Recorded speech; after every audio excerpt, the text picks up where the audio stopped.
Chapter 597. When they saw that it was a third person who was fighting, the two people who were fighting came back to their senses and were stunned. F***ck, didn't I tell you to step back? This was the exasperated Glover. You don't look like much. This was the cloaked patron who was gloating. Their gazes met again and anger rose in their hearts. Without waiting for Thales to speak, Glover pounced on him again. F***ck. The cloaked patron did not want to be outdone. He returned the favor with a punch.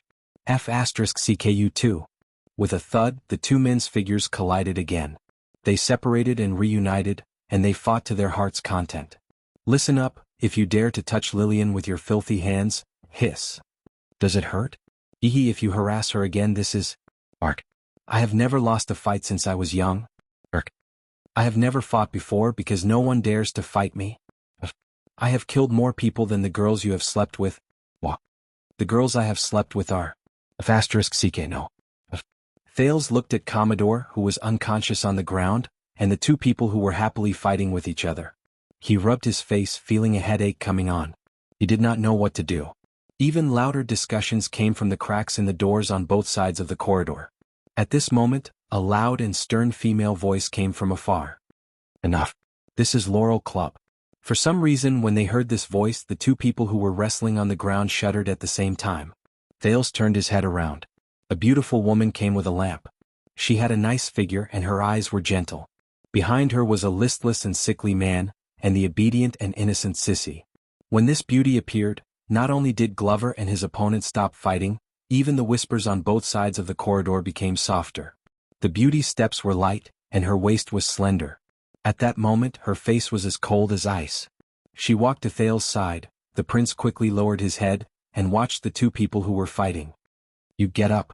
The beauty spoke harshly and glared at the man under the cloak. But her every frown and smile was charming. Even her anger was enchanting. The man looked up and said awkwardly, Miss Lillian. The beautiful woman named Lillian frowned and said angrily, Move. The burly man quickly let go of Glover and scrambled to get up in a sorry state. So this is the star of Laurel Club, Miss Lillian? Thales muttered. Glover panted and stared at Lillian blankly. Lillian stared at Glover for a long time before she said coldly, Step back. Glover's expression was complicated. At that moment he seemed to be excited and ashamed. Lillian widened her eyes. Back off. Glover seemed to have heard a military order. He quickly got up and retreated. Thales suspected that he did not even carry out Mallow's orders so well. Lillian turned around and looked at the gaps in the doors that were opened all around the corridor. Do you have nothing to do? Lillian looked around and shouted loudly, Go. Then go find a man to fuck. If it really doesn't work, then I'll use women. Without waiting for her to speak again, the girls behind the door began to move, and the sound of the door closing rose and fell. The dim and ambiguous corridor became solemn and silent again.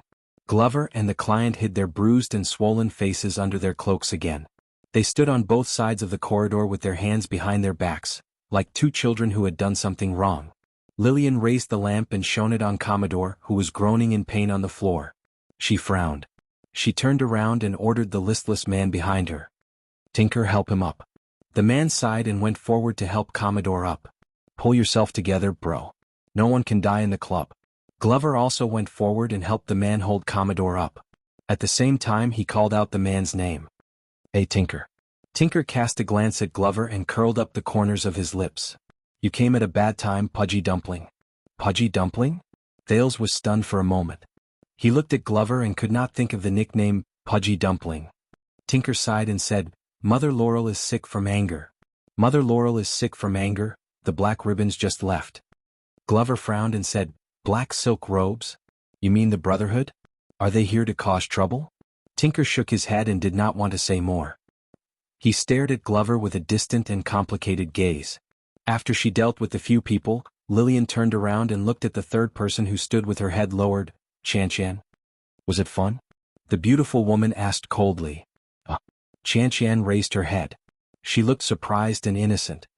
I was just trying my best to attract customers. You know, the sales. What the hell are you talking about? Lillian's emotions flared up. She shouted angrily, I shouldn't have asked a spineless person like you to welcome customers. Chan trembled violently. She looked like she was about to cry. Sister Lillian, When Lillian saw Chanchan's pitiful look, her heart softened. She sighed and waved her hand. Forget it. Hurry up and do what you need to do. Chanchan instantly smiled through her tears. Hee hee, sister, Lillian frowned. Hurry up and get lost. If you continue to hide, the wet nurse will sell you to the desert sooner or later. You will be sold to the barren bone people as food. Chanchan did not dare to delay any longer. She quickly turned around and went downstairs. When she left, she did not forget to make a cute face at Thales. Thales watched the development of the situation and thought, the situation is complicated. I can't expose my identity yet. It's best for me to keep a low profile and keep quiet. Glover and Tinker helped Commodore to Thales' side and let him lean against the wall to rest. Then they walked towards Lillian. Glover took a deep breath and said hesitantly, Lillian, But in the next moment Lillian gave him a backhand slap. Slap. Get out. Get out.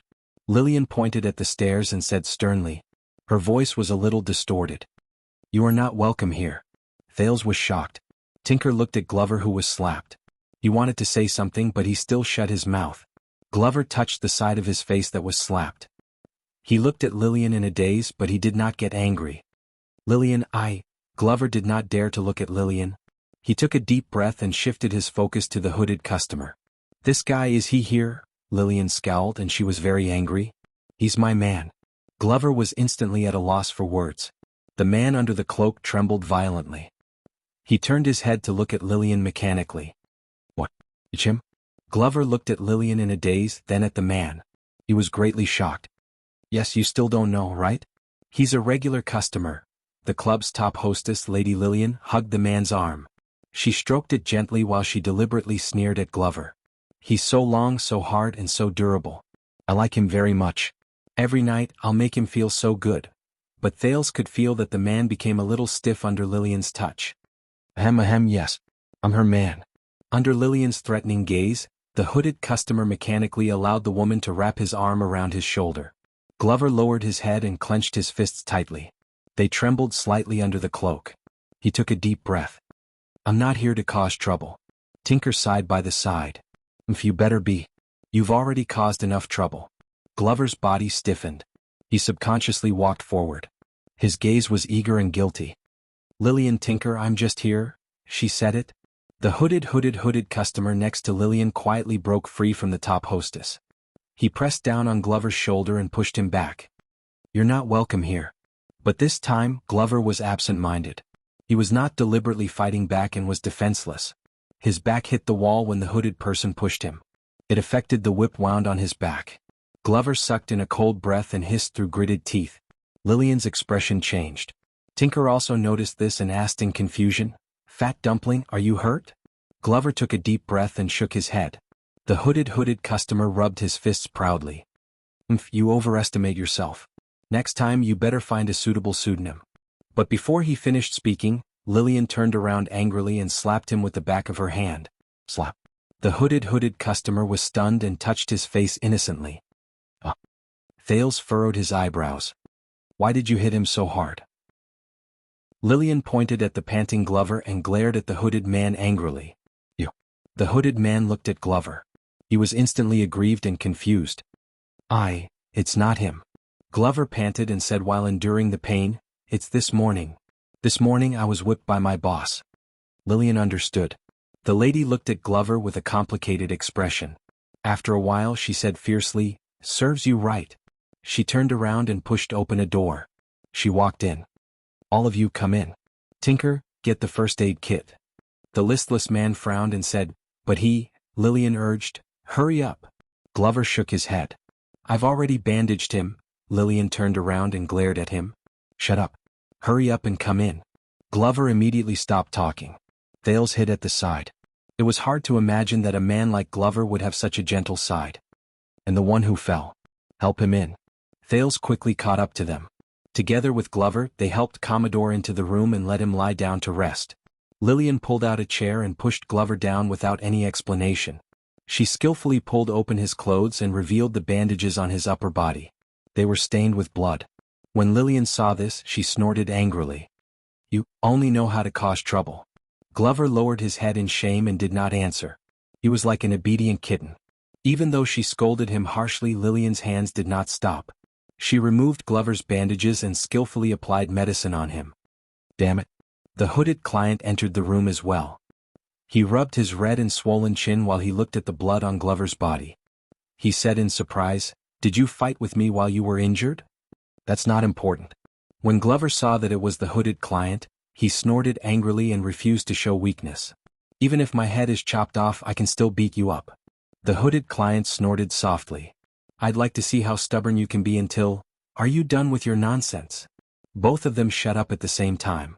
"As for you," Lillian turned around and glanced at the hooded client. "What are you still doing here? Do you really want to do business with me?" Glover raised his head warily. The customer under the cloak shuddered. No. He shook his head and chuckled. All right, I'll leave now." The hooded client tiptoed out of the room and closed the door behind him. How unlucky. He shook his head and thought. He inadvertently touched the bruise on his face, and he grimaced in pain. At this moment, "Hey, wait." The hooded client lowered his head and found that the shortest guy had slipped out at some point in time and was standing beside him. Thales frowned and scrutinized the man in the cloak. The man immediately put on a stern expression, and the pain on his face disappeared. "What? Brat, do you want to help your brother get back at him?" He raised his fist and said fiercely. Thales glanced sideways at the man's cloak and crossed his arms. "If so?" The man snickered. "Don't even think about it. With your physique, you won't be able to do it even if you train for another 10 years. The cloaked man waved his hand in disdain and turned to leave. Thales' expression did not change. He stared at the man's back and said airily, "Cohen?" In the next second, Thales was satisfied to see the man in the cloak tremble. The man froze for a second, then straightened his back as if nothing had happened and continued to walk forward. But Thales' voice rose again. "Cohen? Caribbean?" As expected, Thales saw the man in front of him trip and hold on to the wall so that he would not fall flat on his face. After a full 3 seconds, the hooded client, the first-class police officer of Western City Police Station, Cohen the big blockhead Caribbean, turned his head around while trembling. "Oh, how did you know?" "I couldn't tell." Thales looked at him in disdain. "I just thought you looked familiar. I was just asking." "Then you confessed." Cohen was stunned for a few seconds. He pulled back his hood, put on a fierce expression, and walked towards him. "You, which noble's brat are you?" Thales took a step back and hid his face in the shadows. "You don't need to know who I am, you only need to know." But before he could finish, Thales' sin of Hell's River sensed danger and surged. Bang. Cohen's arm came at him like a volcanic eruption. Thales could only raise his hand to block the attack. "Yo," the police officer snorted. "Your reaction is pretty fast." But in the next second, Cohen's attack came in a continuous stream. His fists and elbows intersected. Wait. Before Thales could finish his words, he had to keep up with the rhythm and defend against the police officer's merciless attacks. Fists, elbows, legs, muscles collided, and the suffocating wind generated by the punches. Thales could be considered to have experienced what Glover felt just now. Cohen's attacks were like a surging tide, and each wave was stronger than the last. He could only try his best to defend and had no time to counterattack. The sin of Hell's River roared madly, and it made Cohen's body shine with the sparkling but seemingly endless power of eradication in his body. Within a few seconds, Thales and Cohen exchanged a few blows, and he knew that things were not looking good. This was the first time Thales fought against Cohen, and it was also the first time he felt his opponent's majestic and mighty power of eradication. It was endless and endless. It was hard and forceful, swift and rapid, and difficult to defend against. It was so overwhelming that Thales could not breathe. "Humph, you think you can threaten me just because you know who I am? Threaten the kingdom's police officer?" Cohen sneered. "You think too much." Thales could not stop his defense at all. He was practically suffocating. Even though he looked stupid and dazed, Cohen's movements were skillful and his strength was astonishing. He suppressed Thales to the point where he could not fight back, and could only moan in pain after each exchange. If it was before he entered the Great Desert, he would probably have been defeated in 1 or 2 rounds. Strange, Thales thought as he defended painfully.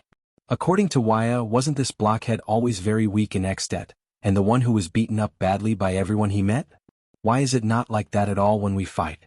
Wuxia, you lied to me. Let me tell you. Cohen watched Thales struggle miserably under his hands. He could not help but say smugly, "When I was commanding the Northland and beating up the Northland barbarians, who knows where you were?" After receiving a straight punch without any fancy moves, Thales finally could not take it anymore. He lost his footing and crashed into the wall. Coming to a place like this at such a young age? I knew it. You good-for-nothings, your brains are full of women. Cohen stretched out his arm and pinned Thales down. If I were your father, I would spank your little butt. Cohen snorted coldly and lifted Thales' hood. At that moment, the air became quiet. Their gazes met. Cohen's eyes widened. The teenager looked embarrassed. A few seconds passed. Cohen. Thales took a deep breath. Listen to me, but, kid, you. Cohen's tone was at first dazed, then puzzled. You look familiar? It was Thales' turn to be stunned. But he immediately realized that the light in the corridor was too dim, and Cohen did not recognize him. Great. Thales broke free from Cohen's hand and prepared to put on his cloak again. But at that moment, the door to the room opened with a bang, revealing sunlight and illuminating the two people in the corridor. The moment he saw the teenager's face, Cohen's eyes widened. Hey, I need to go to the toilet. Pudgy Dumpling wants you to go in. Tinker's head appeared at the door. But when he saw the posture of the two people hugging each other, he raised his eyebrows and immediately changed his words. Oh, sorry for the interruption. You guys continue. Tinker seemed to be used to this kind of thing. He skillfully apologized and slammed the door shut. The two people who were hugging each other against the wall and looking at each other were once again left in the dim and ambiguous corridor. You are. With the help of the light just now, Cohen finally recognized the teenager in front of him. He could not believe it. Your Highness. Thales was shocked and immediately stopped him from shouting his name. Wuxia. My name is Wuxia. He looked around warily and kept winking at Cohen. Cohen was momentarily stunned. But maybe Cohen knew the real Wuxia, or maybe his brain was working for once since he was also in disguise. The police quickly let go of Thales and chuckled. Oh, Wuxia. So it's you, big brother Wuxia. Cohen patted Thales' shoulder as if they were close brothers. After breaking free, Thales heaved a sigh of relief. He looked at the countless doors in the corridor and also put on a fake smile. Ah yes, what a coincidence, Cohen. Lorbeck. Cohen quickly said, also stopping the prince from shouting his name. I'm Lorbeck Dara. The police smiled sheepishly and pointed at himself. Thales thought of something and chuckled as well. Oh, big brother Lorbeck. He thumped Cohen's chest and the two of them looked around warily. To outsiders, it looked like two good friends who had not seen each other for a long time were both excited. Damn it. Why did I have to meet this blockhead? Damn it. Why did I have to meet this troublemaker? As they exchanged glances, the two of them patted each other's shoulders and chests passionately, with a hint of competition in the dark. With a bang, the door opened again and light spilled out to illuminate the corridor. Can I go to the toilet now? Tinker peeked his head out from the crack of the door and saw the two of them putting their hands on each other. He immediately shut his mouth again. Damn it, it's been so long. Tinker's expression became a little tense. He impatiently retracted his head and closed the door. Are you still doing foreplay? When the door closed, Thales and Cohen came back to their senses and let go of each other awkwardly. Cohen, no, big brother Lorbeck. This is Red Street Market. What are you doing here? Cohen choked. Sea Patrol? Thales raised his eyebrows. Cohen coughed and said sternly, Ahem. You know, I'm the police officer of Western City Police Station. Red Street Market. It's my jurisdiction. Thales looked at him suspiciously. But Cohen suddenly had an idea. Wait. The police officer was stern and awe-inspiring. He looked like an astute teacher who caught a student skipping class. Your big brother Wuxia, what are you doing here? This time it was Thales' turn to choke.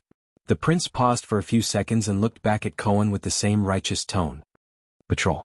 Cohen's cheeks twitched. Thales raised his fist and coughed in his fist. Ahem. You know, I'm the second prince of Constellation. The entire capital. Thales looked up and said sternly, It's my jurisdiction. Cohen was stunned for a second. He then narrowed his eyes and glanced at Thales in disbelief. Thales faked a smile and glared back at him without showing any signs of weakness. 1 second, 2 seconds, 3 seconds. In the dim corridor, the prince and the police officer glared at each other, expressing their disdain and dissatisfaction with each other's words and excuses. Just as the two of them stared at each other, wanting to force each other to give in under the pressure of their gazes, with a bang, the door opened again. How much do you want? Tinker's face appeared at the door and his expression grew more impatient. But when he saw the two of them standing face to face and looking at each other lovingly, he immediately choked again. F***ck. Tinker looked at the two of them who were too preoccupied to care about anything else. In the end, he swallowed his complaints and closed the door while mumbling. "You're even thinking about something?" Thales and Cohen snapped out of their daze. They looked away and coughed at the same time. But right after they coughed, the two of them looked up at the same time and explained. "You know, the police station occasionally needs to collect information. The prince also needs to inspect the people occasionally." The two of them spoke their own words. Their voices were mixed together, and they basically did not pay attention to what the other was saying. They could only judge the progress of the conversation through each other's expressions. But fortunately they were particularly in sync in this aspect and stopped at the same point. "Then our meeting this time," Cohen said tentatively. Thales heard him and understood. "There's no need to spread it?" The air was quiet for a while. A second later they looked at each other and nodded with a straight face. The two of them held each other's hands and reached a rare consensus. "Okay." Bang. This time, the door was violently and mercilessly pushed open. "I say, it's not like there aren't any vacant rooms." Tinker's head appeared at the door again. "Can you not stand here all the time?" This time, he clenched his fists anxiously and felt inexplicably indignant. "I really need to pee." Chapter 598. When Thales returned to the room, Lillian had already applied medicine on Glover and wrapped him in bandages again. "What is he doing here?" Lillian's hands did not stop moving. She frowned at the confused Thales, then looked at Glover. "Is this your bodyguard mission again? Take care of some noble young master? Including when he went whoring?" Glover glanced at Thales and nodded with a subtle expression. Thales coughed. "Nice to meet you, Miss Lillian. I am the second prince." Under Glover's terrified gaze and Lillian's puzzled gaze, Thales added his words in time and said with a smile. "My attendant. W.I. Castle." Thales put on a fake smile and rubbed his hands together as he stood in the corner. Glover heaved a sigh of relief and lowered his head to drink some water. "Wow, the prince's attendant." Lillian raised her eyebrows and inadvertently exuded 1,000 kinds of flirtatious charm. "You seem very powerful. Have you come here to play?" Thales waved his hand and squeezed himself into a corner. He tried his best to look harmless. No, I just came over to take a look." Lillian sized up his figure and face, her beautiful eyes sparkling. "The prince's attendant?" The woman smiled charmingly. "So, little brother Wuxia, your daily job is to feed that prince a cock?" Oh. Glover spat out a mouthful of water beside the table. Thales' expression froze as well. "Gee, ha ha ha." Thales' face contorted as he tried his best to ease his embarrassment. "Madam, you are so humorous." Lillian arched her eyebrows and glanced at Glover. "So, Fat Dumpling brought you here to have sex?" Glover's expression froze. Thales waved his hand awkwardly again. "Me? No. But Lillian ignored him. She touched her lips seductively and thought for a moment. "Let me see. No, at his age and in such a condition, greedy whores like Cosette and Olivia would fuck him to death." Lillian's eyes lit up. There was something else in her eyes as she looked at the young man. "Why don't I take the order myself and give you a massage?" Thales was stunned. "Bang. No." Before Glover could wipe the water from his mouth, he subconsciously slapped the table. "No." When he saw Glover's anxious, pained and indignant and even slightly warning gaze, Thales' heart skipped a beat and he chuckled. "You've misunderstood, Miss Lillian. I'm really not here to." Lillian came to a realization and felt a little awkward. "Oh, I understand. You're not looking for a girl to satisfy your cravings." Thales breathed a sigh of relief and smiled sheepishly. "Yes, I'm not," but Lillian rolled her eyes and smiled. "Don't worry, we also have male technicians here." Thales' smile froze. "Whether you like a muscular man, a haggard young man, a middle-aged eccentric uncle, or an old man." Thales' expression changed again and he waved his hands madly. No, I don't want a man either." "You don't like men either?" Lillian was taken aback and sized him up again. The hostess of the club looked out the door and finally sighed. "Trust me, young master." Lillian looked at Thales with a strange expression. "Qian is beautiful and understands men's needs, but he's not easy to deal with. If you're infatuated with him, you'll suffer." Qian? Thales was stunned at first, then he reacted. Thales' face was flushed red. He tried his best to skip the word prostitute. "I'm really not here to do business with you." Glover, who had a strange expression for a long time, reminded Thales in a low voice. Lillian. A few seconds later, the hostess of Laurel Clubhouse giggled when she saw Thales' embarrassment. I know. Lillian crossed her arms. Her upper body swayed in a seductive arc, but she exuded a capable and experienced air. I just wanted to see if you really don't know the ropes or if you're just shy. Thales froze again and stared at her in a daze. Lillian sized him up again, clicked her tongue and shook her head. Both. She covered her mouth and laughed. Haha, a fledgling. Thales' face darkened. He really wanted to explain that he really wasn't. But after Lillian was done teasing him, her expression turned cold. Now if you're done you can get lost. When Glover heard this he hesitated. Lillian, I didn't mean to. Yes. You didn't mean to. Lillian interrupted him harshly. Once again she showed her uncompromising manner. You said the same thing last time. Glover's voice froze and he immediately became listless. Thales gulped. He subconsciously shrank further into the corner to avoid this lover's quarrel. But Lillian was not done yet. Anger and pain appeared in her eyes. But the burns, cuts, and whip marks on my body, the humiliation and the marks are still there. Just as they were talking, this gentle and fierce girl actually didn't care about the taboo and lifted up her thin shirt. She exposed her beautiful upper body in front of the two of them. Thales and Glover were so frightened that they turned their heads away and closed their eyes. Do you want to see? Lillian's tone changed a little. She stared at Glover, who had his eyes closed and did not dare to raise his head. She was sad and miserable but also aggressive. Your achievements? The things you gave me. Although it was just an unintentional glance, Thales could see that even though her form was beautiful, Lillian's upper body, from her neck to her chest, and from her waist to her abdomen, was full of scars. It was a heart-wrenching sight. He could not help but be shocked. What kind of grudge did Glover and his soulmate accumulate for them to have such a strange relationship? The sound of clothes being put on could be heard in the air. Open your eyes, Lillian said coldly. I'm done putting on my clothes. I'm sorry, Lillian. But Glover did not open his eyes. He spoke in pain and his voice trembled. I really want to, Lillian cut him off. Yes, I'm sorry?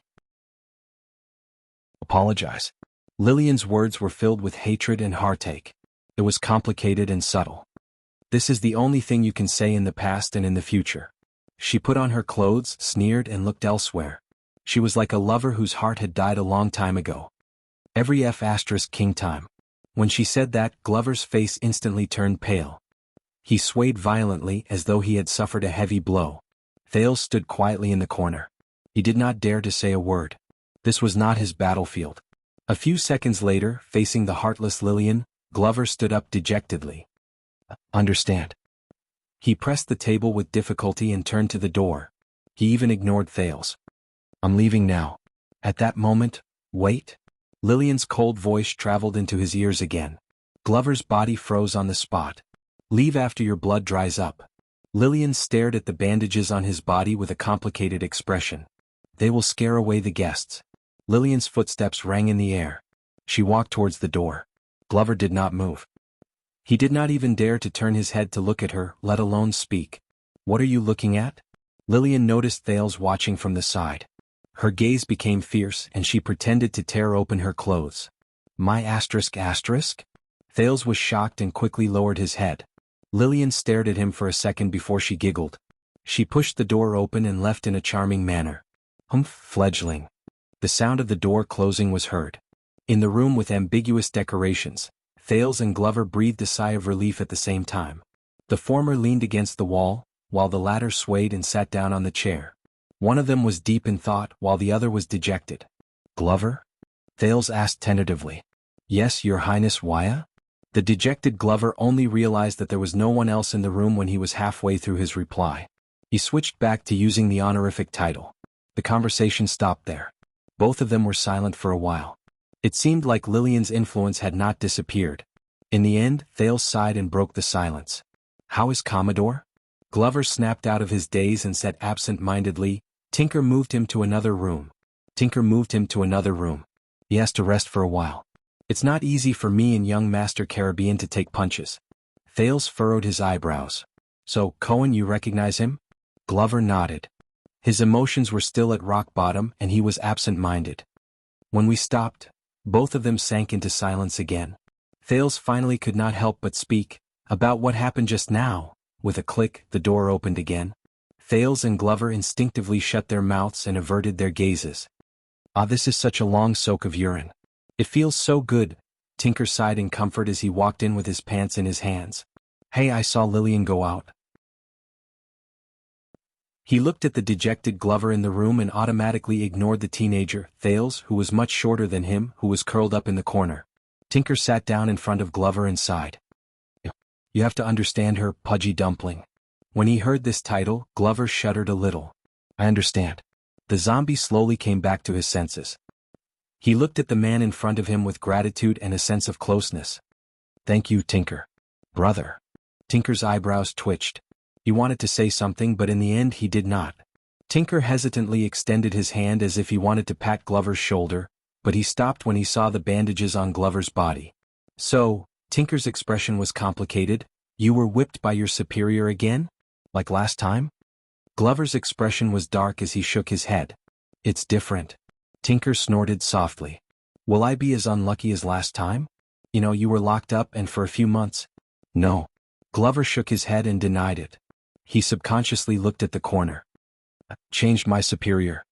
He has a good temper.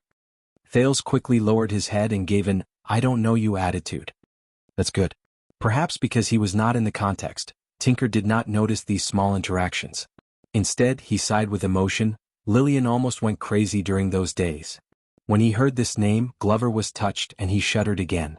The two men sat opposite each other in silence. I don't understand. A few seconds later, Glover, who seemed to have regained some of his composure, remembered something and became indignant. That cop outside. Glover stopped talking and glanced at Thales. He changed to a formal title. I mean police officer. Tinker shook his head nonchalantly. Aha.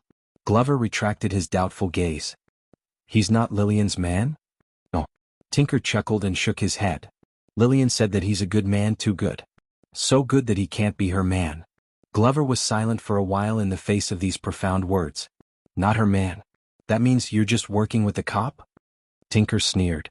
Working together? That stupid cop? With that little bit of brain of his? Beside him, Thales raised his eyebrows. He felt sorry for Cohen's reputation for a second. It's because he thinks we're working with him. It makes him feel a sense of accomplishment, so he will protect us. Tinker said sarcastically, Lillian has known him for a long time. I have to say that guy is quite useful at times. He glanced at Glover for a second. At least it's better than relying on some noble's illegitimate son who has a lot of enemies to protect us, right? When he heard this, Glover was stunned again. As if he had expected Glover's reaction, Tinker waved his hand impatiently. All right, I'm just joking. He exhaled and gestured towards the door with his mouth. That greenhorn Ka-something-yang came here a few years ago. He's a hothead, just like all the other greenhorns who have just arrived. He's straightforward, inflexible, and has great ideals of fairness and justice. Ever since the one-night war, from Black Street to Underground Street, from Red Street Market to Riverside Street, from the Brotherhood to the Iron Bat Society, he has been jumping up and down. At one point he caused chaos in Lower City District and the Western District. Everyone hates him. I heard that even in the nests of the Greenskins, many people find him an eyesore. Thales thought about it and digested Cohen's activities over the years. It's fine if he's strong and sturdy. After all, it's not like we've never met a cop like him before. Tinker crossed his arms and smiled sarcastically. But I heard that he's not from an ordinary background. He even served in the Western Front Line. The big shots in the gang are unwilling to go against him. Otherwise, with his level, how could he still be alive and kicking until now? Glover's eyes focused slightly. So, he's brought about change? Change? Tinker seemed to have heard a ridiculous joke, and the corners of his mouth twitched soundlessly. I admit that it might have been quite refreshing at first. Wow, there's a cop with skills, a backer, and a conscience among the cops' nests in Western District. When he said this, Tinker sneered disdainfully. But as everyone, be it us or the Black Silk Gang, gradually figured out how to deal with this idiot, we bribed the people around him, figured out his principles, saw his habit of enforcing the law, and acted according to the situation. We even cut off his enthusiasm from both ends. We hid the people he wanted to capture in advance, and bribed the cops to release the people he captured. We gave him false information, set him up, and made him suffer. A few years passed. Tinker's mood became more and more dejected, and his sarcasm became more deliberate. As it turns out, he's no different from the black-hearted cops of the past. He clicked his tongue in disdain and shook his head. At most he's a little more cheerful. Thales sighed in his heart. He could tell that Tinker, who had a close relationship with Glover and Lillian, seemed to be a member of Blood Bottle Gang. If Glover was really a child beggar of Blood Bottle Gang as he said, then their relationship could be understood. But Thales found it a little strange. Why does Tinker have such complicated emotions when he talks about Cohen? Glover was silent for a while before he snorted angrily. I have a friend who was right. That cop has a problem with his brain. You'd better not interact with him. Tinker laughed again. But unexpectedly this time he shook his head. It has nothing to do with his brain. Tinker sighed softly. Red Street Market, Black Street, the Underground Street, the Grand Bazaar, the sewers, and even Star Plaza and Renaissance Palace. Every brick, every wall, every blade of grass and every tree in Eternal Star City has been exposed to the sun and rain for hundreds of years. Nothing has changed. It will not change either. Glover frowned and looked at him. It's as if someone used invisible glue to glue everything in Eternal Star City together. It's strong and sticky, Tinker said absent-mindedly.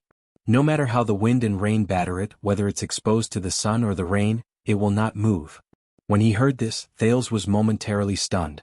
And a guy who only has ideals and morals, even if he's the smartest scholar, the strongest warrior, or the most powerful king in the world, much less a silly cop. Tinker looked desolate and helpless. He smiled indifferently. If it's the same, nothing can change. Thales was dazed for a moment. Only has ideals and morals. Nothing can change. Just like this damn world we live in. Tinker leaned against the table. His mood was downcast. It never changes. It won't. Chapter 599. Glover quietly listened to Tinker's complaints. He was preoccupied and did not speak.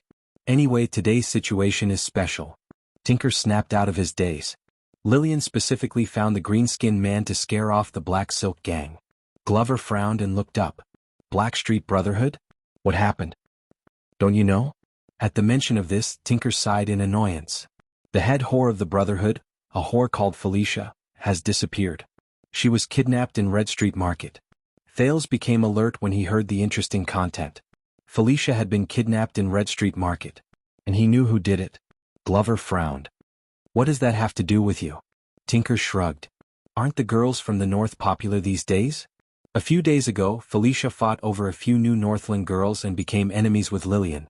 So, the Black Silk Gang thinks that we did it? They brought a bunch of people over to put pressure on them. All the shops were taken care of, especially here. You know that damn whore and her one-night encounter. Even if she didn't kidnap the Northland girls, she has been trying to make things difficult for us all these years. Tinker sighed. Because of this, Red Street Market has been in chaos for the whole day. The atmosphere is tense. There was even a blind carriage that ran amok in Red Street Market at this time. By the way, did you see that carriage? A carriage that ran amok. Glover was stunned. Under Thales' gaze, he shook his head woodenly. So, did you do it? Thales quickly took over the conversation and diverted Tinker's attention. Kidnap the Brotherhood? Tinker glanced at Thales and cast a puzzled look at Glover. The latter signaled that it was fine. Of course not, Tinker denied it at first, but after hesitating for a while, his tone softened. All right, I'm not sure either. He thought for a while. Boss Catherine probably did not do it, but I can't say for sure that Red Viper, Wanderer, or the other people in the gang did not do it. This is a huge matter. How could the big shots in Blood Bottle Gang not know about it? Glover was a little puzzled.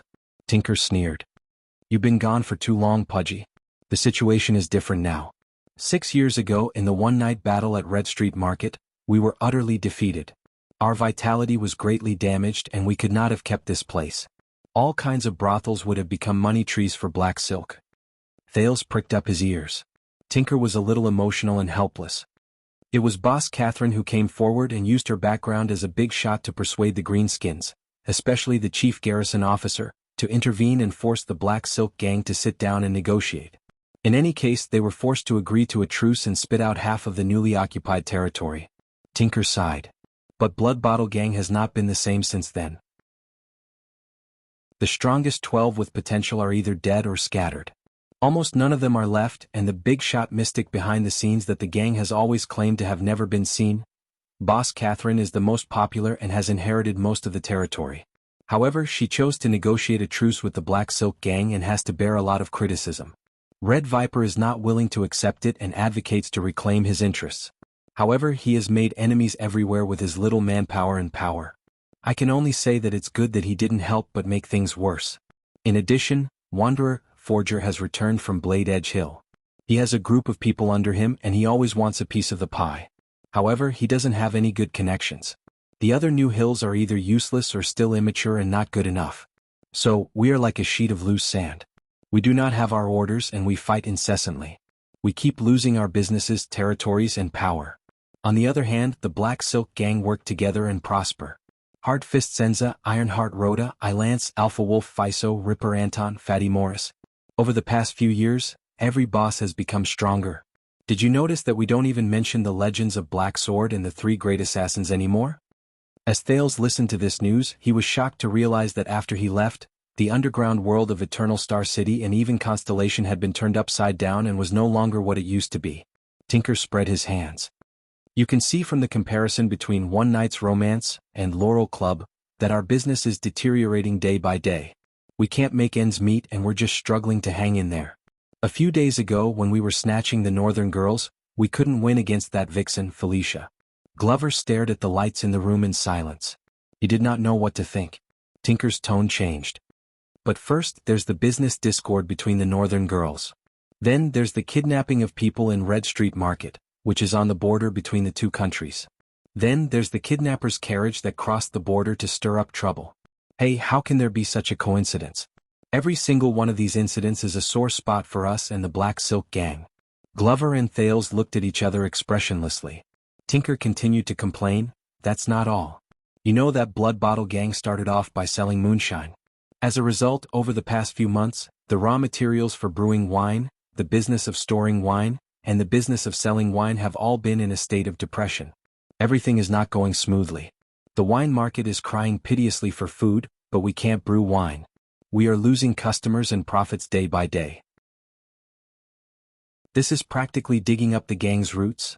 Also, it is said that several big blacksmith shops in South Street and the suburbs, regardless of whether they are on the right track or not, have been raided by the police these past few days. From the bosses to the apprentices, they have been arrested and sentenced. You should know that most of them have a tacit understanding and agreement with the Black Silk Gang to forge weapons and equipment for them. The Black Silk Gang is famous for being able to fight. Without weapons, how can they fight? We suspect that the Black Silk Gang has their eyes on our moonshine business. The Black Silk Gang probably guessed that we used the government to cut off their weapons supply. Thales' gaze shifted. Tinker looked like he was scheming something. Hey, I'm afraid that there are ambitious people on both sides who want to stir up trouble.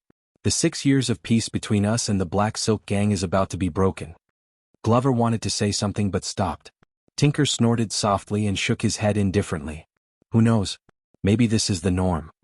The 6 years of peace that both sides managed to reach under great pressure is not normal. Feels like a deliberate fake. There was silence in the room for a while. If the gang start an all-out war again, Tinker, protect yourself and Lillian, Glover suddenly said.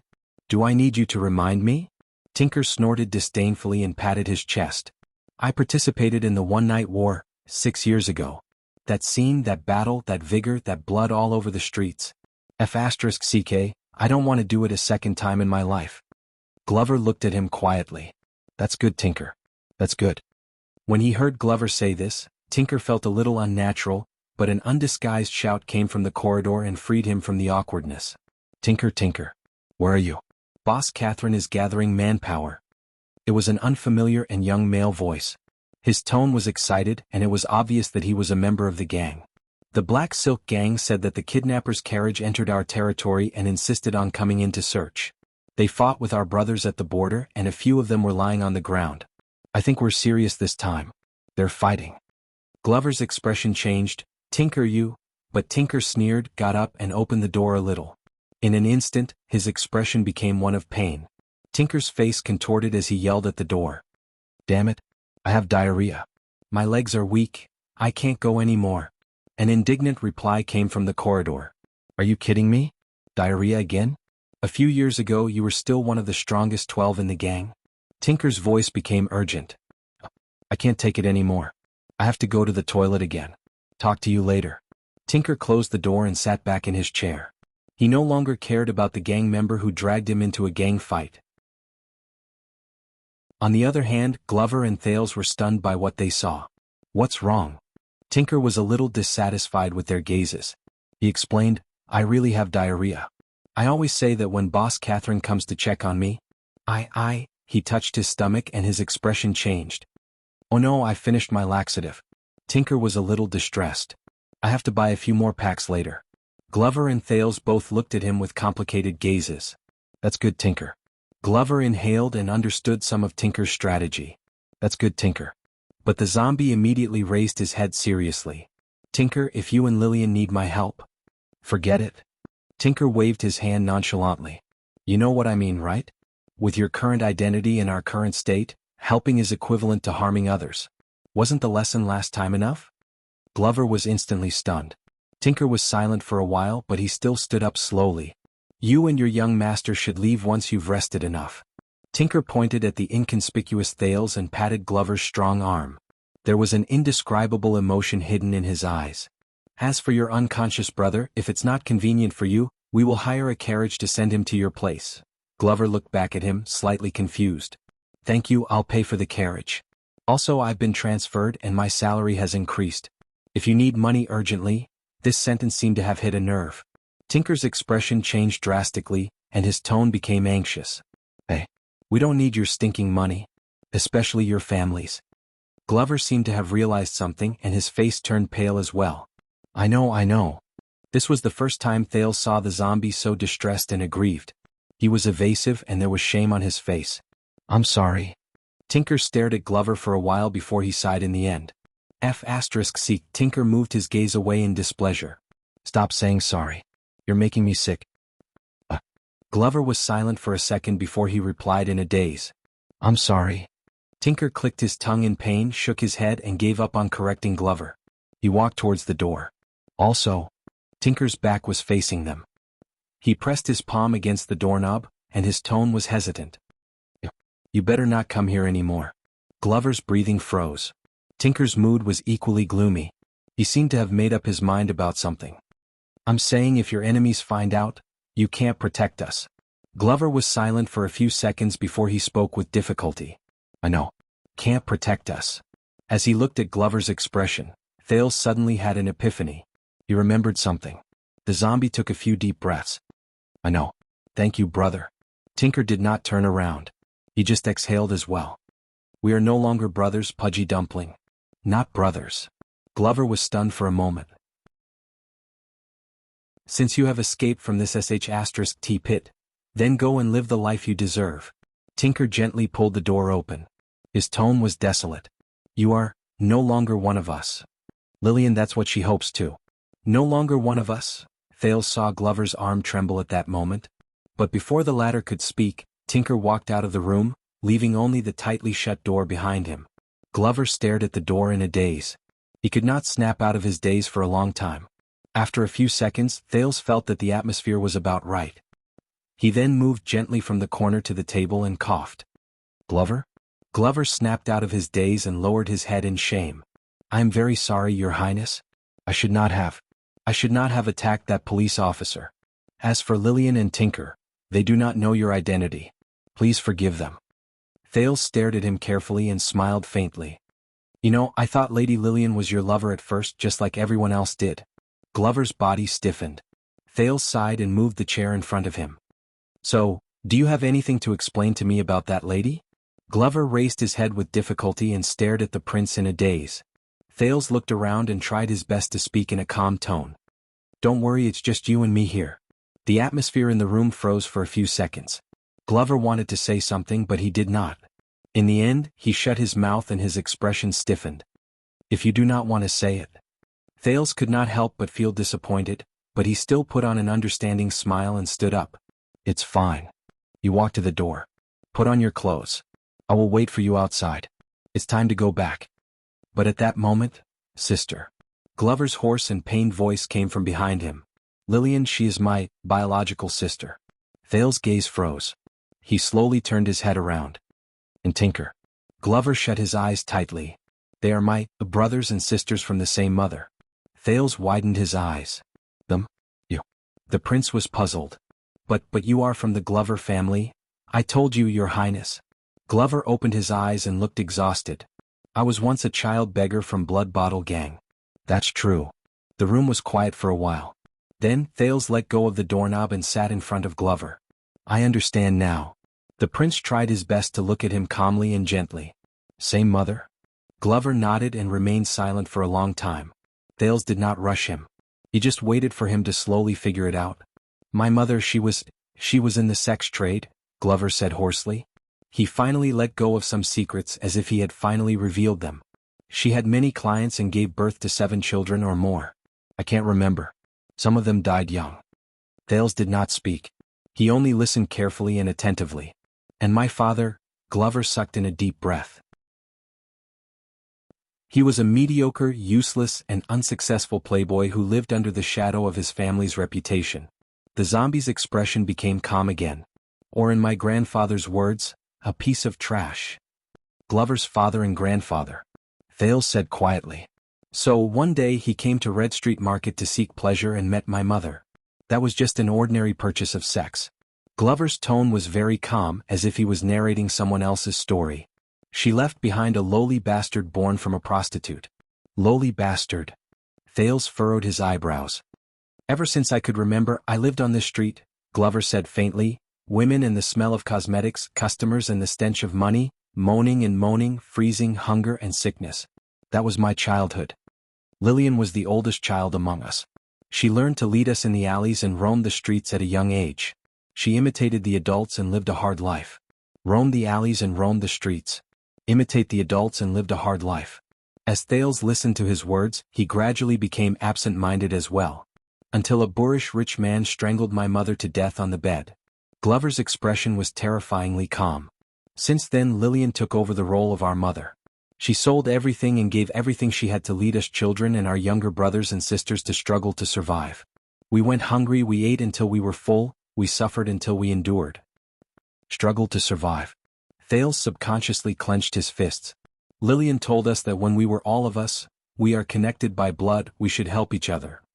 When she wandered the streets, she was taken away by different men again and again. Then she came back with pitiful copper coins and food.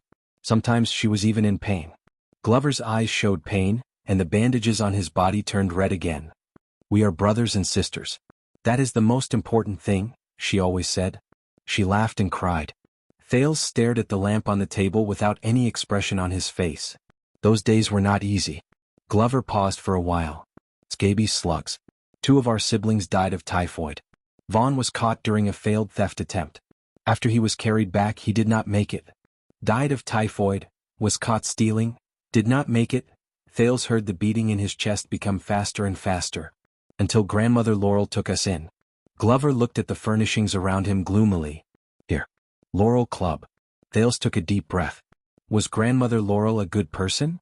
The prince tried to hide his true emotions by participating in the conversation. I would not say that. Glover shook his head. There are no good people who can make a living on the streets. At that time, everyone did not call her Wet Nurse, and this place was not called Laurel Club either. Wet Nurse herself was beautiful, and her methods were superb.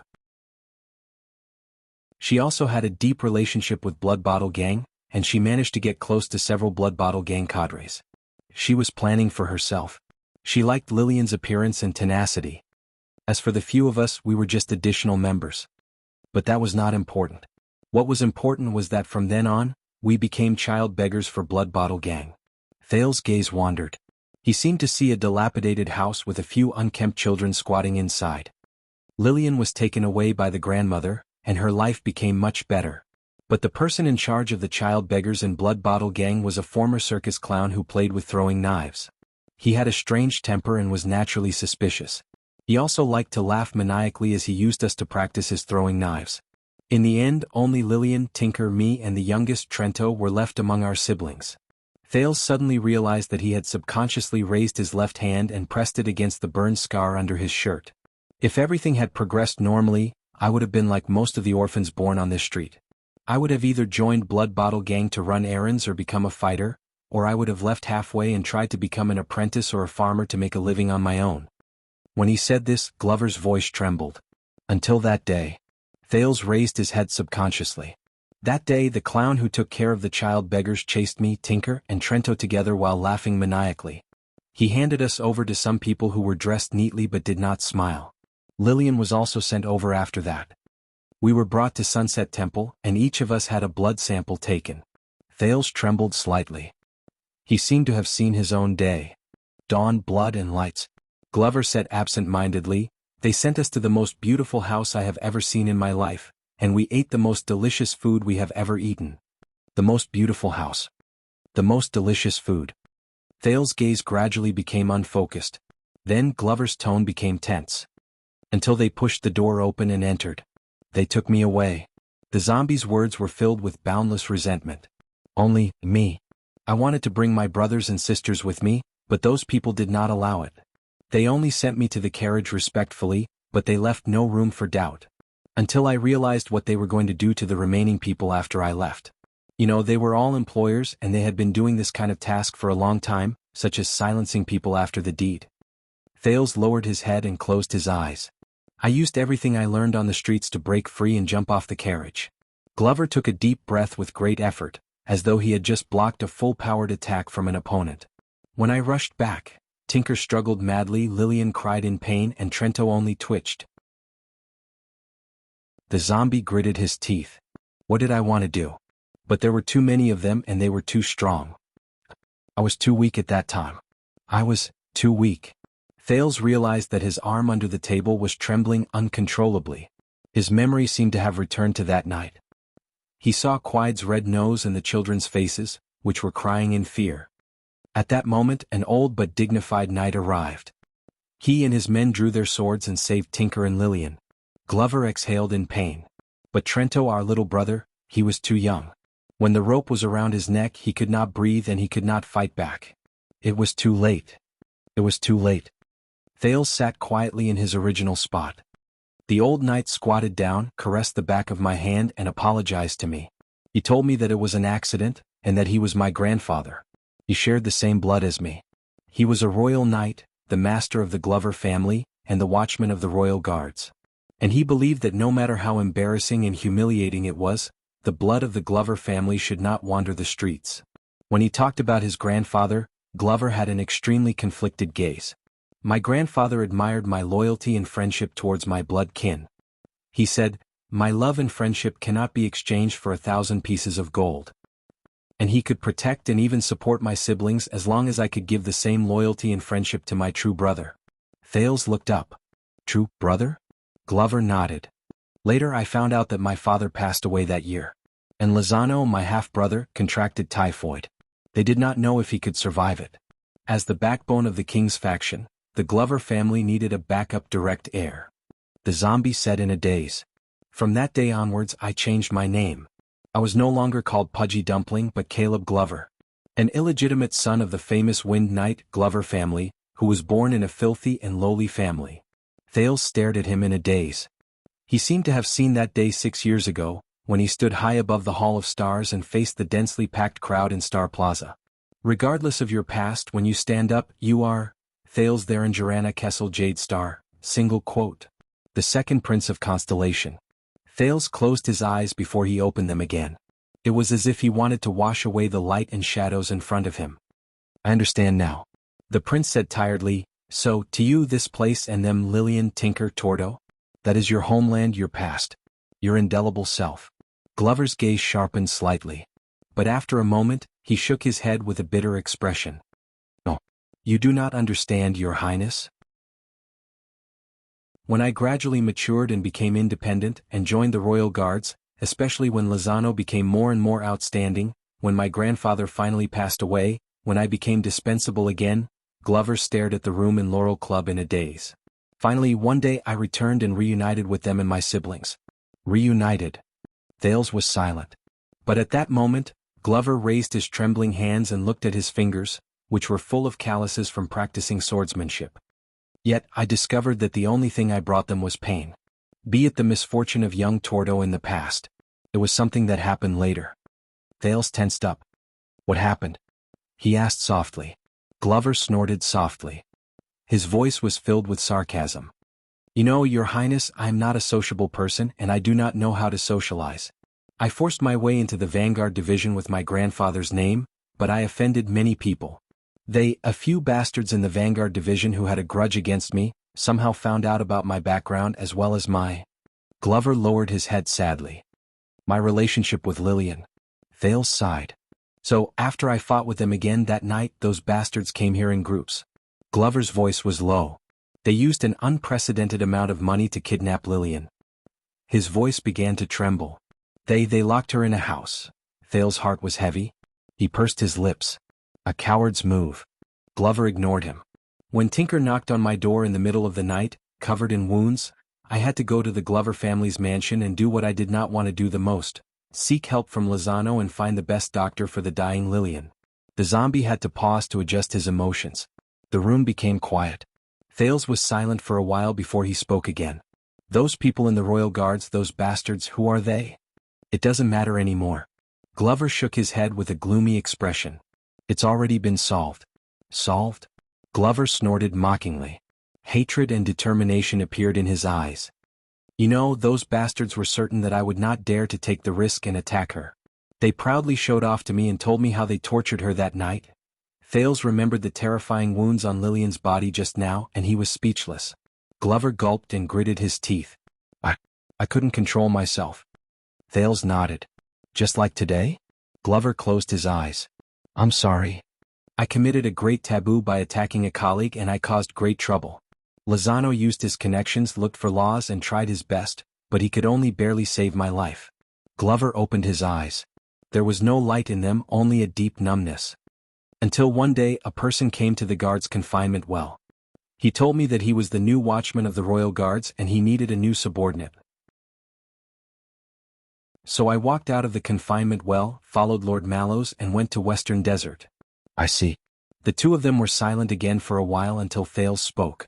Glover, but the zombie seemed to have suddenly woken up. He interrupted the prince without caring about anything else. So I know. Glover grabbed the bandages on his body tightly. His face was contorted. A long time ago, at the moment I was taken away by my grandfather, everything changed. Thales stared at him quietly, and he suddenly understood what it meant to empathize. We Lillian, Tinker, Glover exhaled in pain. He felt resentful but also relieved. We can't go back. Forever. At that moment, many scenes and words flashed in Thales' mind. Child beggars. Siblings. The day my fate was changed. A new life. An old burden. In his daze, the prince heard Gilbert's words. Perhaps the day you find them is the day you cause their deaths. In the next second, Thales took a deep breath and snapped out of his memories. Glover. The prince's voice rose steadily, and there was a tone that allowed no room for doubt. Can you still walk?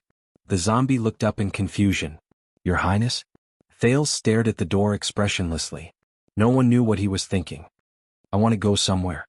Glover was stunned for a second before he reacted. Your Highness, Commodore is not here. I am alone and we do not have enough manpower. Thales smiled. He did not wait for him to finish and spoke to the door. Lorbeck. Big Brother Lorbeck? It was quiet outside the door. There was no response. Glover looked puzzled. Thales felt a little embarrassed, so he raised his voice. Lorbeck. Lorbeck, the blockhead Dara. There was still no response. The atmosphere suddenly became very awkward. Then, Thales took a deep breath, put his hands in front of his mouth and formed a trumpet shape. He shouted angrily, Cohen Nima Caribbean. There was a thud outside the door as if someone had suddenly bumped into the door. Glover's expression changed. He suppressed the displeasure in his heart and stared at the door gloomily. As expected, the next moment the door opened. Police Cohen's bruised and swollen face was revealed through the crack. His face was full of fear and puzzlement. What? Big Brother Waya? Thales interrupted him. Get ready. Follow me to a place.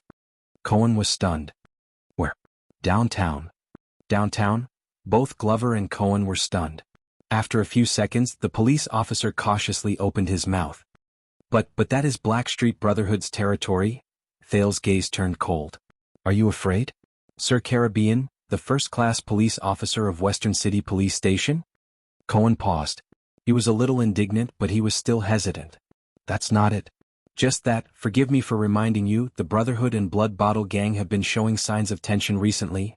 Thales narrowed his eyes. Are you afraid? No, no, no. Cohen hurriedly shook his head. I mean, although I am very strong and although the big brother sitting there is only a little weaker than me, Glover snorted in disdain, if I were to barge into the Brotherhood's lair, are you afraid? Of course not. I have been to downtown a few times, but the roads there are not easy to walk on. It is very easy to get lost. Once you get lost, you will only get lost until the sky turns dark. Are you afraid? No, but you are a prince after all. If you accidentally bump into something, are you afraid? No, no. Also, I am on leave today. It is not considered a work injury and the medical expenses are not reimbursed. Are you afraid? Bang. Cohen slammed the door angrily and a loud sound was heard. He was full of grandeur and looked death calmly in the eye. Damn it, what's so great about it? Let's go. The police officer gritted his teeth and roared in a western desert accent. I'm not afraid of your balls. Chapter 600. In the first district of the lower city, on a noisy and chaotic street where the cold wind rustled, 3 cloaked figures walked with large strides. They squeezed through the crowd and blended into the chaotic atmosphere. The local escorts solicited customers with smiles and loud voices while casting malicious glances at their peers. The owner of the lost property and the thief ran after each other over a frightening distance, causing passers-by to complain. Idlers and tramps sprawled out on the dirty roadside, waiting for hired business to cover their 3 meals for the day. Panting porters and peddlers who transported goods numbly piled their goods in front of the shop doors, ignoring the curses of the shopkeepers. Coachmen who were hurrying along whipped their old horses violently to disperse the people who blocked their way in the mud and shouted at the rascals who tried to sneak up behind them for a ride. Adventurers and mercenaries huddled around the rotten and blackened wooden bulletin boards, searching for information on everything from official wanted posters to private commissions. The dark night priest stood on a wooden box at the corner of the street and looked down at the people who came and went. He felt sad and helpless as he continued his sermon with a dry voice that no one cared about. Mysterious people with weapons hidden in their bodies appeared on the street from time to discuss an unspeakable business deal. In the middle of a crowd of onlookers, 2 men who had become enemies in a bar fought each other until their heads were bleeding, but they still refused to stop. A shrewd and vicious peddler habitually bargained with an equally shrewd customer, wanting to squeeze every last bit of advantage out of the other party. Prostitutes gathered at the end of a dirty and dilapidated alley, flirting with each other. The second floor above their heads, which had been in disrepair for a long time, did not even bother to hide their cries. A gambling gang of cats gathered at the corner of the street. There was no lack of bookmakers, shills, thugs, and lookouts. A group of sneaky gangsters gathered together mysteriously, staring at every passerby with a sneaky look, and discussing in hushed tones from time to time, "We shouldn't have come here at all. Look at the filth all over the street. It's too dangerous." Glover forcefully pushed away a peddler who wanted to sell his goods to them. "Relax, we are safe for the time being. Zombie, you don't mind me calling you that, do you?" Thale's voice came from beside him. Glover shook his head to show that he did not mind. But the zombie kept his head down, listening to the movements behind him. His hand was hidden under his cloak, pressing on the hilt of his sword. In the alley that the 3 of them had just passed through, a few ferocious gangsters were mercilessly punching and kicking the 2 poor people who had no money to pay their debts. Cohen furrowed his brows and caught up in 2 steps. He was tall and strong. With a few punches and kicks, he dispersed the debt collectors, but when he turned around he found that the debtors had disappeared. When he saw the police officer's actions, Thales sighed and explained in resignation. "First, we're all wearing cloaks. This implies that we have another identity or mission, and it also means that we might be hiding weapons. If they attack us, there will be unknown dangers. Secondly, based on your figure and gait, I can tell that you are not to be trifled with. Coupled with the 3 of us, it is not difficult to guess that you are bodyguards, the kind that can fight. Thirdly, as far as I know, because of the kidnapping incident, the Blackstreet Brotherhood deployed a large number of people to Red Street Market to confront the Blood Bottle Gang. Among them are quite a number of dangerous people who can threaten us. So, in reality, we are much safer than we thought." As Thales spoke, he glared at a street ruffian who was secretly sizing them up. The ruffian immediately shifted his gaze away as if nothing had happened. What your highness said is exactly what I wanted to say." Cohen touched the corner of his shirt that was torn when he tried to stop the fight. He walked back to Thales and Glover in a bad mood. What were we talking about just now?" Glover cast a disdainful glance at Cohen. When I was young, the Brotherhood had yet to rise to power. When I grew up, I rarely came here. As the zombie spoke, he knocked away a drunkard. But no matter when, downtown is always dangerous.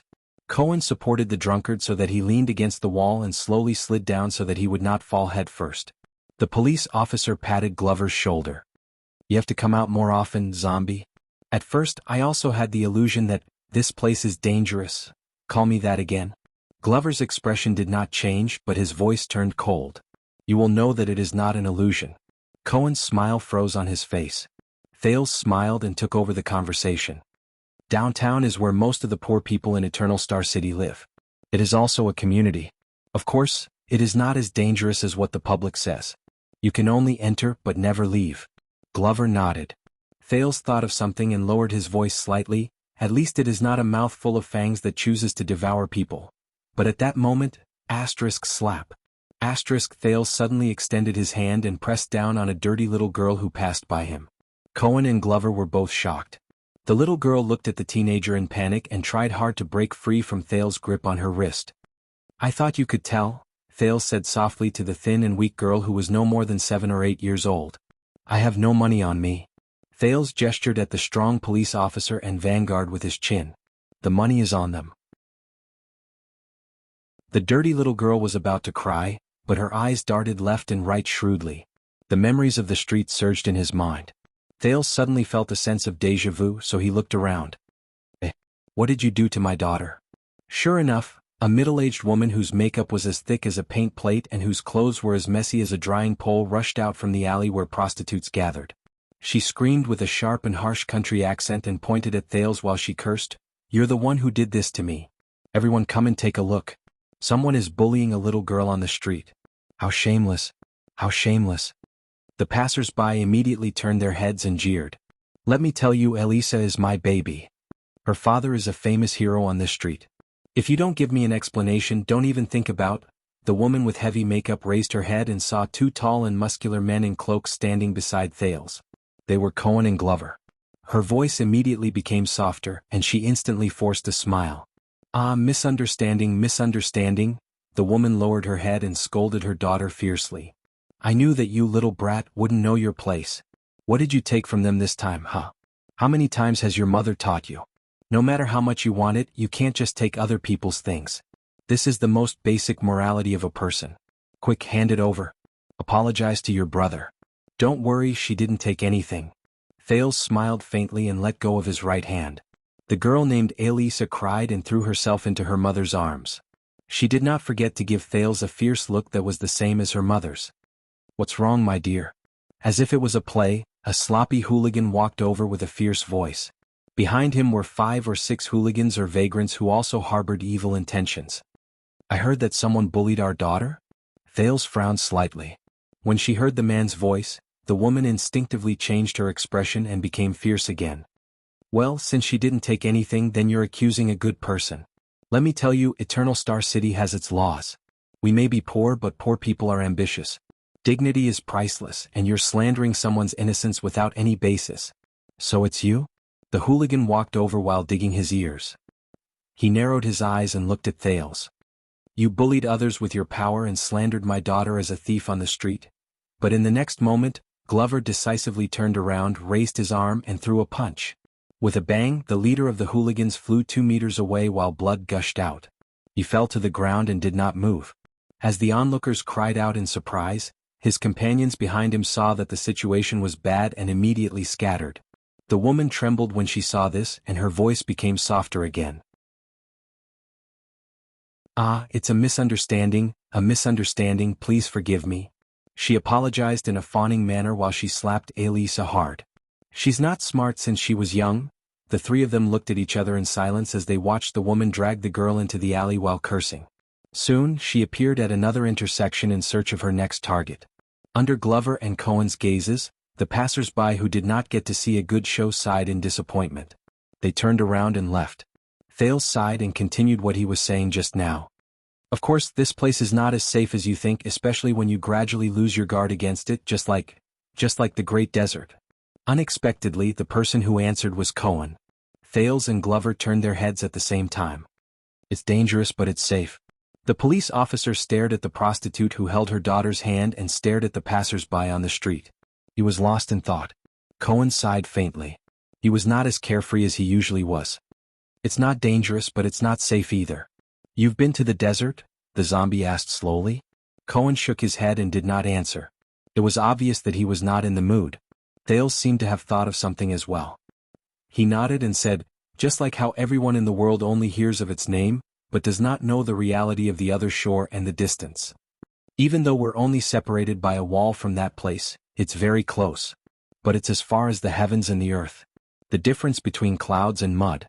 Cohen came back to his senses gloomily. Speaking of which, where are we going? Thales observed the police officer's abnormal behavior and smiled faintly. A place with answers. Cohen and Glover frowned at the same time. They were puzzled. Confused, they could only blindly follow behind the prince and go deeper into this increasingly complicated and dangerous street. Glover grew up in Red Street Market in the Western District, but he knew little about the streets of Lower City District. Although Cohen worked at the police station, he did not seem to be familiar with the place either. The two of them stumbled along the way and were in a sorry state. On the contrary, Thales traversed the streets and alleys with ease. He was already familiar with the place, and with the help of Never Get Lost, he was even more adept at it. This damned mud, has the funds of the road administration been eaten by dogs? Your Highness, can I ask, this is clearly Lower City? After pulling his boots out of the mud for the third time, Cohen asked awkwardly, what is this place? But why are you so familiar with it? On the other side, Glover did not say a word. He merely kicked away a stone that was blocking the way and followed the prince's footsteps. Didn't I tell you? Thales lied without batting an eyelid. The Jadestar royal family is blessed and protected by the gods. They will never get lost. Huh? Blessed? Protected? Never get lost? Cohen scratched his head. So, my old man is lying to me again? When I was young, he clearly told me that the Jadestar royal family is shouldering an eternal curse. So, follow me closely, don't get lost. Thales somehow remembered the journey in the black track. He flapped his cloak and strode forward.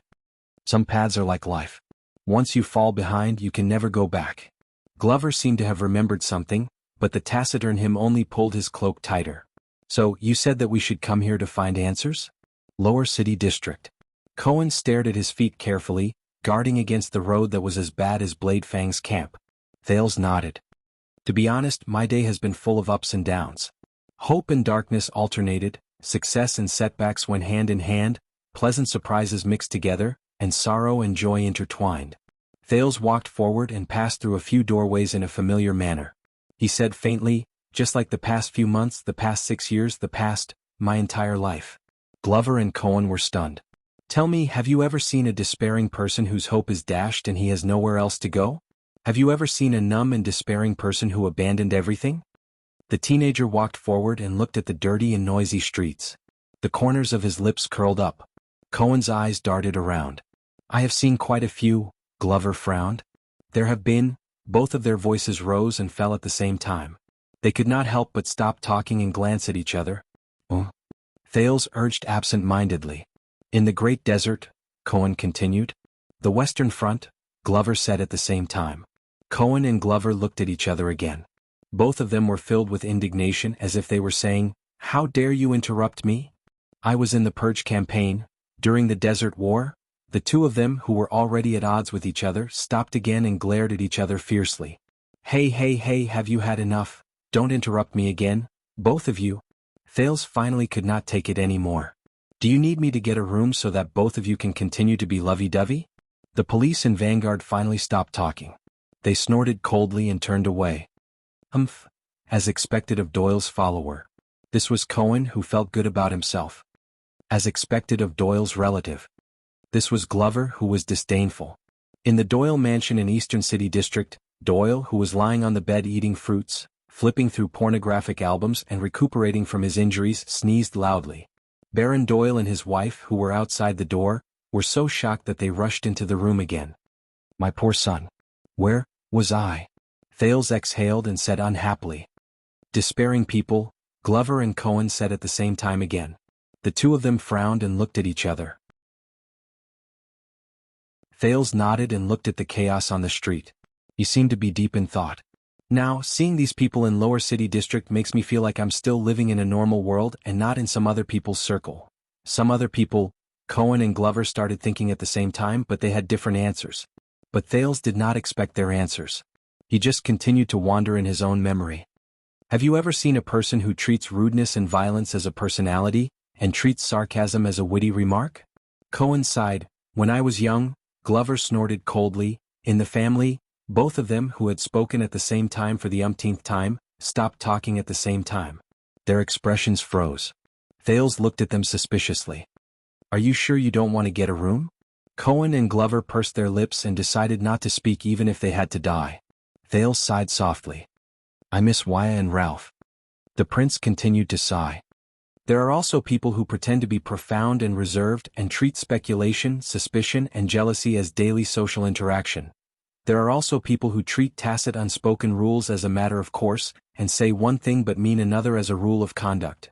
People who treat hypocrisy and pretentiousness as proper etiquette and ambiguity as watertight. Unfortunately, I've met all of these people over the past few days. Thales let out a long sigh. Maybe we'll meet again in the future. And all of them have their eyes on me. Whether it's hope or coercion, scrutinizing or disdainful, they're hoping to find answers from me, to answer questions they can't answer. Thales' eyes dimmed. But they're wrong.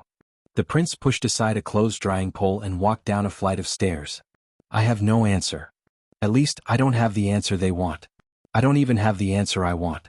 Thales stepped on the muddy road in his memory just like it was many years ago. Nothing seemed to have changed.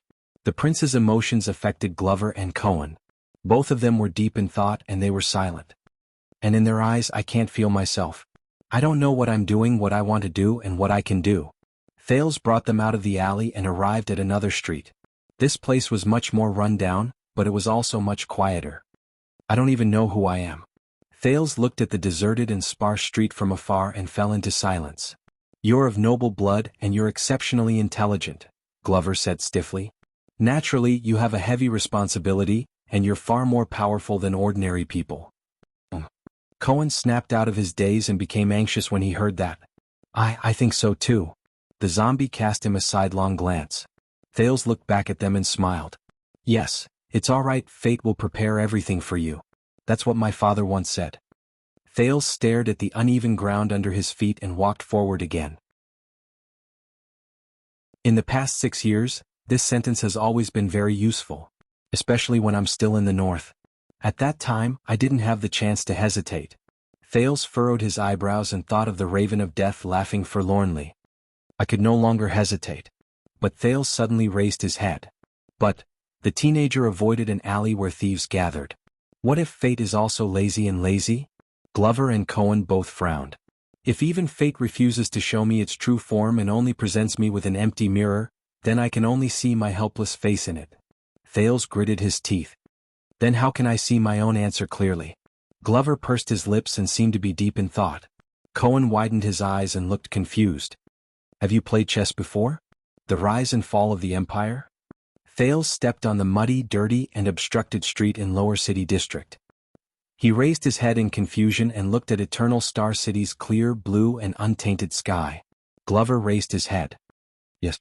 Cohen scratched his head in embarrassment, and his voice became softer. I know the rules. I can't help it, the old man taught my cousin his chess skills. Thales smiled faintly. Since I returned to the kingdom, many people have wanted to play chess with me, and I have satisfied all of them. Thales continued to walk forward, and his gaze gradually became fierce. But one of them is the most special person. He did not use the way I am used to. They walked on an unfamiliar street. The houses and alleys here were stacked together, and they could still vaguely tell that the place was orderly when it was first planned. But it was still filled with beggars and gangsters, and it was difficult to escape the chaos brought by man-made disasters. Most people play chess and what they see are chess pieces and chess games.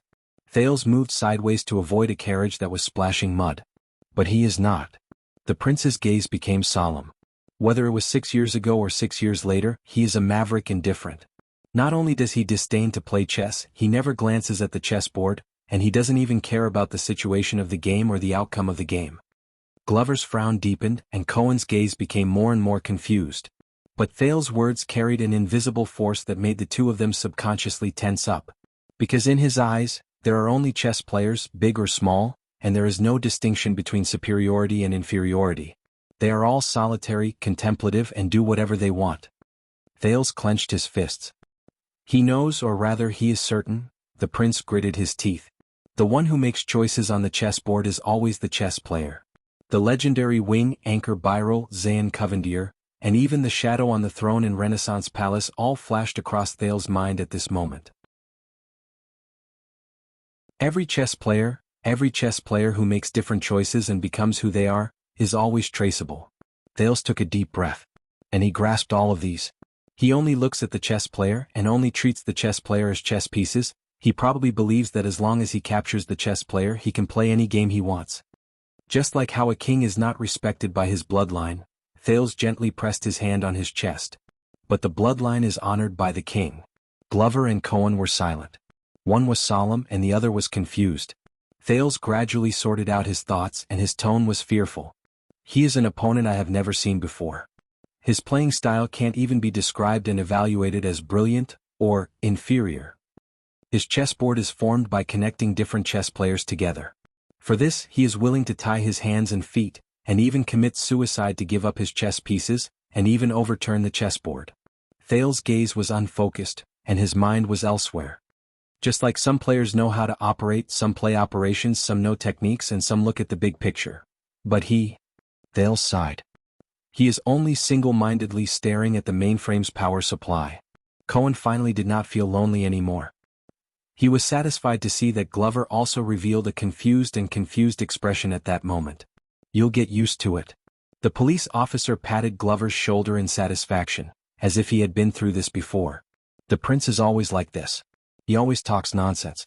I've seen it before. I am his personal guard who accompanies him day and night.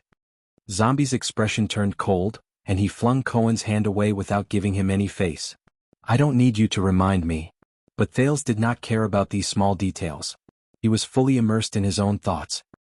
He chose, or rather he believed that he chose the king and the chess player, not his bloodline and the chessboard. The prince took a deep breath, but for a moment he felt a little dazed and hesitant. But how can he be so certain? Thales said slowly. If he is respected because of his bloodline, will he definitely be honored because of his bloodline?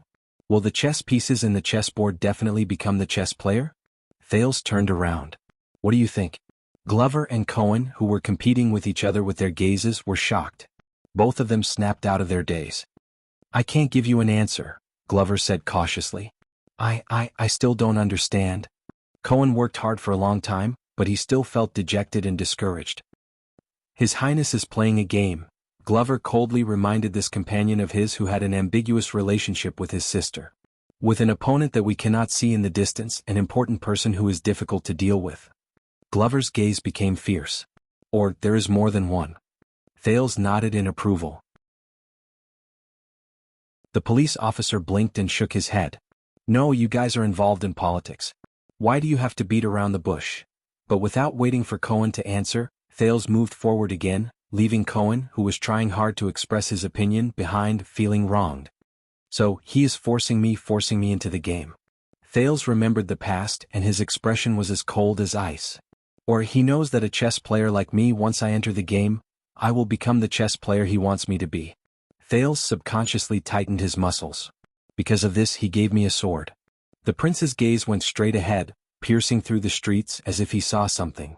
Because he knows or he believes no matter where the blade is pointed, no matter what I draw the sword for, block or attack, slash or stab, once I pick up the sword, Thales said faintly, I will never be able to put it down again. Glover felt the Duke of Star Lake struggle and hesitation, but he did not speak. But Cohen tried hard to blink. Where are you going? What are you doing? Sword, air. Cohen's gaze was profound at first, then lost. I'm sorry, I still don't quite understand. It's okay, Cohen. Thales snapped out of his daze and exhaled. It's a good thing that you don't understand. The prince looked at him with a complicated expression. It means that you are very happy. Don't worry. But unexpectedly the police officer shook his head decisively. No, Your Highness. Although I know you are secretly scolding me, Master Zadie told me that when you do not know whether to raise your sword, Cohen hesitated for a moment, but still said firmly, it is time to ask your heart of the sword. Thales was stunned. What? The heart of the sword? Cohen said solemnly and seriously. In the Tower of Eradication, without this thing you cannot graduate. Humph. Glover crossed his arms and sneered. It's that stupid Towers theory again. Cohen glared at Glover in dissatisfaction, but in the end he did not clash with Glover. Instead he turned around and asked Thales, "This is the Tower of Eradication's general view on the power of eradication. The power of eradication is not a tool but a self. Its training is not the practice of skills, nor is it the repetitive repetition but the training of the heart. It is the questioning of one's self, strength and body, appearance and spirit, skills and personality, actions and beliefs. The sword is external, the heart is internal, the moves and skills are external, and the power of eradication is internal. Only when the internal and external elements complement each other can one reach the pinnacle of the power of eradication." Thales was deep in thought. Cohen showed a nostalgic look. For this reason, as a training method, every swordsman and every fighter in the Tower of Eradication has to embark on a journey to find their own unique heart of the sword. There is no strong or weak, only whether it is suitable or not. The heart of the sword is connected internally and externally so that one can achieve greatness. Your sword must be parallel to your heart, and their ideals are interlinked. Otherwise, at some point, your heart will always be disconnected from your sword. Your martial arts skills will only yield half the results with twice the effort, and your power of eradication will be sluggish and difficult to execute. Just like how you cannot force a meticulous and thoughtful swordsman to wield his sword freely, you cannot force a straightforward and rough fighter to be meticulous. Parallel, and their ideals are interlinked. Thales was slightly lost in thought. He remembered Ricky's explanation of the power of eradication in the Prison of Bones. Glover snorted in disdain. It sounds extravagant, but when it comes to fighting... Cohen ignored Glover but looked at Thales instead. What about you? Where is your heart of the sword, your highness? Thales was silent. At that moment he suddenly remembered Fakenhaz's words. Hold on to your sword. Don't lose it. But at that moment, Thales suddenly felt his heart skip a beat. You've crossed the line, young masters. Almost at the same time, Cohen and Glover's expressions changed. Vigilantly and solemnly, they bent their knees and placed their hands on their swords, entering a fighting stance. It was only then that Thales noticed that at some point in time, the streets around them were already empty. It was eerily quiet. And right in front of them, a man with a resolute face and sturdy muscles crossed his arms. He stared at them with a burning gaze. His left arm was tied with a piece of black silk cloth, and it swayed gently. Looks like the scumbags along the way did not lie. The man watched Cohen and Glover's movements and his gaze changed. They are indeed tough. They are worthy of this cloak. No wonder they dare to come to our street business. Thales stared at the black silk cloth and was lost in thought. Super class. Glover fixed his gaze on the resolute man. He makes me uncomfortable. Cohen took a deep breath. I know this guy. He's on the list of ex-convicts in the police station. The police officer was eager to take action. Thunder Axe, Oskow. He served in the army before, on a warship in Eastern Sea Hill. Perfect, we can take this opportunity too. But right at this moment, Oskow whistled softly. Soon, the sound of footsteps rose from all directions. It went from scattered to deafening. In a few seconds, countless figures with black silk cloth tied around their arms appeared from the surrounding streets and alleys. They blocked the three of them so tightly that not even a drop of water could pass through. Glover and Cohen counted the number of people, and their expressions changed at the same time. This is also... Cohen's expression twitched a little. There are too many. This number is extraordinary, Glover concluded solemnly. Thales furrowed his brows. Cohen exhaled. Damn it. I remember that gloomy-looking guy at the back on the left. Silent Killer Leork. His background is still unknown. Thales turned his head to the left and as expected, he saw a familiar face. Leork leaned against the wall with his head lowered. None of the dozen thugs around him dared to approach him. And on the right. That's Steel All Adrianza. He's definitely one of the Northlanders who bullies the market and collects debts. He's a reckless Northlander. That's strange. These desperado subordinates are different. They usually don't gather together, Cohen pondered. Glover did not speak. He just moved his arm to confirm the extent of the whip injury affecting his movements. Welcome to the underground street. I wonder where you came from, young masters. Oskow took the axe handed to him by his subordinate. He took a step forward and flashed the blade with a smile. Black Street Brotherhood greets you. Underground Street. Thales sniffed instinctively. As expected, he smelled the faintly discernible moldy smell from his memory. It was a place he was familiar with. Thales was confused. There's only one. Come to this place to play? Thunder Axe clicked his tongue and shook his head. There's an entrance fee. Oskar waved his hand gently. The thugs around him with ill intentions slowly approached the three of them. I have a flare to request assistance from Western City Police Station. That means the director will definitely nag after this and deduct my... Cohen touched the back of his waist in annoyance. I have one too. The Royal Guards, but the flag-bearer division. Glover said gloomily. But at this moment, Thales boldly took a step forward without hesitation. Is that so? Entrance fee? The teenager under the cloak ignored the dense crowd of people from the Brotherhood and looked straight at Oskar. You have to know, I quite like this place. The feeling every time I come here. With complicated and subtle emotions, Thales sized up the seemingly familiar streets around him. He sighed with emotion. It's like going home.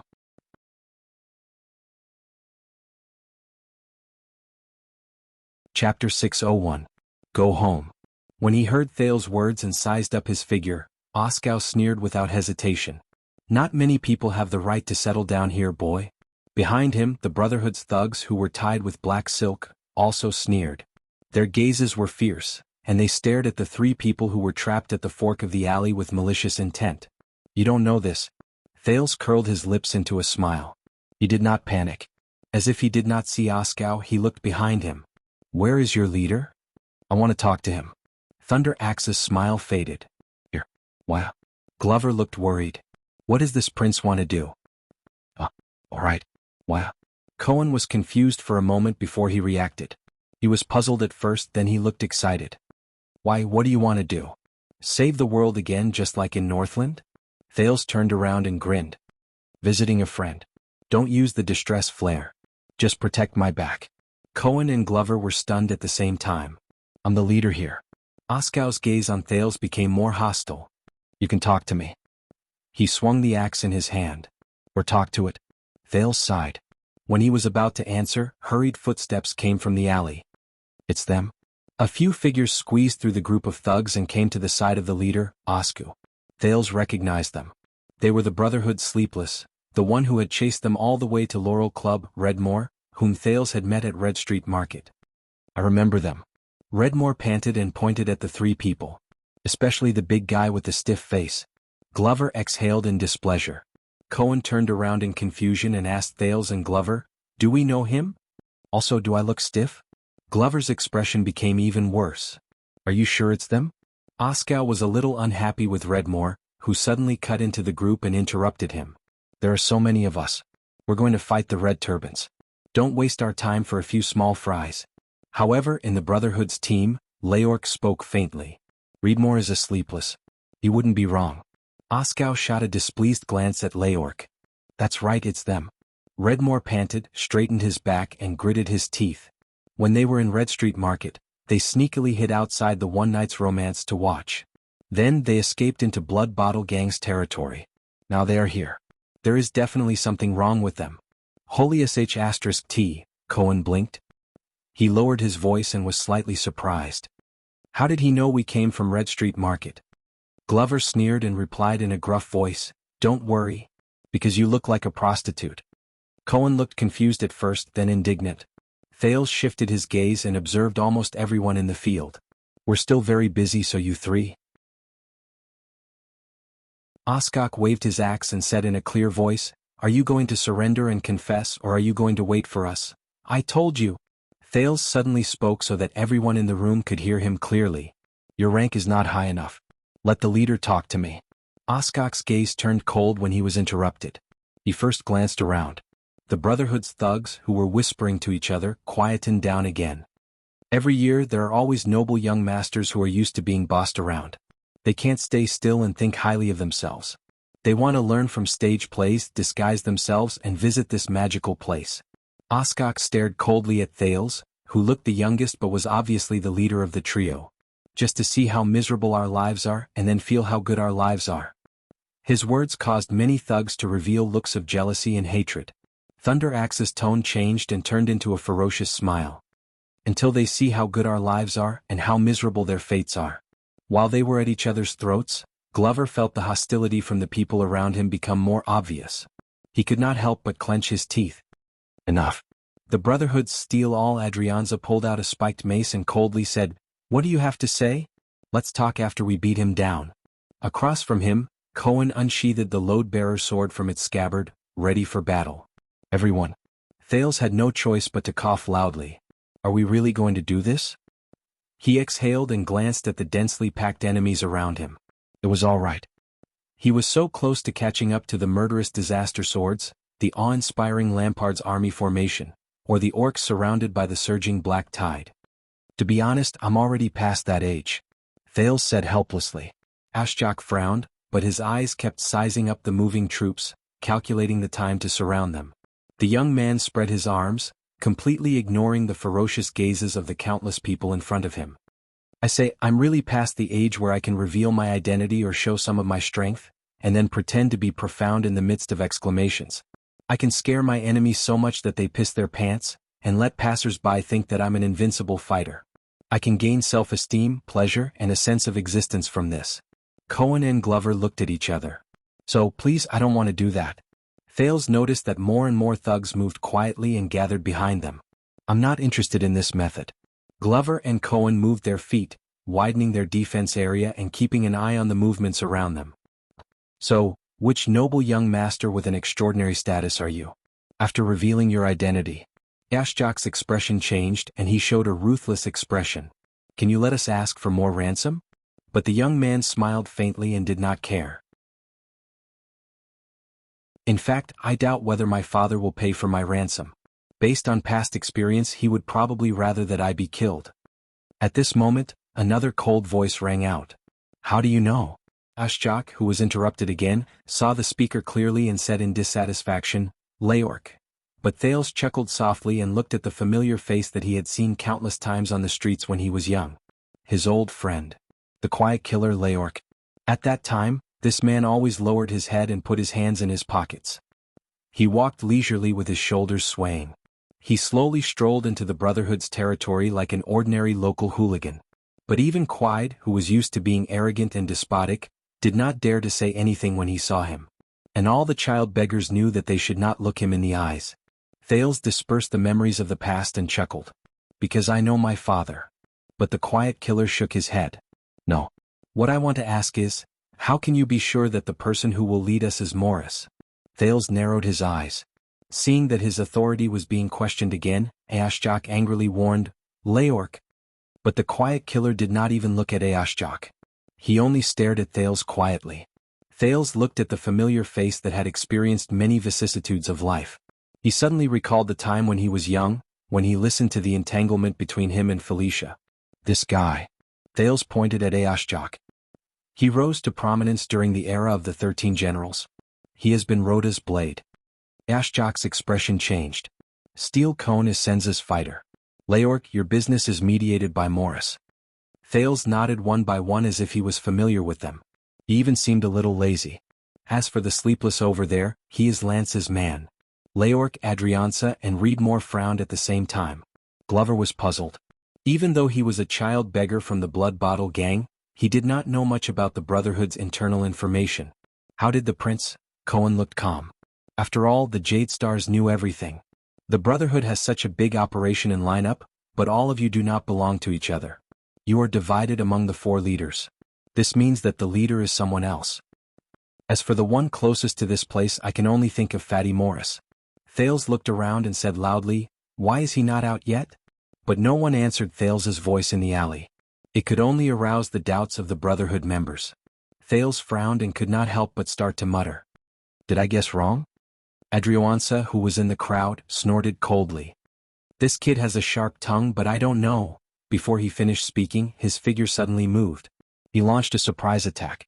He went straight for Thales. Something unexpected happened. Oscu and Thales' expressions changed slightly. But a figure also flashed behind the teenager and faced Adrianza head-on. In a flash the air surged. Clang, clang, shing. The alley was narrow. The sound of weapons clashing was ear-piercing. Those who heard it all frowned. After the 3 rounds, Adrianza gritted his teeth and retreated. He looked at the wound on his right arm. He was shocked and angry at the same time. In front of him, Glover, who was blocking Thales, sheathed his sword coldly and shook off the blood on the blade. There was a small commotion in the Brotherhood's team. Ashjak's expression also changed.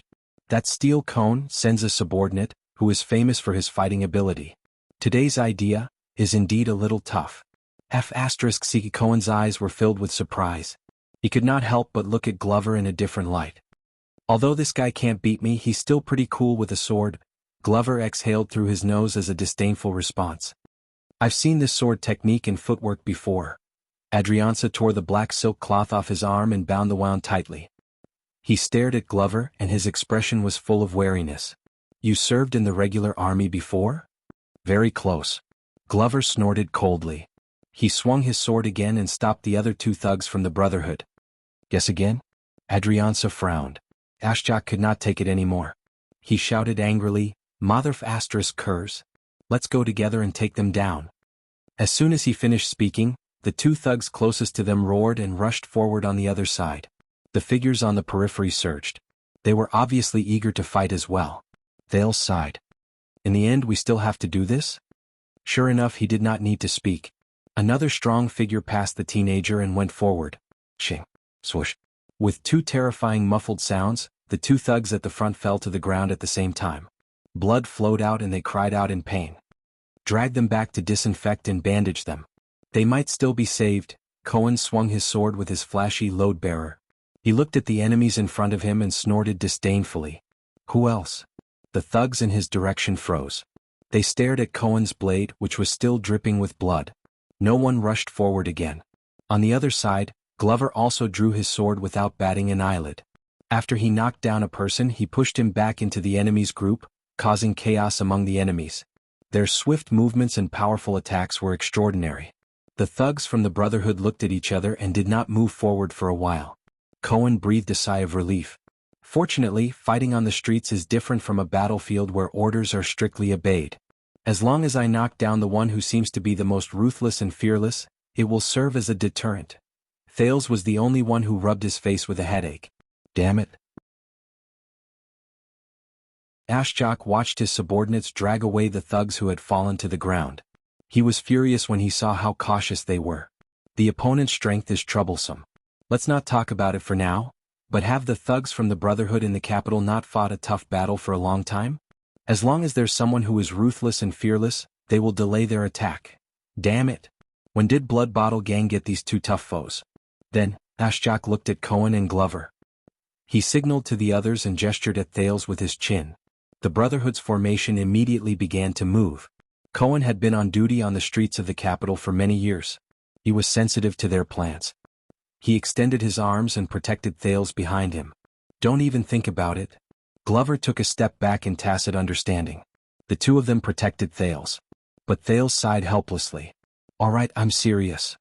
Thales ignored the expressions of the two people beside him.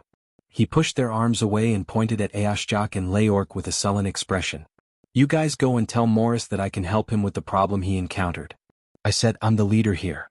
Ashjak extended his finger. He was extremely dissatisfied. And I'm not. Forget it. Thales could not be bothered to listen to his harsh words, which were meant to distract them and take the opportunity to launch a sneak attack. From the looks of it, even if I say I'm a prince, they will not stop and sit down to talk. I have to bring out the real deal. Ashjak, Thunder Axe, right? Thales raised his voice. Since you work for Rhoda, I think you must know the blacksmiths on South Street. For example, Karachi? Ashjak's arm froze in the air. You must have felt terrible too. After his shop and the other shops that had dealings with you were raided for no good reason, your underground arms business, especially the processes such as the tempering of old goods, became full of obstacles all of a sudden, wasn't it? Thales sneered. And I'm afraid this is not the only thing that makes you feel terrible. Thales was satisfied to see that not only Ashjak, but many of the thugs from the Brotherhood, including Adrianza, Leork, and Redmore, changed their expressions. Glover was puzzled again. You even know this? He does know something. It seems like it's not small fish, Adrianza, another Northlander, said coldly. Take him down regardless of casualties. The people behind him immediately stepped forward, but Thales turned his head at the right time. Adrianza, the teenager said loudly. You are Senza's #1 right-hand man. You have been running business with him in the Northern Territory and the Land of Cliffs. To be precise, you are fighting for territory with Blood Bottle Gang. Adrianza snorted coldly. Over the past few years, especially after the alarm at Broken Dragon Fortress was lifted and peace returned to the Northern Territory's borders, you have been smooth sailing and forced Blood Bottle Gang to retreat. But you were sent back by Senza. Thales shook his head. Because he knows the reason for your victories over the past few years. He knows where the key to Blackstreet Brotherhood's development lies. Especially these days when your development is blocked. The moment he finished speaking, a figure swayed in front of him. Clang. Adrianza's spiked mace and Glover's sword were entangled. They could not advance or retreat. CK, the Northlander nicknamed Steel, all gritted his teeth. His expression was ferocious. King hate nobles. What a coincidence. Glover did not forget to reply in a muffled voice while he wrestled with the other party. Me too. But on the other side, Cohen suddenly trembled. He subconsciously turned around and raised his sword to block a blade that appeared out of nowhere. Clang. Leorc's figure moved swiftly. He retreated the moment he came into contact with the blade, like a ghost under the sun. In an instant the situation changed. Battle cries rose. The Brotherhood's hatchet men surrounded and attacked. Glover and Cohen shouted angrily. The two of them stood in front of Thales and protected him in the middle. They exerted all their strength to block the attacks from the swords and sabers. Thales knew that the situation was not good, but he had faced such situations countless times. He believed in Glover and Cohen's abilities. So, he forgot about the fear in his heart and calmly said, Leorc, are you not worried that you will be entangled with us here? Leorc's gaze flickered in the crowd. Felicia has just escaped from danger. Aren't you going to take a look? Leorc's expression changed.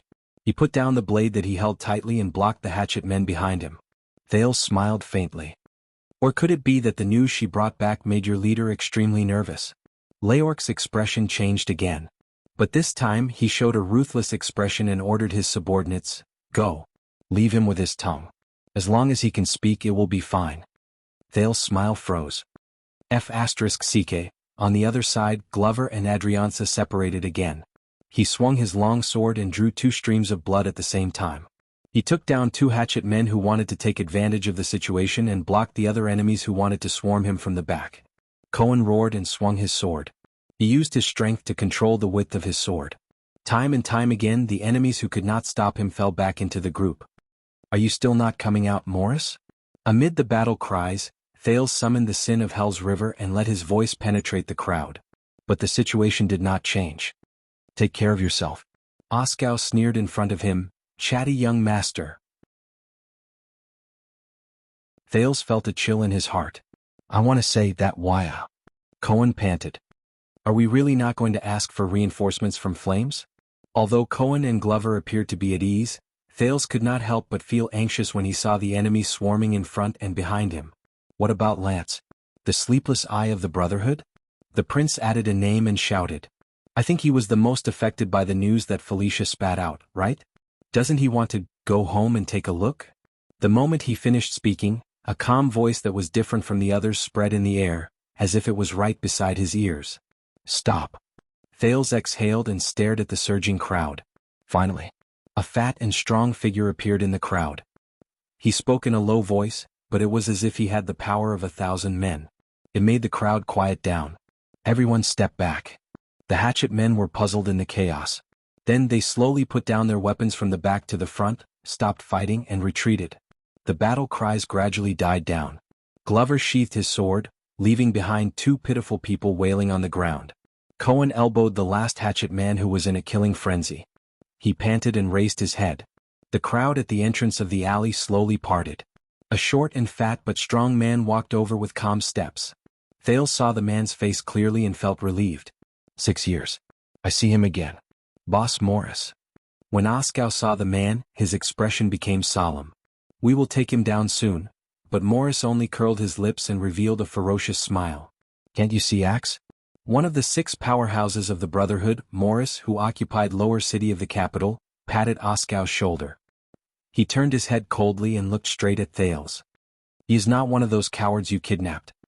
He is not one of those young masters who think they are the main characters, But once they lose their status, power, or divine weapons to rely on, they tremble in fear. Thales also looked back at Morris with a cold look in his eyes. When he was a child beggar, it was this kind-looking fat man who managed the gang business in Blackstreet, the birthplace of Blackstreet Brotherhood and even the entire lower city. Every time he appeared, Leork, Felicia, Rick, Locke, Quide, Beth, and most of the Brotherhood members Thales had met had to obey his orders. And he would occasionally appear in Sunset Pub. Every time he appeared, Jayla would be cautious and the boss would not look good. Oh right, Morris also raised a ferocious angry wolfhound which almost killed Thales. But this could not be compared to Morris' other crime. He once suffocated an escaped child beggar to death in front of everyone. Since then the Brotherhood's own people and their opponents were all in awe of Morris. No matter who it was, when they looked into the eyes of this smiling fat man who could even lay his hands on children, without the slightest bit of pity, they would feel a chill down their spine. The child beggars even hid and cowered under Quide's warning, afraid that they would be unlucky. But at this moment, Thales suddenly realized that he was already standing there, looking straight into Morris's eyes. This is a noble. Morris continued to move forward, passing through the crowd. The thugs of the Brotherhood all lowered their heads and retreated. The real kind. Not the useless foppish young masters that the Red Turban likes to cling to. Morris finally arrived in front of Thales. Cohen and Glover dutifully stood in front of Thales and warned the seemingly ordinary fat man. Morris looked at the two bodyguards in front of him and revealed a shrewd smile unique to businessmen. At that moment, Thales suddenly felt a chill down his spine. Enough. The teenager suddenly spoke and he seemed to have lost his composure. It's close enough. Thales reminded his two subordinates, be careful this guy's psionic ability, but before Thales could finish, Morris raised his eyebrows and smiled with his eyes squinted. Yes, it's close enough. In the next second, Cohen and Glover's expressions changed drastically, and they swayed at the same time. Two dull sounds were heard, and both of their weapons were pressed against the ground at the same time. Thales was shocked. Glover was seen trembling as he pulled his collar open and panted in pain. Breathe. Morris just looked at him with a smile as if he was watching a child next door playing a game. Damn it. Thales was shocked and angry at the same time. Morris's psionic ability is too far away. On the other side, Cohen's face was also red, and he desperately supported himself against the ground. I remember now, the Brotherhood, the fat boss, psionic ability, air. Damn it, if only I had a chance, not too much, just 1 second to draw my sword, I wouldn't have to be so embarrassed in front of the prince. But you don't have that 1 second. In the Tower of Eradication, Master Zadie's words rang in his ears. If you don't snatch it, you don't have it. If you don't snatch it, you don't have it.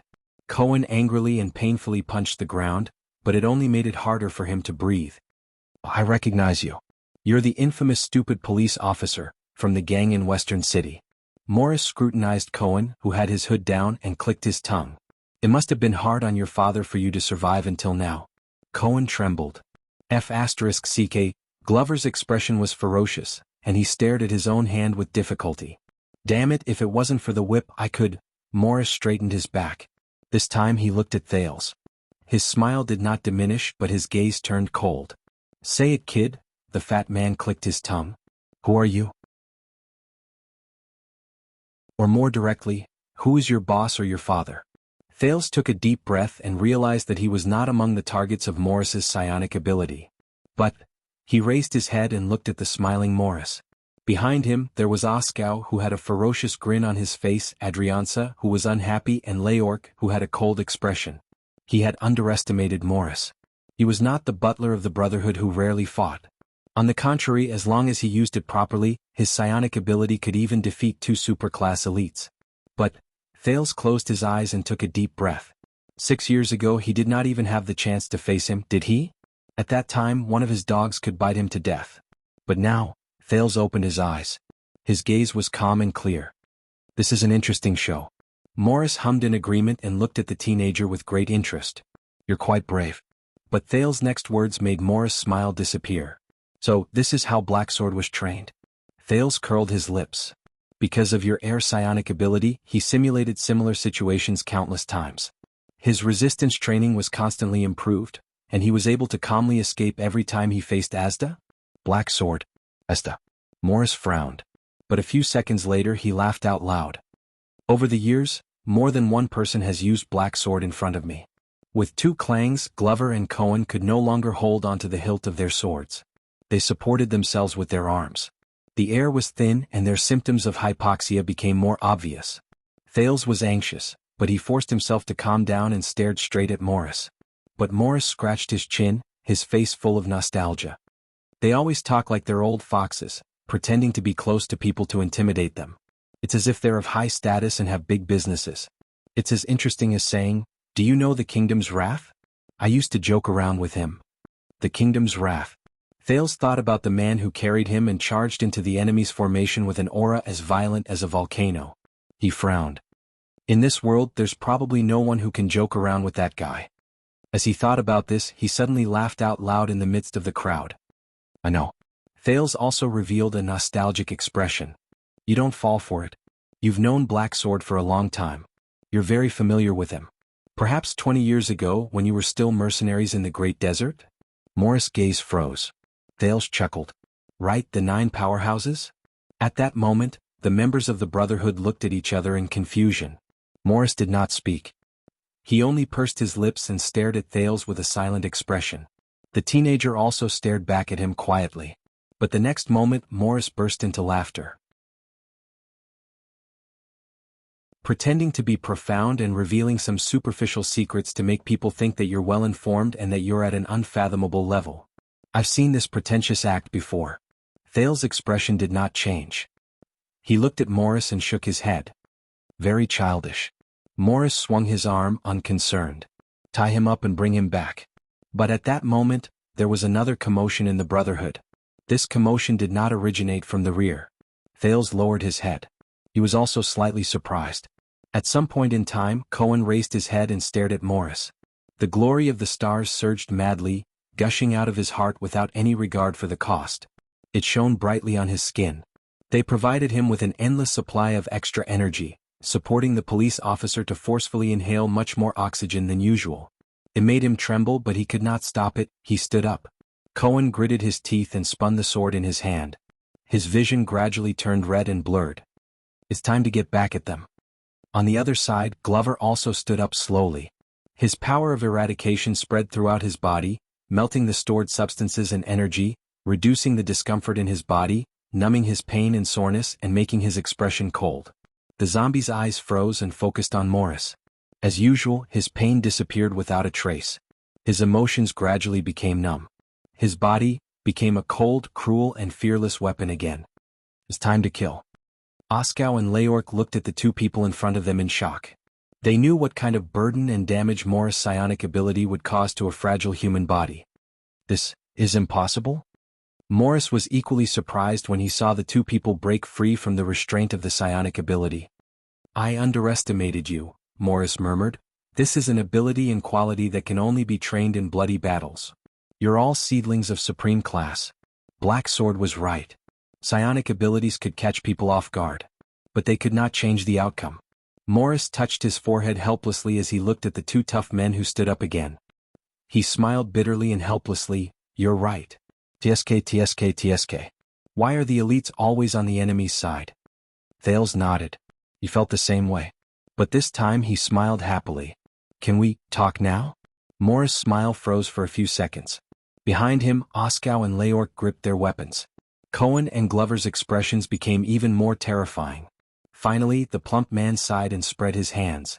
Glover and Cohen immediately felt that the air around them smelled good again. Then they panted and returned to normal. Don't worry. I hate childish tricks too.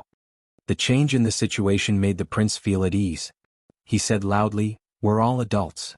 Morris looked at Thales' tender face and furrowed his brows. Thales came to his senses and coughed. You know, during the age of the Empire, men became adults at the age of 14.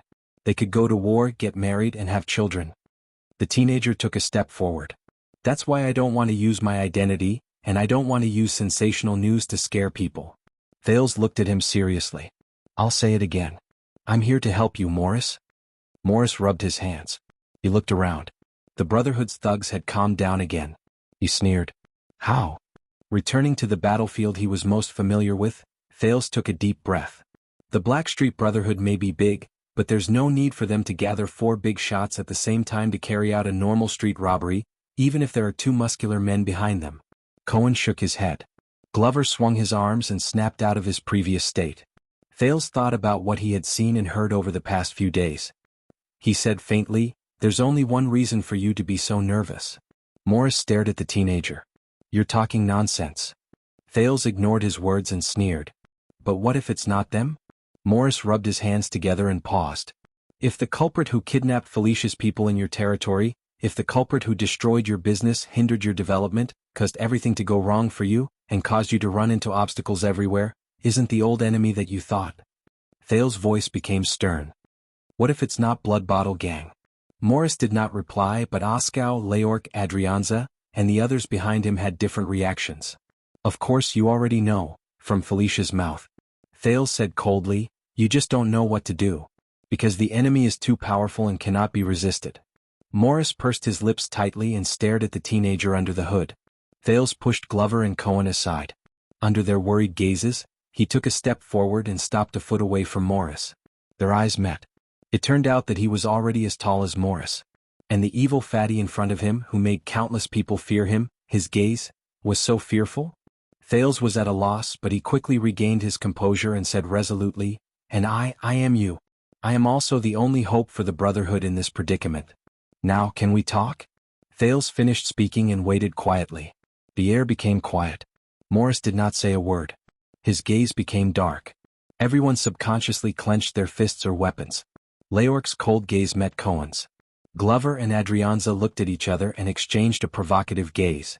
Finally, amidst the unbearable silence, Morris suddenly burst into laughter. Ha ha ha ha. Perhaps it was because of the air psionic ability, his laughter shook the alleyway and made people uncomfortable. Leork pressed his ears in discomfort and said through gritted teeth, "Boss," but Morris suddenly turned around. "Retreat." The fatty had an elated look on his face as he waved his arms around happily. Go home, go home. Do what you need to do." The people in the Brotherhood were stunned. Thales exhaled and smiled. In the next second, Leork, who had followed Morris for many years, turned around and gave his order without hesitation. Amidst the rustling of footsteps, the people who belonged to Morris behind him dispersed. Redmore and his sleepless were expressionless, but they quietly melted into the shadows and disappeared into the messy and hidden alleyway. Adrianza hesitated for a moment, but he nodded and turned around with his subordinates. Glover and Cohen finally breathed a sigh of relief. More than half of the people in the alleyway immediately dispersed. Only the last few people were left. "Boss Morris?" Ashjok looked at Thales unwillingly. "Are we still going to Red Street Market today?" Morris did not even look at him. He only looked at the prince with interest and repeated, "Retreat." Ashjok took a deep breath. "Boss Morris, since we have mobilized so many people, we should not return empty-handed. We should at least go to Red Street Market and give the Red Turbans a warning." When Morris heard this, he seemed to have suddenly thought of something. "Oh, you're right. That's good." He waved his hand in a sluggish manner. "Go, it's all up to you." Ashjok was stunned. He looked at the thin team behind him. "But we are going to Blood Bottle Gang. We need numbers. Boss Rhoda, Oh, Rhoda. My old friend." Morris was like an old man who was hard of hearing. He slowly dug his ears. "Is he here too?" Ashjok pursed his lips. "No, boss, but..." Morris's face fell. "Then why are you still talking nonsense?" The plump man turned around slightly. His eyes were filled with coldness. "Is your surname Rhoda too?" Ashjok's face immediately turned pale. However, he judged the situation and did not continue to pester him. He turned around decisively and left with his subordinates. The Brotherhood's forces, which were originally heavily surrounded, were suddenly left with 3 people. Morris, Leork, and another subordinate who had opened up a path. Then, in the empty alleyway, Morris rubbed his hands together and looked at Thales with a smile. "This handsome, why?" Thales suddenly interrupted him. "Why did you say that this is a true noble?" Morris paused. A thought appeared in his head. "Because I have seen it before." Thales narrowed his eyes. The Brotherhood's kind-looking plump man laughed. "A true noble has nothing to do with their outward bearing or even their birth or bloodline. Instead, it is the mark that is branded in their soul and bones." Morris' smile faded slightly. His small eyes shone brilliantly. "Even if they are mired in mud, even if they are born despicable, even if they have nothing. They are also destined to be nobles. Thales was deep in thought. Morris rubbed his hands on his clothes. He walked forward and extended his hand politely. Let me introduce myself. I am Morris.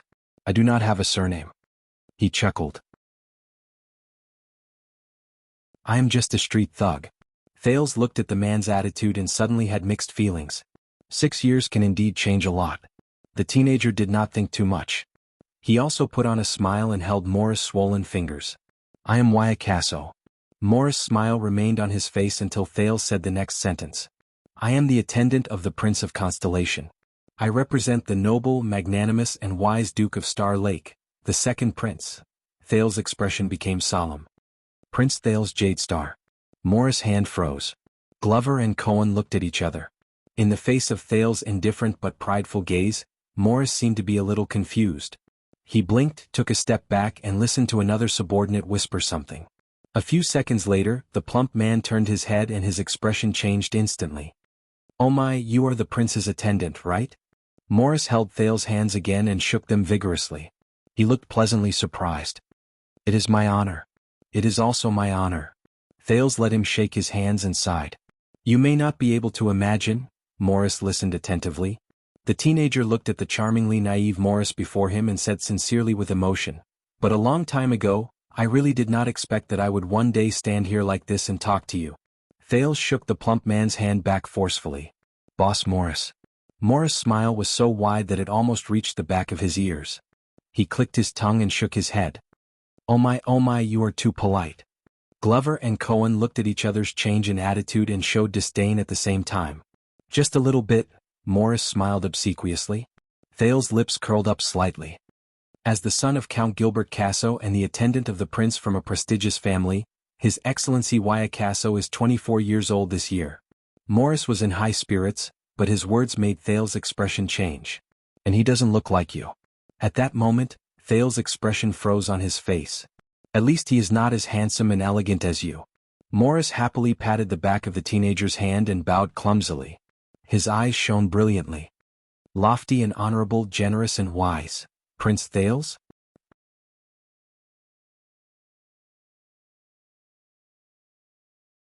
Chapter 602. Underground Street, Grove's Pharmacy. Grove listlessly sent away a bruised thug from the Brotherhood and recorded his credit in his notebook. Only then did he sit down lazily behind the counter. He warmed himself with a bottle of wine as he watched his wife take care of the shelves. Not to mention the occasional street robberies and petty thefts. Even if everything went smoothly, there was basically no profit to be made from opening a pharmacy in Lower City District. But he, the slick Grove, still managed to take root in this notoriously chaotic place. He had been doing business peacefully for more than a decade. This was not something an ordinary person could do. Aside from the good connections his father had made while he was still alive, his good working relationship with the Blackstreet Brotherhood was also one of the reasons. Now, in the underground street he was considered a big shot. Who would be stupid enough to give him a hard time? Every time he thought of this, Grove felt a little proud, which made him look around his shop even more contentedly. Occasionally he would take a sip of the warm wine. Dad, this business of mine is much better than when you swindled people back then, isn't it? The door of the shop was pushed open, and the bell behind the door rang. And a gust of cold wind seeped in from the street. There's a customer. Grove shivered in the cold and raised his head reluctantly from behind the counter. Don't tell me it's those ignorant thieves. They haven't stopped for more than a decade. It's winter now and there's a shortage of herbs. We don't have enough typhoid medicine. If you must buy it, the price won't be cheap. Grove, who was repeating himself mechanically, was stunned when he saw the customer. The person who opened the door was a strong man with a stiff expression. He lifted his cloak to reveal the sword hilt at his waist. He looked down at Grove from above. Behind him was another large man who was about the same size. The latter was unlucky enough to be caught by the doorbell's rope. He was shocked. Then he held the weapon at his waist and looked around unhappily. Grove was a little puzzled. He had never heard of these two people in the Brotherhood. Were they new? Or robbers? Having lived in Lower City District for a long time, Grove's first reaction was to reach for a knife under the counter. But the appearance of a third person made him change his mind. It was an average-sized man with a childish face. He was clearly a teenager who was still growing. He lifted his hood and scanned the shop in a daze.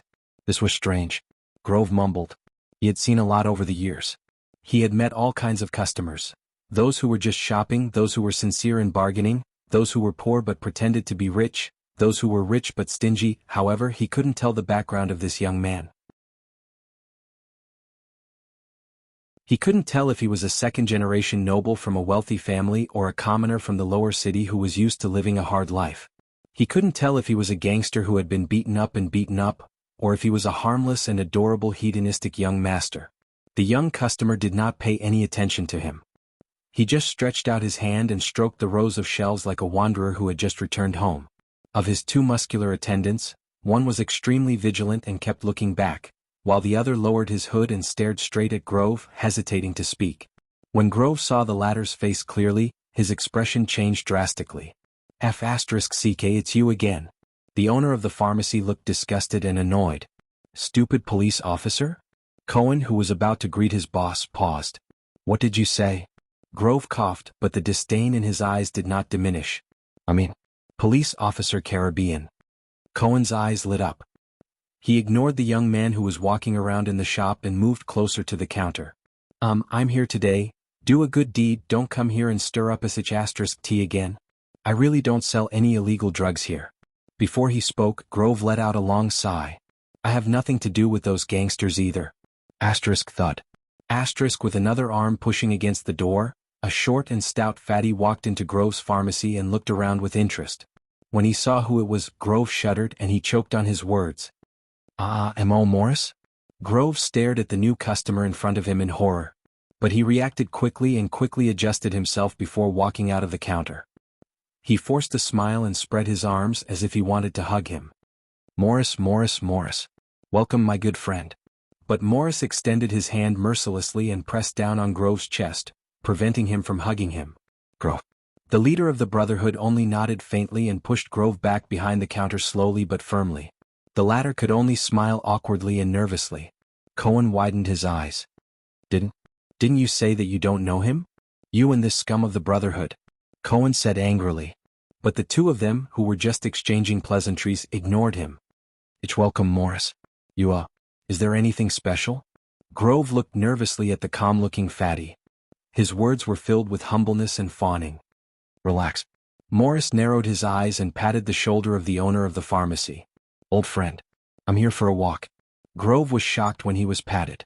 Then he reacted and squeezed out a smile. Of course. Come take a walk. My dear, clean up the floor. Then bring out your gang. Grove's wife nervously grabbed the broom beside the shelf. But Morris grabbed the owner's shoulder. Don't worry about it. Just accompany your friend and leave in a while, Morris said calmly. But the more indifferent the leader of the Brotherhood was, the more terrified Grove was. Okay. Grove waved his hand to get his wife to go back. He carefully approached Morris, looked at the angry Cohen, then pointed at the dazed teenager by the shelf. What's going on? Why is there a police officer? And who's that? Morris raised his eyebrows and turned around. Glover stood at the door and stared at him. His right hand was on his weapon, and the warning look in his eyes never diminished. Bodyguard. The dignified fatty snorted softly. My friend's bodyguard. Grove was stunned. Friend? A little friend. Morris turned to look at the teenager between the shelves. His words were meaningful. And a big friend. Grove blinked, and the way he looked at the teenager changed. He quickly shouted, have a good time shopping, customer. With that, Grove rolled his eyes, rubbed his palms, and giggled. Morris, since you're here, I'd like to hand in my money for next month in advance. Yanni, bring me the money bag. Morris furrowed his brows. Money? Cohen's reaction was even faster. He immediately said angrily, Hey, how dare you ask for protection money in front of me? Grove turned to the police officer and said sternly, What? What protection fee? Don't spout nonsense. This is money I owe my friend. I'm just returning the money. Do you understand? Returning money? Is there a money for returning money? Cohen jumped up and said earnestly, I'm telling you, don't be afraid. I'm telling you, don't be afraid. The police officer is here to uphold justice for you. On the other shelf, the shopkeeper's young wife walked over shakily.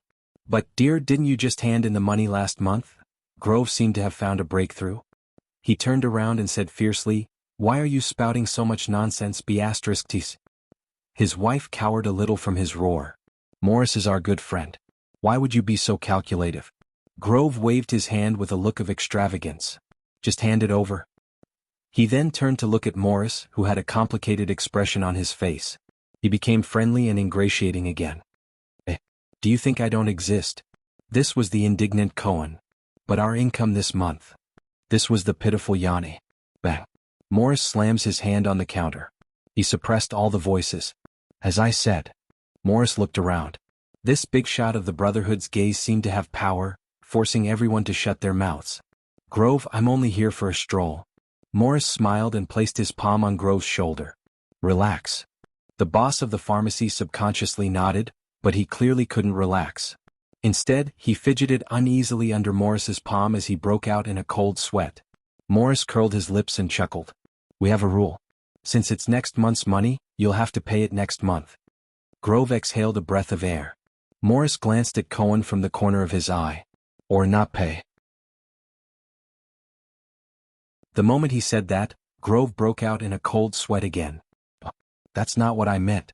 However, Morris chuckled and released him. He turned around and walked between the shelves. He followed the youth's footsteps. Rules? Cohen came to the front of the counter and gritted his teeth in disbelief. Grove, you don't have to pay and you don't have to be afraid of him. I guarantee that as long as you are willing to testify against Morris and his gang for their crimes of bullying and extortion, I'll definitely send him to prison. Grove, who was at a loss for words, looked at him in a daze.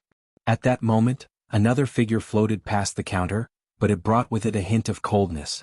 Grove shuddered. Leork.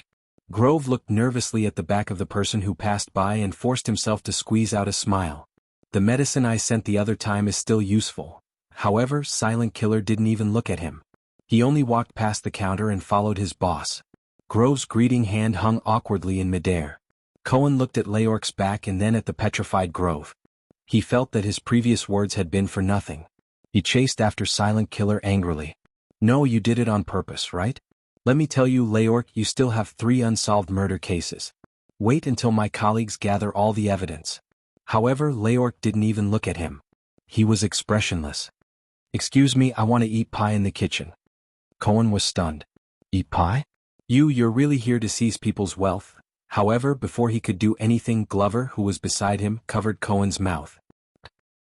No, I want, ugh. The zombie's expression didn't change as he pushed and shoved the police officer into a dark corner. The shop finally quietened down. At this moment, the young man who was quietly looking around the Grove Pharmacy on the other side of the shelf suddenly turned around and called out to the owner's wife. You're Yanni, right? The boss wife, who was tidying up the shelves with her head lowered after being wronged, was shocked and raised her head. Yes. This, customer, how can I help you? The youth, who was leisurely touring. Thales saw the other party's appearance clearly. It was a young woman with gentle eyes and gentle brows. You're a helper here?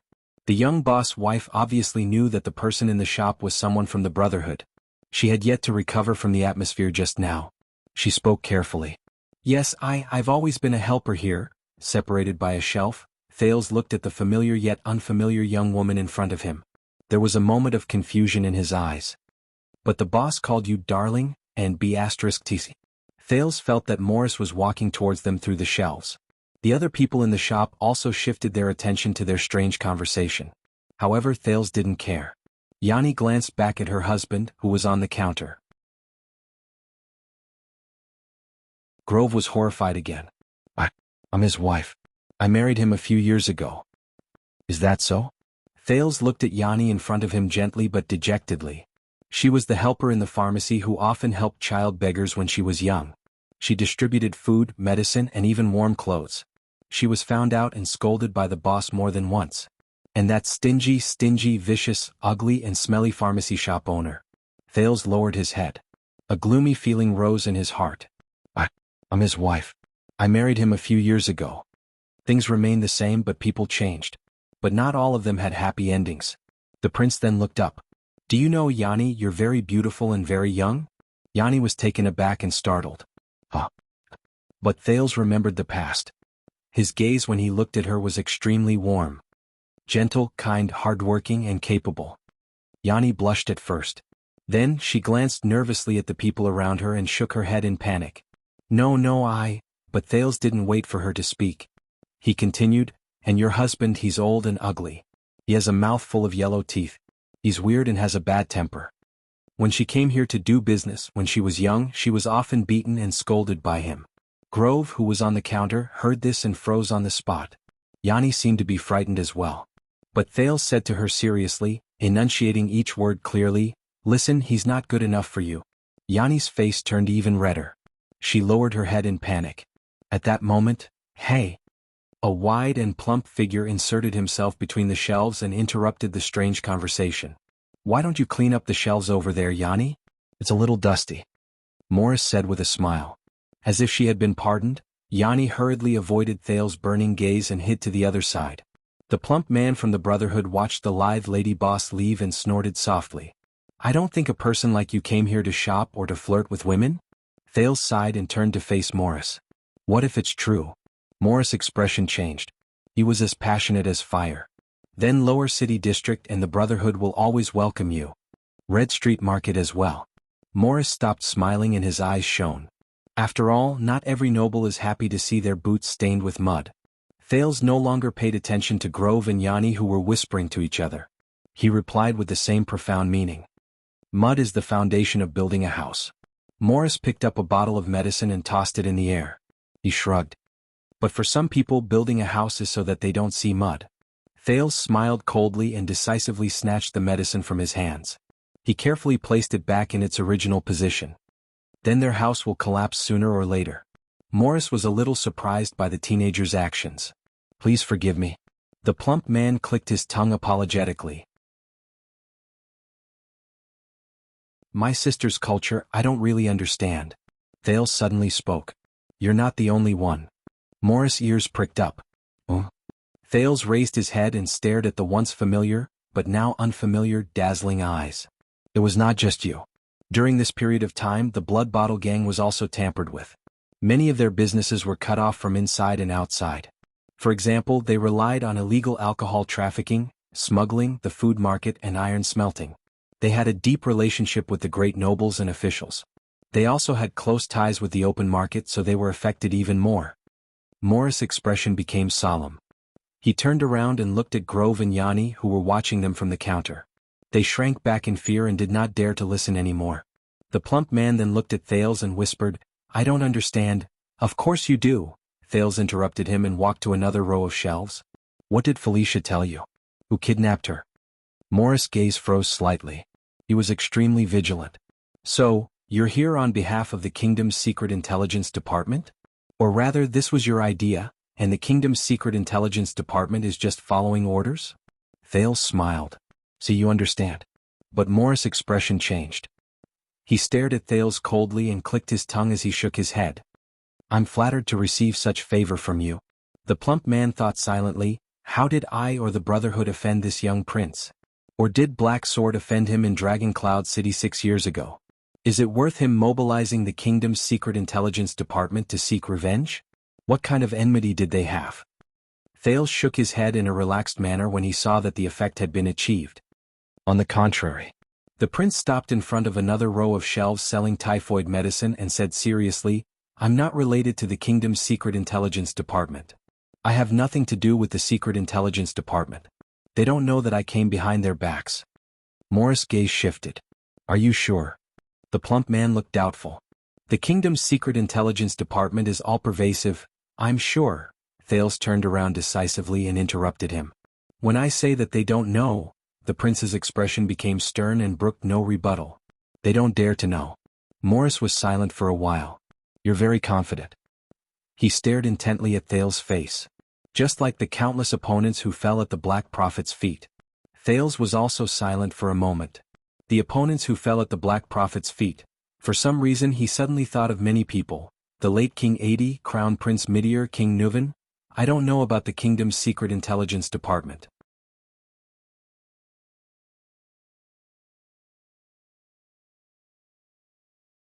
He walked forward with a face full of smiles. "You know, the customs here are different from those in Northland. We don't do this." But Thales ignored him. He only stared at the stunned young woman. "What do you say?" the prince said softly. "Yanni?" Yanni was stunned. Fear, surprise, and countless other emotions flooded her at the same time. She could not seem to react. Morris frowned. On the other side, Grove was about to cry. Don't rush. Take your time to think. I'll shop for a while more. Thales smiled and turned to walk back to the shelves. Morris frowned and looked at Yanni and Grove, then at Thales. Why? The fat man followed Thales. His tone was displeased, revealing the displeasure of a boss whose authority was being interfered with. Thales, who was between the shelves, did not turn his head. He chuckled and said, I like it. Morris took a few deep breaths and his expression returned to normal. No, I'm asking. The fat man narrowed his eyes, revealing the shrewdness of a businessman. Why did the Black Prophet do this? What does the kingdom's secret intelligence department want? The dignified kingdom's intelligence department did not investigate Extet's military movements or understand the political trends of the Fog Three Kingdoms. Instead, they mobilized manpower and resources to deal with the gang business of a few street thugs? Thales turned around and was somewhat impressed by the gang leader's ability to control his emotions. His quality was comparable to that of a high-ranking person. The prince stared at him. You really don't know? Morris shook his head. Just like how I don't understand why a dignified prince of a country would condescend to a muddy place like ours to talk with us bumpkins? His tone revealed his suspicion. Thales met his gaze quietly and recalled the moment when the man had exposed his identity. Even if he was born in a humble family and mingled in the streets, there were still people he could not underestimate. Moreover, strictly speaking, this was Blackstreet Brotherhood. It was Black Sword's territory. Black Sword. Thinking of the man who was strong enough to fight a mystic, Thales shed his contempt and did not dare to be negligent. First of all, although the Black Prophet is still alive, the specific affairs of the kingdom's secret intelligence department are no longer under his control.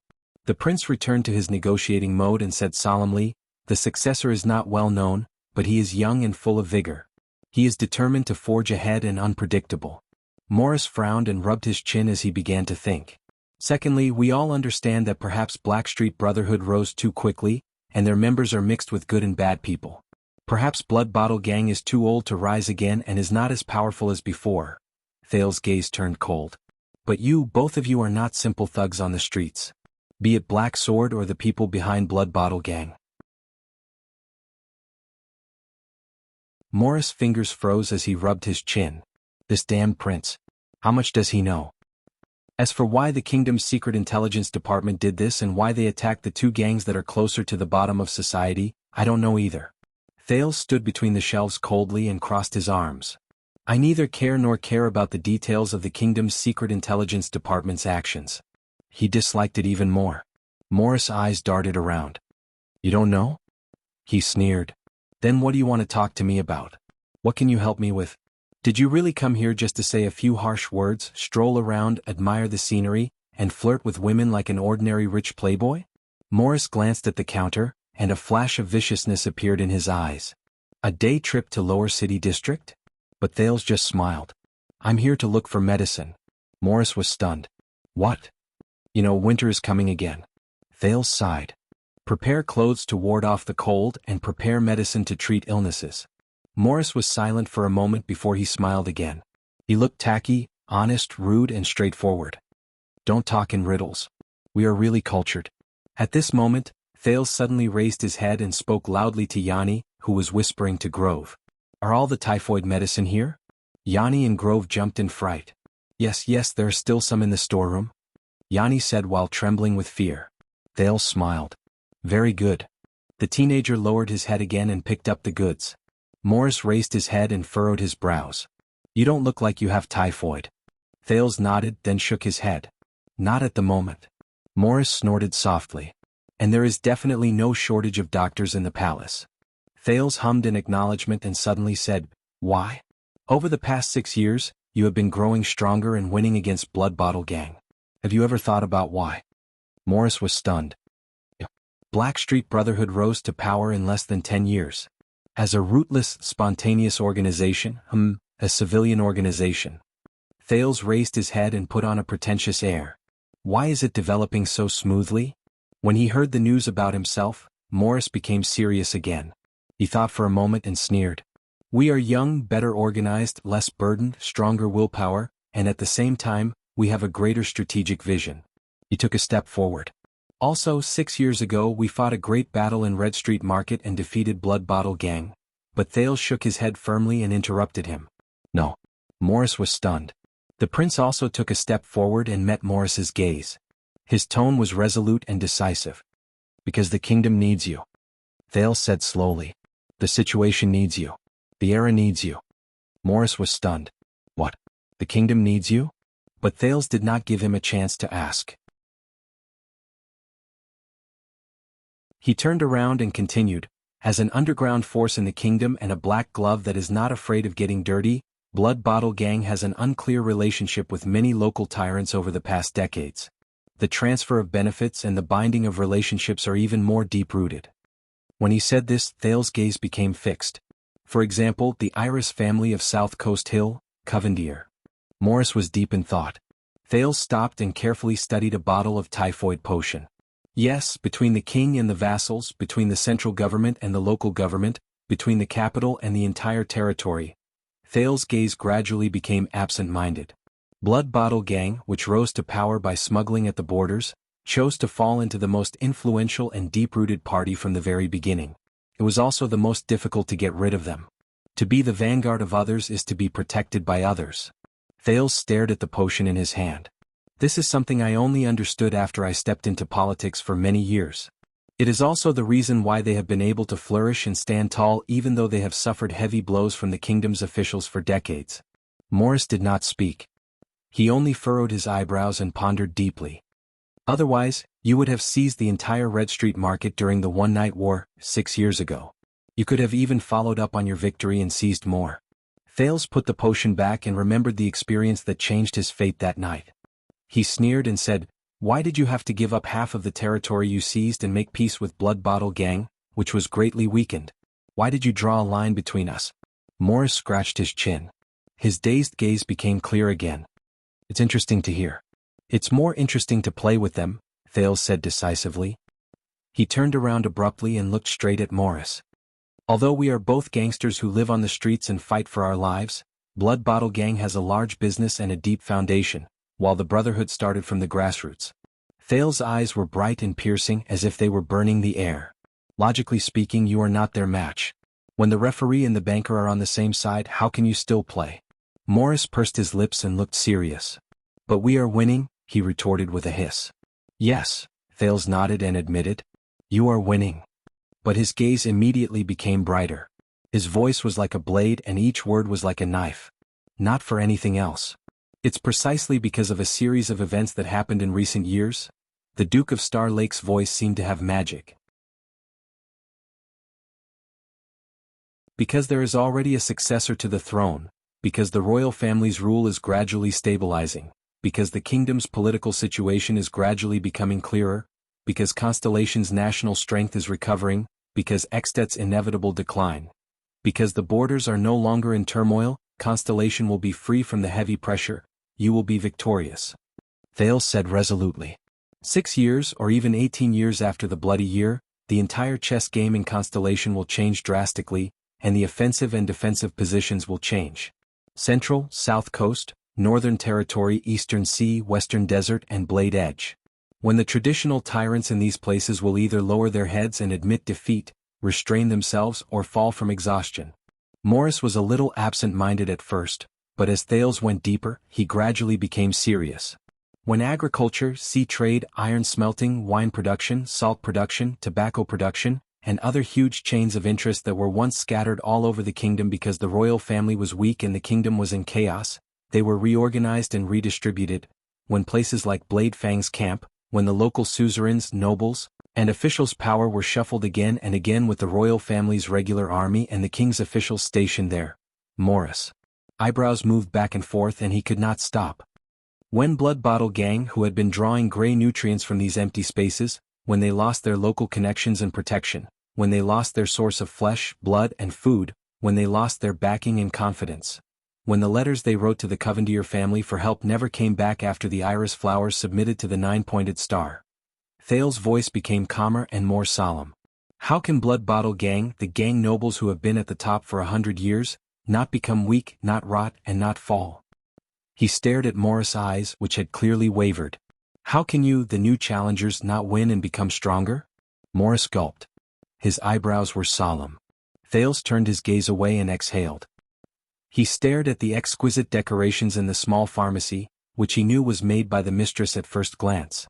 After the kingdom's war chariot ran over you, Blackstreet Brotherhood, as the representative of the desire and struggle of the bottom of the kingdom, as a new underground force without roots or foundation, as an external force outside of the official departments that have long been corrupted by the local nobles, as the most unruly force. Thales raised his hand and slowly clenched it in the air. It was as if he was crushing something. With the tacit consent of the royal power, it was only natural and unimpeded for you to nibble away at Blood Bottle Gang's body after it fell. When the conditions were right, success would come naturally, and you would be able to destroy it easily. Morris stared at Thales' hand in a daze. This is the truth behind how Blackstreet Brotherhood was able to completely shake their underground hegemony in the past 10 years and usher in a golden age. Thales clenched his fists and his voice tightened. You won not for anything else. The prince's gaze was as sharp as a sword. It is precisely because the kingdom needs you.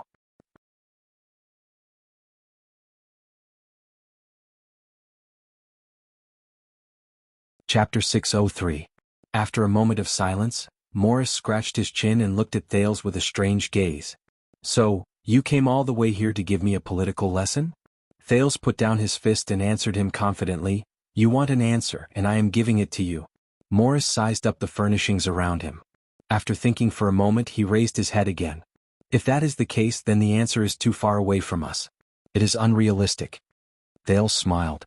On the other side of the medicine shop, Yanni and Grove whispered to each other while trembling. Glover tried his best to calm Cohen, who wanted to rush forward and take down Leork. But it was as if there was an invisible wall in the middle.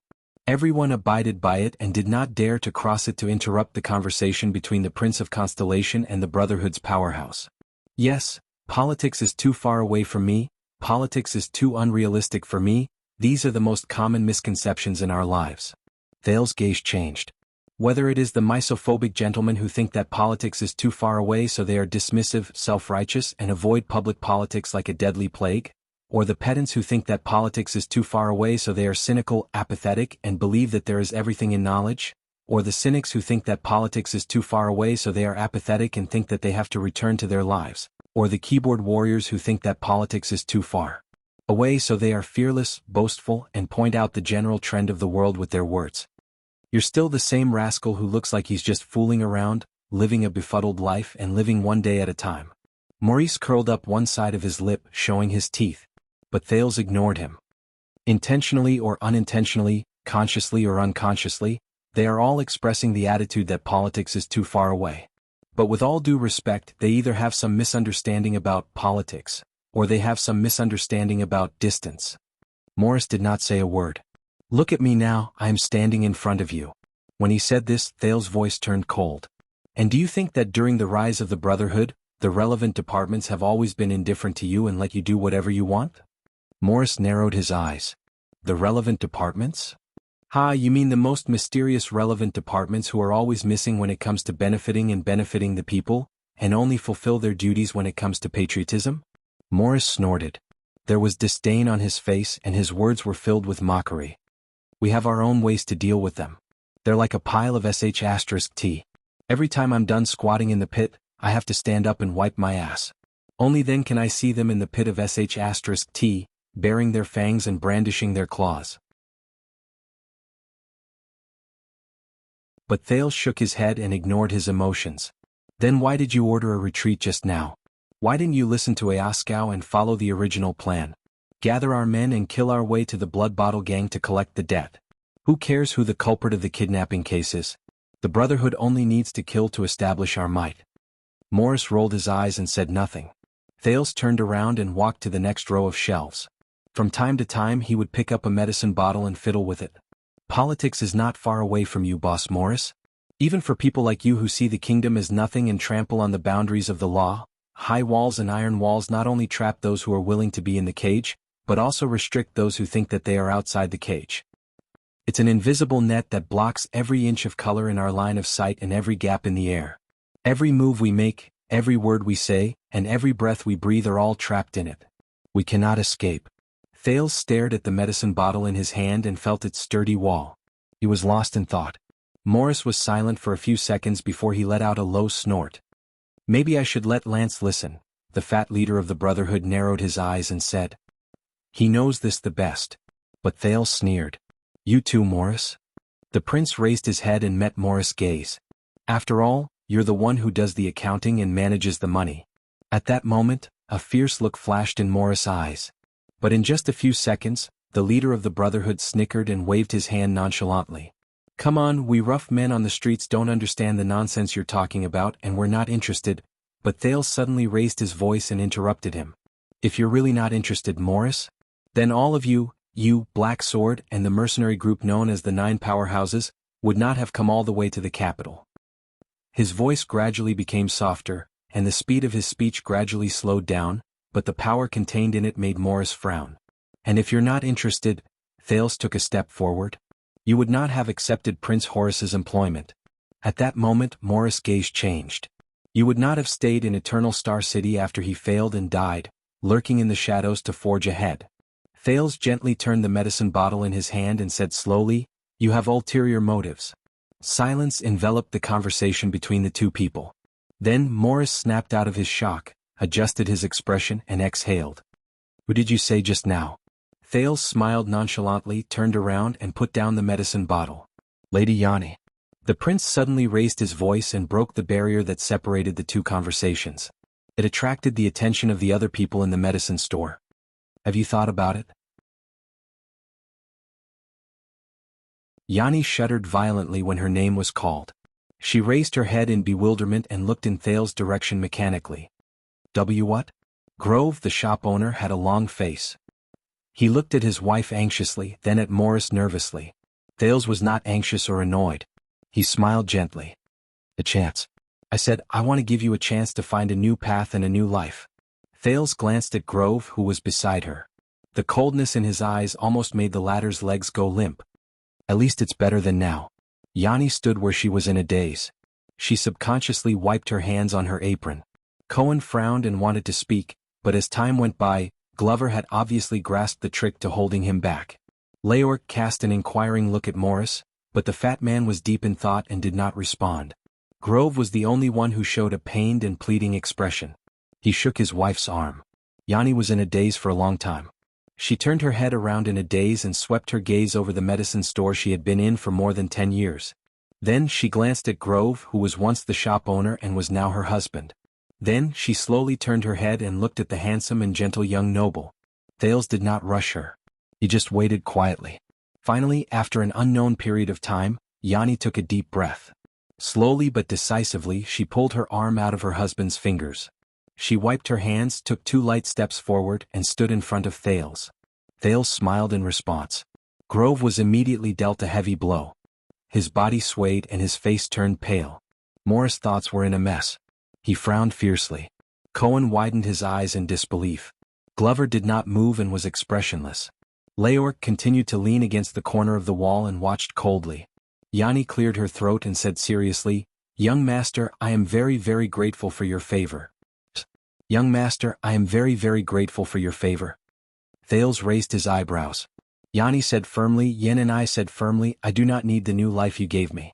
The moment she said that, the entire medicine store fell silent. As soon as he said that, the entire pharmacy fell silent. Thales frowned slightly. What? Yanni tried her best to squeeze out a smile.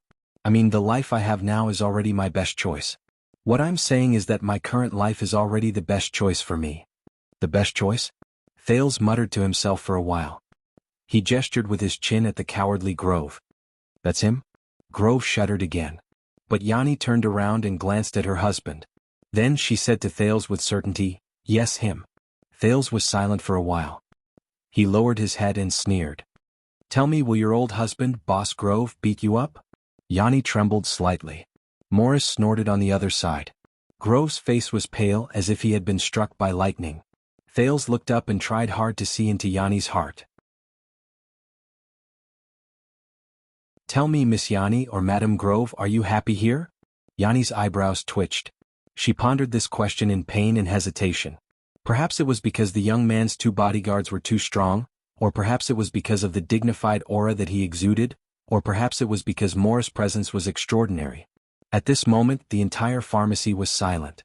Everyone was waiting quietly. Finally, after half a minute, Yanni's eyebrows relaxed.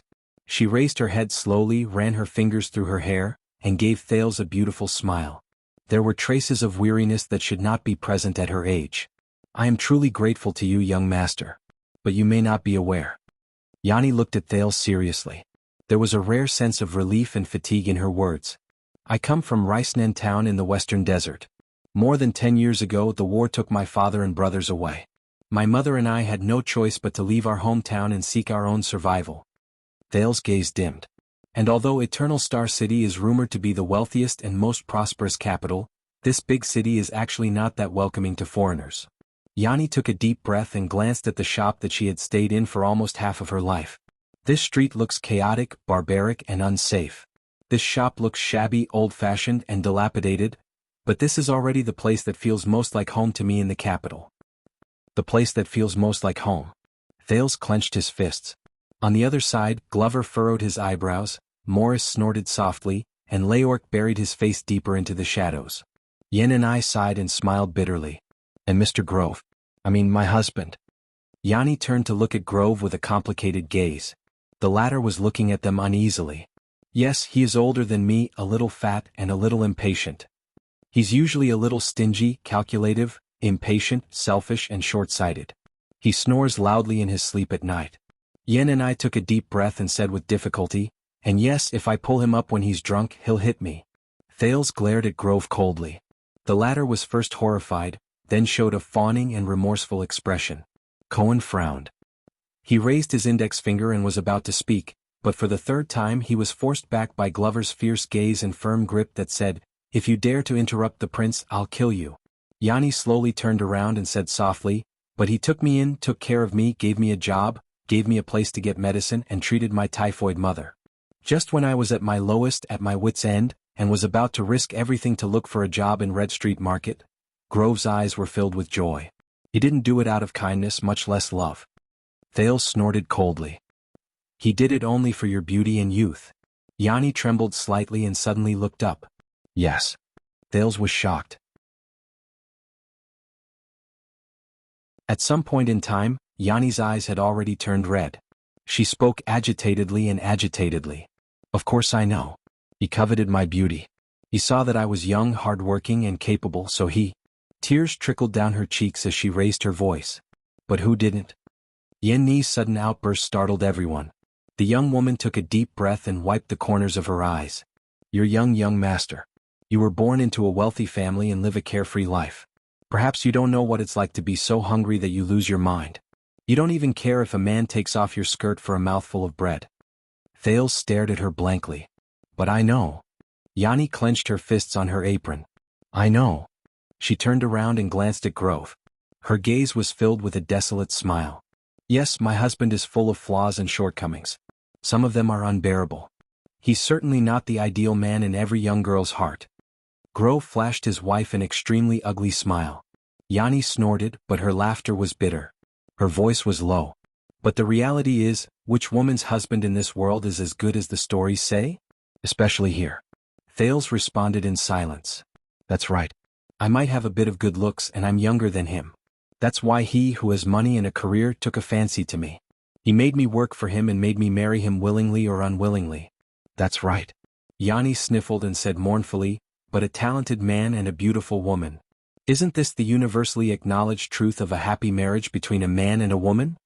The young woman turned her head in panic and looked at the other people in the pharmacy. Cohen, Glover, Morris, Leork. But no one answered her question.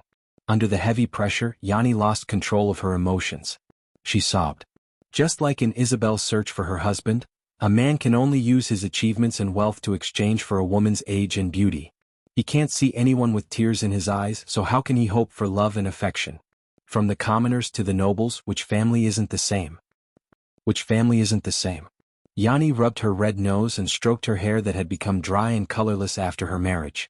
She sneered and said nonchalantly, as long as a man has fame and wealth, he can cover everything else. He doesn't care about his flaws or how he is. And to a lady, being young, beautiful, virtuous and capable is the only value.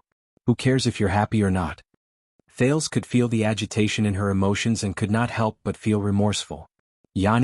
But Yanni turned a blind eye to his reminder.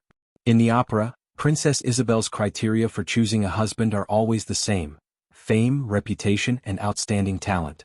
And there are only a few things she can use to attract a candidate: beauty, virtuous, and intelligence. These are the only matches. Yanni said absent-mindedly. As for the specific husband she chose, is it the handsome knight of Light Needham, the agile and elegant elf Cahill, the unparalleled General Roar, the powerful Prime Minister Mariah, the infatuated Duke Mater, the noble Imperial Prince Jules, the sinister and vicious scholar Vita, or the evil and extreme Black Knight Uther? Is it really important? I take off my dress in exchange for his bread. Yanni's eyes were blank. This is the most recognized trade in match. Thales looked at her quietly and suddenly realized that the person in front of him was no longer the kind Yanni he was familiar with. 6 years later, that reserved and shy girl had experienced too much and seen too much in this ruthless neighborhood. He suddenly felt a heavy heart. He even began to doubt his choice to come to Lower City District. Just like this medicine scale. Yanni smiled sadly. She reached out to take down a medicine scale and fiddled with its weights. Everyone only recognizes the left item and the right weight. One side is medicine and the other is the weight. The left and the right cannot be mixed and the content cannot be changed. Yanni stared blankly at Grove, who was equally stunned. As for me and my husband, we are only following the rules of the medicine scale. On the other side, Morris was caught off guard by this scene. He had other important matters on his mind and did not listen carefully. He just waved his hand impatiently. Grove, your family matters?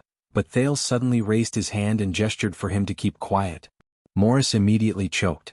Thales sighed and tried his best to speak to Yanni in the most gentle tone. But Yanni, I just want... Yanni snapped out of her daze and sneered. She had completely forgotten about the status and power this mysterious young man in front of her, who called Morris a brother, might have. And what's the difference between you and me? Whether it's coercion or seduction, you'll use the status, power, wealth, and achievements of a certain noble family and place them on the medicine scale that everyone agrees on in exchange for my body, looks, obedience, and service. Perhaps I'll even inherit the glory of your descendants. Then everyone will see it as a good deal, as if this is the most normal thing, as if this is the only fair deal in the world. Thales' breathing suddenly became erratic. Yes, you might be better than my husband, more handsome, richer, younger, and even kinder, young master. But even if you're the king, to me it's just taking off a dress and exchanging it for a piece of bread. Yanni shook her head indifferently. Her tears had already dried up, revealing the wrinkles at the corners of her eyes caused by years of hard work. The dress is still made of cloth, the bread is still made of flour.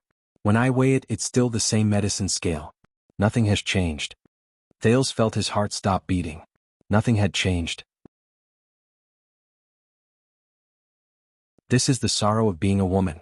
For the rest of our lives, we must and can only work hard to weave and dye our own dresses. Only then can we take off our dresses and choose between bad and not so bad bread, even if you think that a certain bread is extremely delicious and is practically the king of bread. Yanni glanced at Thales and sneered. In this aspect, you're not even as good as my husband, even if he's old and ugly. Grove was delighted at first, but when he saw Thales' expression, he felt bitter in his heart. At least I've lived with him for many years. I understand him and I know how to deal with him. At least I know that I can be the mistress of a medicine shop here. I can live a normal and worry-free life. No matter how bad things are, I won't be so poor that I have to rely on hard labor to wash clothes and even sell my body to make a living. And this is better than hooking up with some rich and powerful noble young master, living a luxurious life for a period of time, and then being abandoned for no reason. Thales was speechless. He could only clench his fists. All his eloquence were overshadowed when Yanni poured out her heart in despair. Because the medicine scale in this world only allows me to exchange my dress for bread. There's a strict partition in the middle and I can't cross it. So it's the same with any man. It's just bread to stave off hunger. Yanni shook her head in confusion and sneered sadly. There's never a better choice or a better life. Thales was silent. Only Yanni's soft sobs could be heard in the air. Morris sighed softly. Leorc's gaze was sharp. Glover lowered his head and pondered. Even Cohen looked sad. It's not your fault, Yanni. After a while, Thales composed himself and shook his head. It's because this medicine scale is too old. It's not good enough for you. But you do deserve better. But Yanni was still unmoved. She stared at Thales vigilantly, and the stubbornness in her eyes did not diminish. Thales looked at her now and thought of the past. His heart was filled with mixed feelings. He opened the corners of his mouth weakly, and a weak smile bloomed. Good girl, Yanni. Good girl, Yanni. At that moment Yanni was stunned. She stared blankly at Thales' pained eyes and was stunned for a long time. Good girl, Yanni. This title, a memory from a long time ago when she was still a girl, suddenly surged into her mind. Take it, black-haired boy.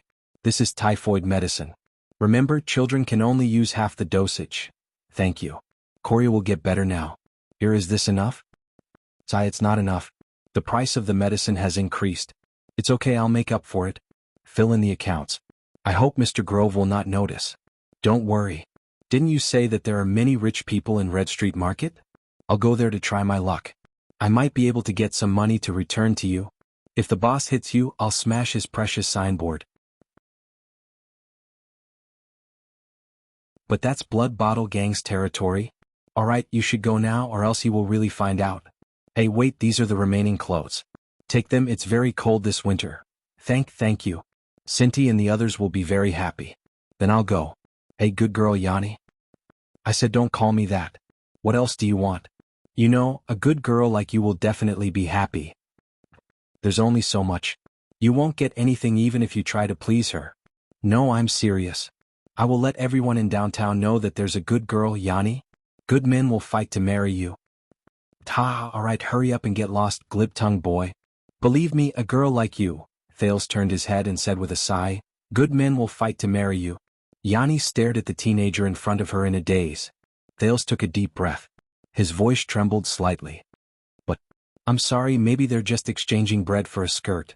Yanni and the teenager stood in the pharmacy facing each other in silence. Finally, after an unknown amount of time, Yanni's gaze became gentle. Perhaps. Yanni smiled brightly. But I've understood it a long time ago. That's good enough. She said softly, glib-tongued boy. Glib-tongued boy. Thales took a deep breath and lowered his head to press on the bridge of his nose. Is that so? Thales rubbed the bridge of his nose. He turned his head around unnaturally and walked between the shelves. Then forget about my suggestion. Good girl? Yanni stared at Thales back in a daze. Behind her, Grove heaved a sigh of relief. Then he was shocked by Leork, the assassin, who was staring at him coldly. After the farce, Cohen lowered his head and pondered. Glover, on the other hand, looked around vigilantly. He was afraid that the Brotherhood would suddenly turn against them, and he was also afraid that the police officer's sense of justice would act up again and cause trouble. Only Morris frowned and followed the prince into the shelves. What exactly do you want? Hearing the voice behind him, Thales raised his head. What do I want? Thales turned around. When he met Morris' gaze again, he had already returned to normal. He had become the natural and indifferent prince again. As you can see, I'm flirting with women. The teenager chuckled. But his heart was not as calm. He could only feel an unjust aura rumbling in his chest. No, I don't care if you've taken a fancy to a good wife or want to flirt with her or even force yourself on her. What I want to ask is, Morris snorted angrily. He approached Thales and gritted his teeth. What exactly do you want from us? What do you want? You're the heir of a country. Are you going to use Red Street Market and flirting with women as a pretense to persuade us to pay attention to the kingdom's politics just because you met Blacksword in Ekstedt? Thales' gaze was dark. What do I want? As I said, it's winter and it's going to snow again. The prince looked up and turned the resentment in his chest into motivation to think. Get ready to ward off the cold. Morris was puzzled. I don't understand, but Thales' voice became stern. Horace. Morris' words came to a halt. The former second prince, the sword of reversing light, Horace Jadestar. The teenager suddenly raised his head and looked at Morris coldly. What did he ask from you during the bloody year? Morris widened his eyes. 1 second, 2 seconds. The fat man's gaze changed.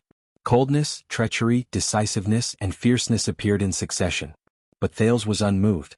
He only met his gaze quietly. After a while, Morris' expression was ferocious. He lowered his voice. Then what you asked for is a little too much. And too dangerous.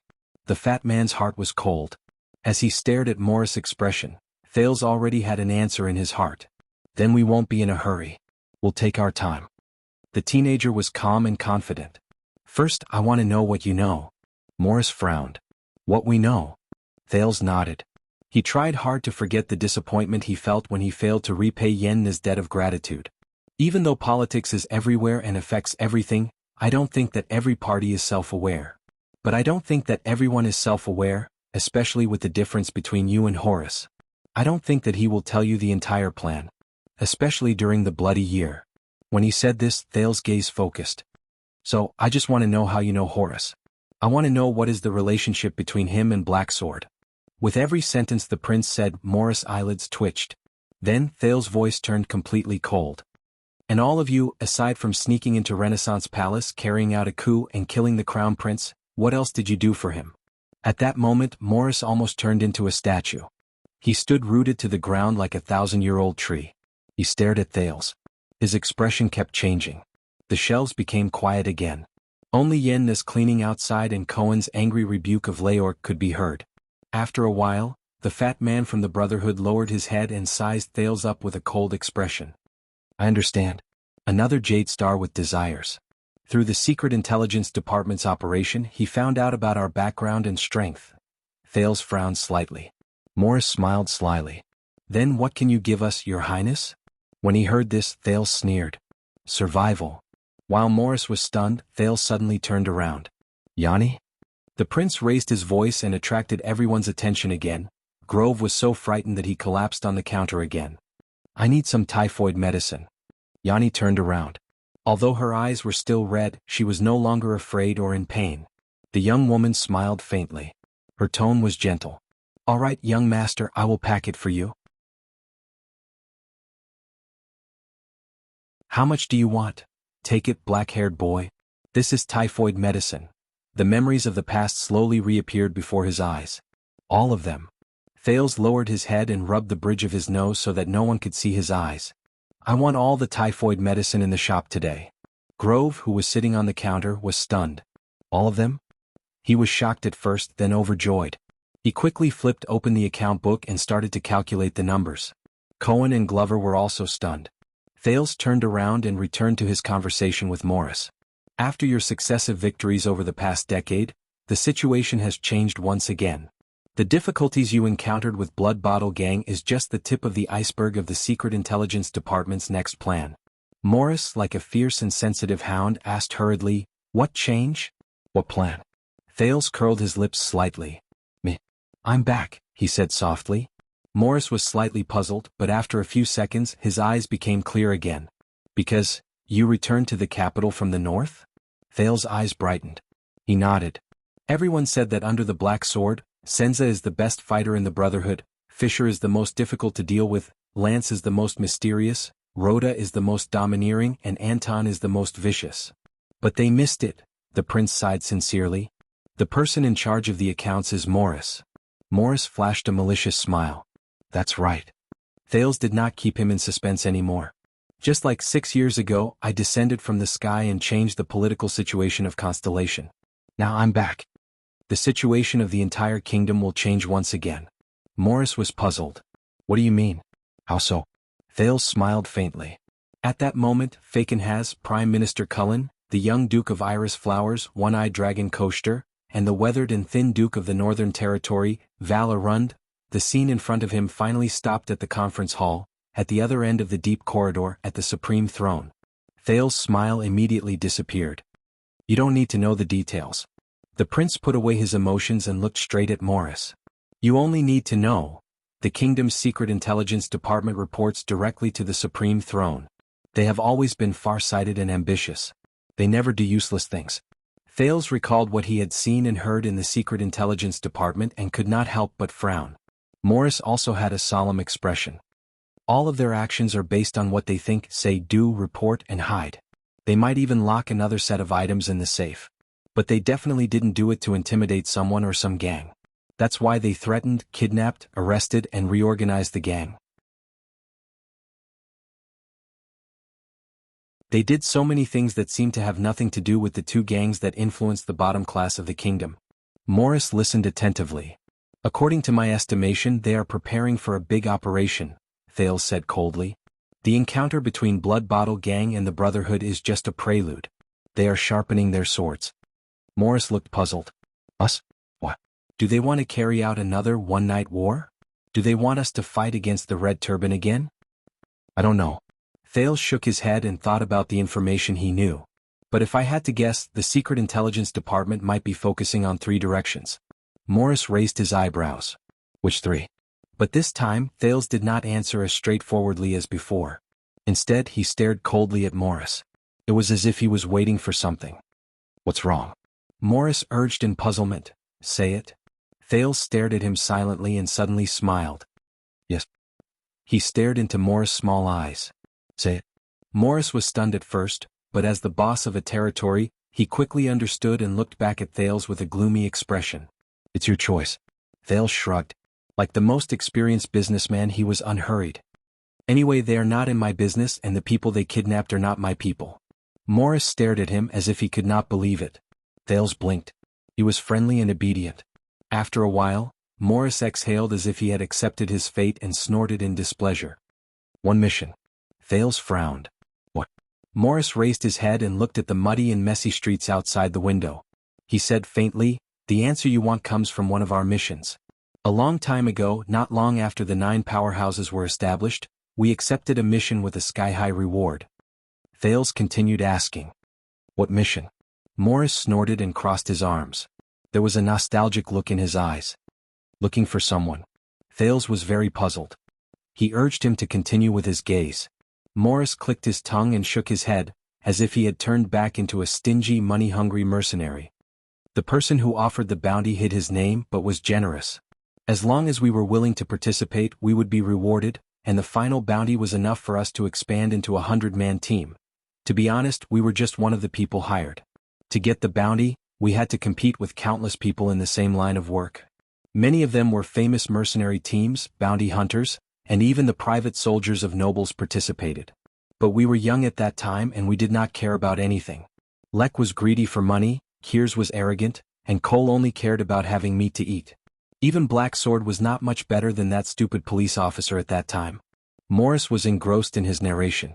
He shook his head and sighed. Of course, the biggest trouble was not the others. He first clicked his tongue in disdain, then broke into a smile as if he was turning the page of the most interesting story.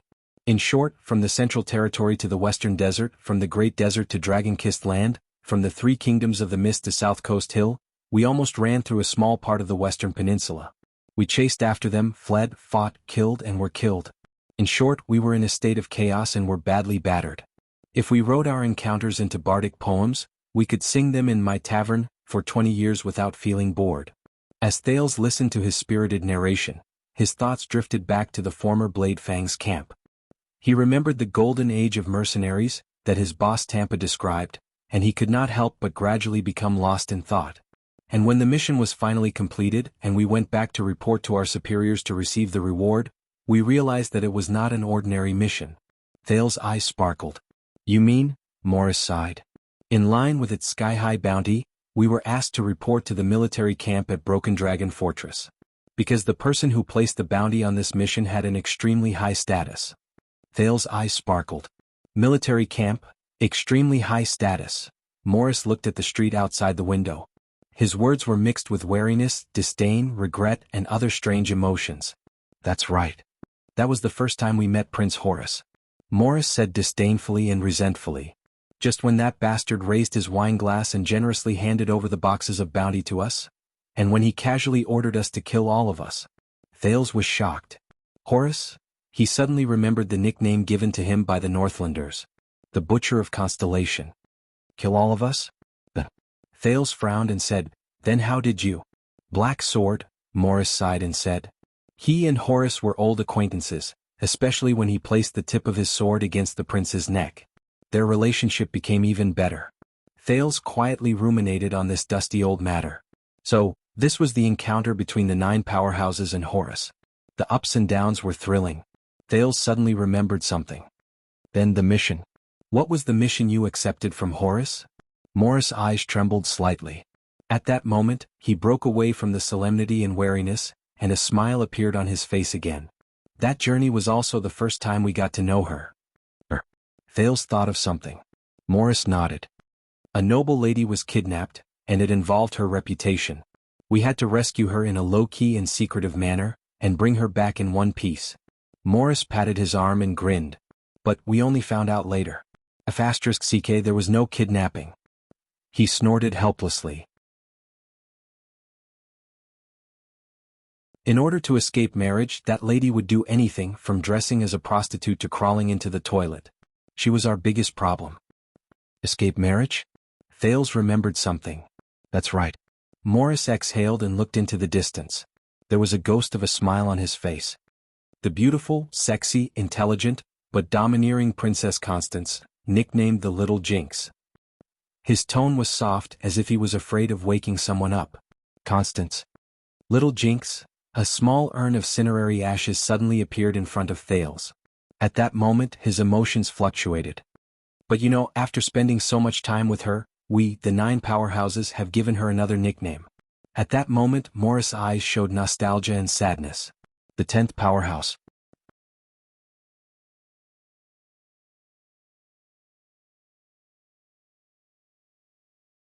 Chapter 604.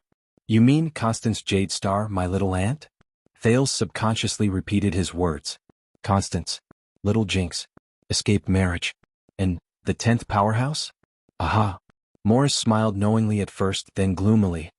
I still remember that on the day we finally returned to Constellation after going through a lot of hardships, the Little Jinx suggested that we get drunk as a farewell, so we snuck into some rich person's wine cellar, laughed and cried at the same time, and drank until dawn. Then we gave her this name.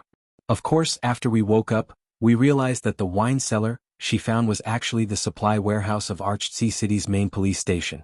Thales arched an eyebrow as he recalled what Aunt Elise had told him about Constance's glorious past, and he probed. I heard that she was very lively? Lively? Morris recalled the past and sighed helplessly. Black Sword said that the sunset goddess probably caught a cold when she was creating Constance, and accidentally dropped her soul into Hell's River. She could only pretend that nothing had happened, and when the gods weren't paying attention, she quickly fished it out and stuffed it in randomly. For her and the trouble she caused along the way, Morris' expression was a mix of bittersweet and bittersweet. But he shook his head and decisively cut himself off from the past, becoming solemn again. Thales listened to him and could not help but smile. He began to imagine his notoriously unreliable aunt and the 9 powerhouses wandering outside. But when he thought of the cold stone urn in the Jadestar family tomb, his smile immediately disappeared. So this is how you met Horace. Thales returned to the present and said seriously, You don't seem to like him? Hearing this name again, Morris's expression turned ugly. No one likes him. The fat man from the Brotherhood snorted coldly. And vice versa. No one likes Horace. Seeing his impression of Horace, doubt surged in Thales' heart. Then why do you still work for him? The prince frowned. Take risks for him and commit treason? Morris stared at him a little meaningfully. The fat man snorted, his expression disdainful. We don't work for him. He said coldly, Horace, that cold-blooded butcher, an inhumane pervert. A cold-blooded butcher. Thales became even more puzzled. But we are willing to risk our lives for Black Sword, just like how he is willing to go through fire and water for us. The plump man cut him off as if he did not want to continue the conversation. That's it. Thales mulled over his words and sorted out the logic behind them. Are you saying that it was Black Sword's decision to work for Horace? The prince narrowed his eyes and said, and all of you were only assisting him from the side.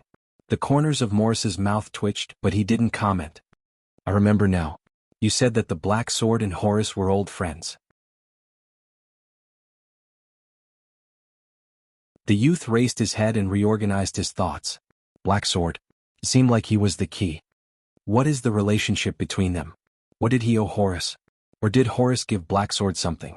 So much so that he was willing to risk his life for the second prince and even dragged you, his sworn brothers, with him? Morris still did not answer but only stared at him carefully. A few seconds later, the plump man chuckled softly, but the way he looked at Thales became even more amused. What's wrong? Why did you stop? Thales narrowed his eyes. Yes. Morris smiled slyly and repeated his words. Why did you stop? Thales' expression changed. The plump man's gaze was still locked on him. Fine. Thales snorted coldly, thinking that this guy was really good at making deals. He was starting to miss the Northlander's straightforwardness. Although the clues are messy and unrelated, the prince said solemnly, but based on what I've seen and heard, the kingdom's secret intelligence department has been doing things in 3 directions recently. Morris listened carefully. The most likely and the most urgent is Western Desert. Thales thought of Anchor Byril and his heart sank.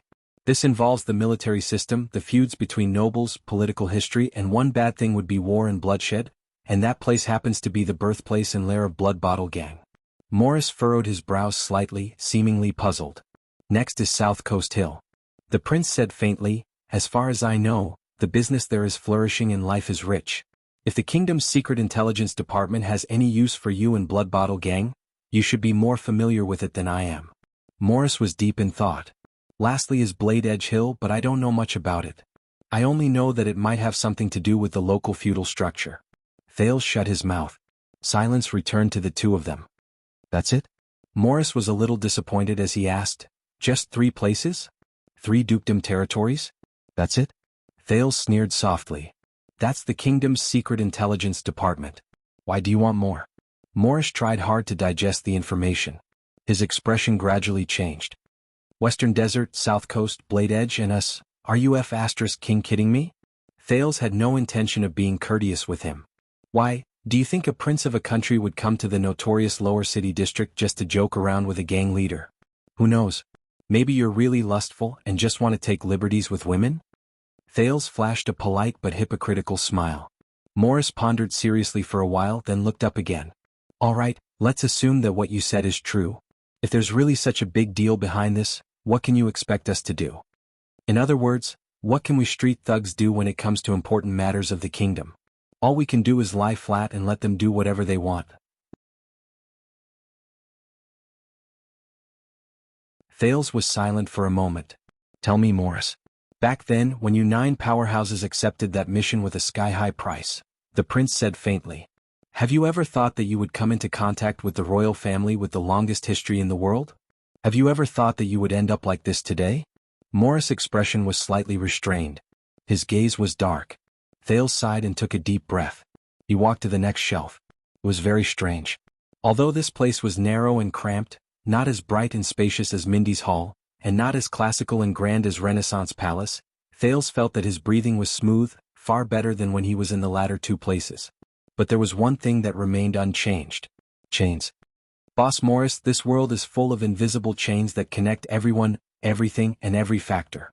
Morris listened attentively, but his expression was puzzled. But they are not simply connected one after another or connected end to end. They are not simply pulling one end to move the other. On the contrary, every chain is embedded with each other. You have me and you, I have you and me. Every pair of inlays is different. Pushing and pulling, squeezing and rubbing. Every node is unique and has its own rules. It is never repeated. Thales stared at the gap between the 2 shelves, imagining the chains piercing from left and right, and finally converging on his body, locking him firmly. Kessel, Renaissance Palace, Gilbert, the Imperial Conference, Mallows, Mindy's Hall, Anchor Byril, the Royal Banquet, Raphael, the Black Prophet, the kingdom's secret intelligence department. This time, however, he felt as if the chains were solid, wrapping around his body again and again. The teenager slowly reached out his hand, as if touching the unique coldness of every inch of metal. This is our world. The interaction of all levels forms the most complex, subtle, and unfathomable mechanism of influence. Even 2 chains that seem the least likely to be connected may hide an unimaginable connection. Thales stretched out his hand, closed his eyes, and said absent-mindedly, pulling one end will move the rest, and then they will be pulled back, affecting the original chain. Do you believe that sometimes a bloody gang fight can affect the final ownership of a kingdom's power? Morris did not understand what he meant. Thales gently closed his left hand, and the scar on his palm, along with the imaginary chain, into his fist. Then he pressed it against his chest. There, the burned scar under his clothes seemed to ache. Thales suddenly opened his eyes. Similarly, the rise and fall of the 2 largest gangs in the kingdom is actually the most interesting barometer. Morris' expression changed. When something happens to the kingdom, it will be reflected in the livelihood of the people at the lowest level. Changes in iron smelting, mining, agriculture, taxes, prices, stocks, profits, and quality of life. The Blood Bottle Gang is related to the interests of the great nobles and suzerains, while the Brotherhood is deeply rooted in the circle of the poor. When the two lose balance, it will be time for both sides to fight or negotiate. Morris was deep in thought. His brows furrowed. A few seconds later. The kingdom? With us? One of the leaders of the Brotherhood snickered. His gaze was cold. Come on, you are just exaggerating. You are just trying to scare us. The plump man stared into Thales's eyes. From finance to market, from budget to tax, from administration to people's livelihood, do you know how many obstacles there are in the chain from one end to the other? Do you think this is a marionette show where the king moves his fingers, and the gangsters on the streets start to act? Thales stared at him for a long time and suddenly laughed. So you do understand. The prince looked at him calmly. At least I understand more than Lance, that information broker. Morris's expression turned a little ugly. All right, I'll believe you for now. Thales turned around and fiddled with the goods on the other side. I believe that all of you are serving Horus because of Black Sword. But it still doesn't make sense. After Horus died and the bloody year passed, what made you stay in the capital, step into the quagmire of Lower City District, willingly become a gang at the lowest level, take root, grow, and dedicate your life? Morris became solemn. But soon, the solemn expression on his face turned into a playful one. Black Sword mentioned it before. Thales frowned. What? A cunning look appeared in Morris' eyes. After we returned from Northland, Black Sword told us that perhaps one day, a certain young prince would come to our door and become interested in our relationship with the Bloody Year. He sized up Thales' back. Perhaps one day, a certain young prince would come knocking on our door and become interested in our relationship with the Bloody Year. Looks like today is the day. Thales' expression changed and he put down the goods in his hands. Damn it. It seems like it was not a coincidence that they recognized me. Black Sword's relationship with these people is closer than I thought. Don't tell me that you formed the Brotherhood to avenge Horus? Thales ignored him. He was determined to continue to hold the initiative in his hands. According to you, Horus's charm should not be that great. However, at this moment, Morris walked to the display window and sighed. Child, have you ever picked up a bundle of linen? Thales caught up with him. What? Of course you haven't, pampered prince. Morris raised his hands and looked at his rough and plump fingers. His gaze was perplexed. But I have. Thales tilted his head, puzzled. You hold on to the roots, look after the head and the tail, bundle by bundle, beat, threshed, picked, sorted, stacked, and arranged step by step. The plump man stared into the distance outside the window and said meaningfully, At first, you thought that this task was simple and clear, and that you could quickly finish it and get away. But you soon realized that from the first bundle, some of the linen unexpectedly bounced up and returned to the bundle. You thought that it was just a small problem, but as you progressed, more and more bundles of linen broke out of your control and became entangled. Morris' eyebrows were tightly knitted together. Over time, all the out-of-control bundles even became entangled with each other and tangled into a ball, messing up the entire stack of linen bundles. You couldn't find the ends, the roots, you couldn't hold them, you couldn't shake them, but you couldn't break free and pull them out. When you came back to your senses, even your own limbs had long since been tied up. They became tighter and tighter and you couldn't free yourself. He said in a daze, at that moment, all the linen became a mess that you couldn't recognize and couldn't untie. And when you faced the mess, you just sank deeper and deeper, powerless. Sank deeper and deeper, powerless. Thales did not interrupt him. On the contrary, the prince followed his gaze and also stared at the dirty street outside the window. He seemed to be deep in thought. You're born noble, so you find it very troublesome to be entangled by invisible chains? Morris clenched his fingers and sneered. Next time try flax. Feel the suffering of the people. Both of them were silent for a while. But Thales felt that he had read something. What about the others? Thales sighed. Aside from you and Black Sword, what about the others in the 9 powerhouses? Morris turned around and stared at him coldly. He did not answer. Looking at the man's expression and remembering the confrontation between Asda and Black Sword, Thales suddenly knew the answer. What happened in the Bloody Year? He asked softly. Morris was silent for a while and turned his head. For some reason, looking at his expression, Thales suddenly thought of the people in the prison of bones. This made him dispirited. Enough. Let's go.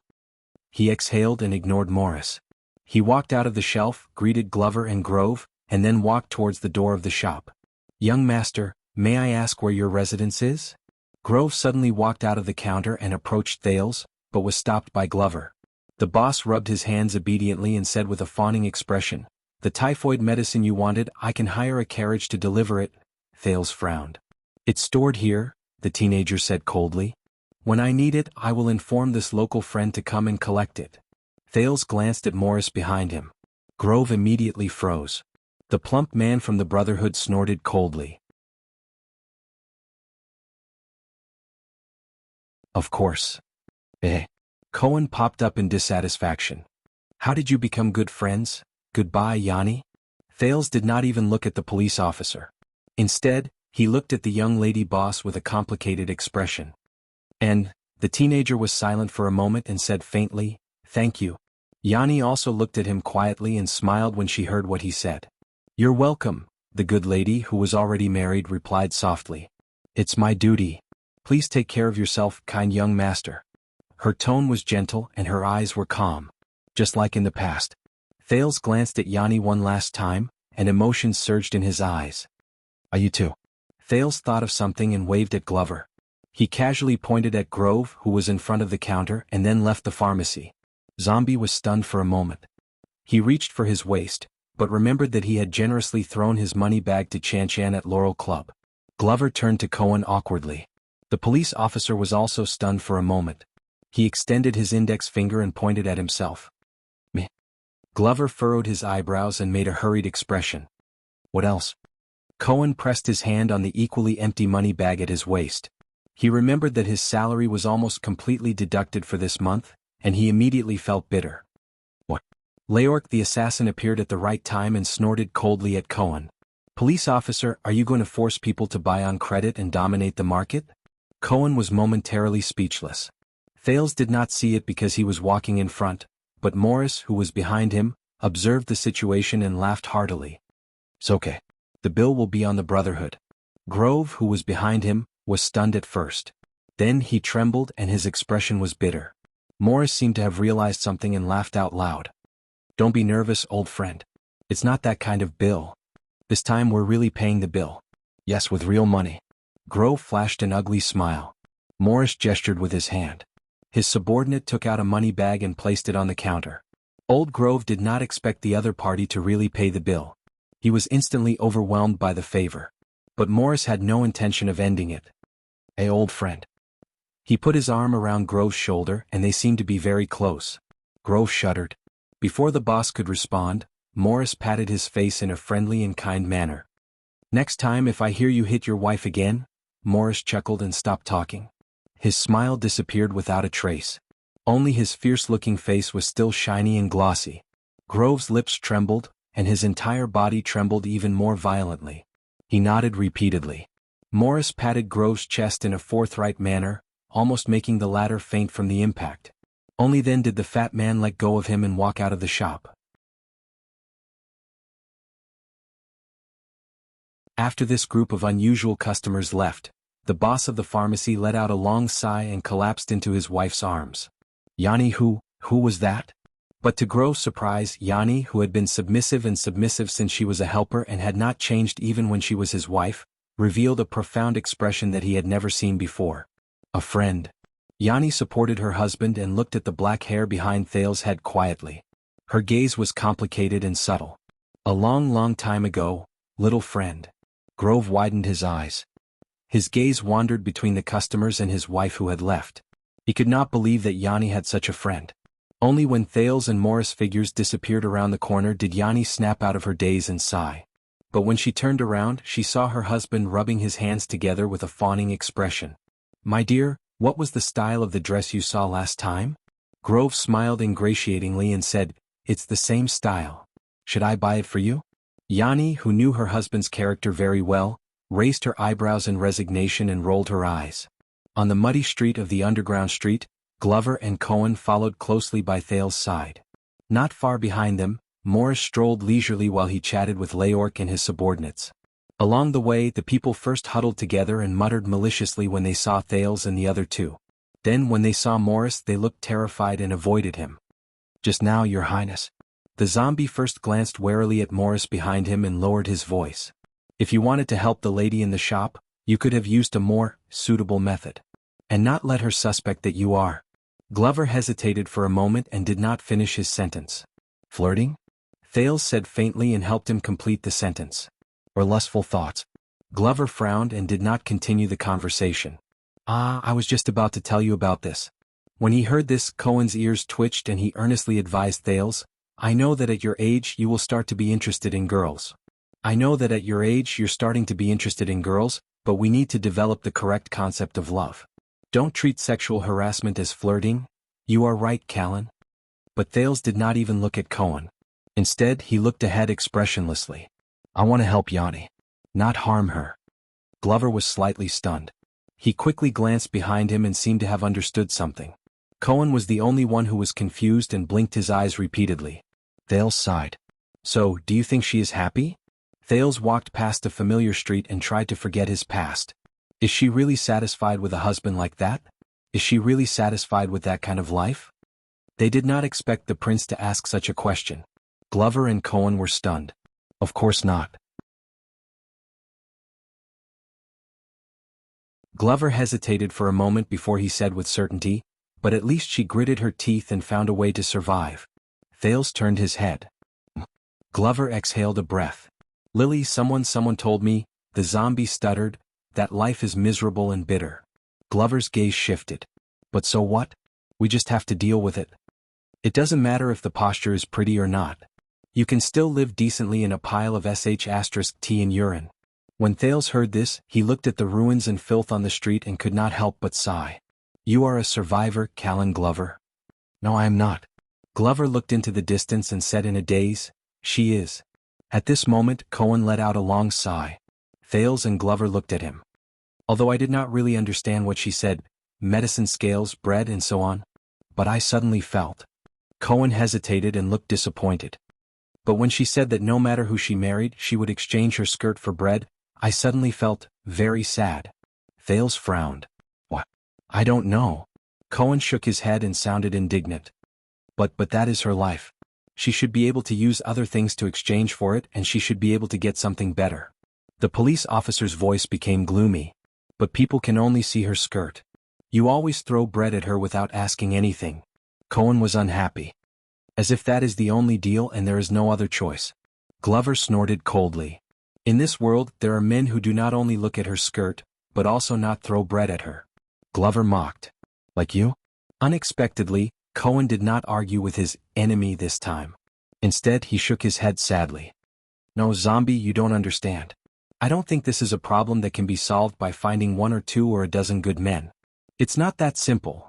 Cohen scratched his head desperately as if trying to grasp an indescribable thought.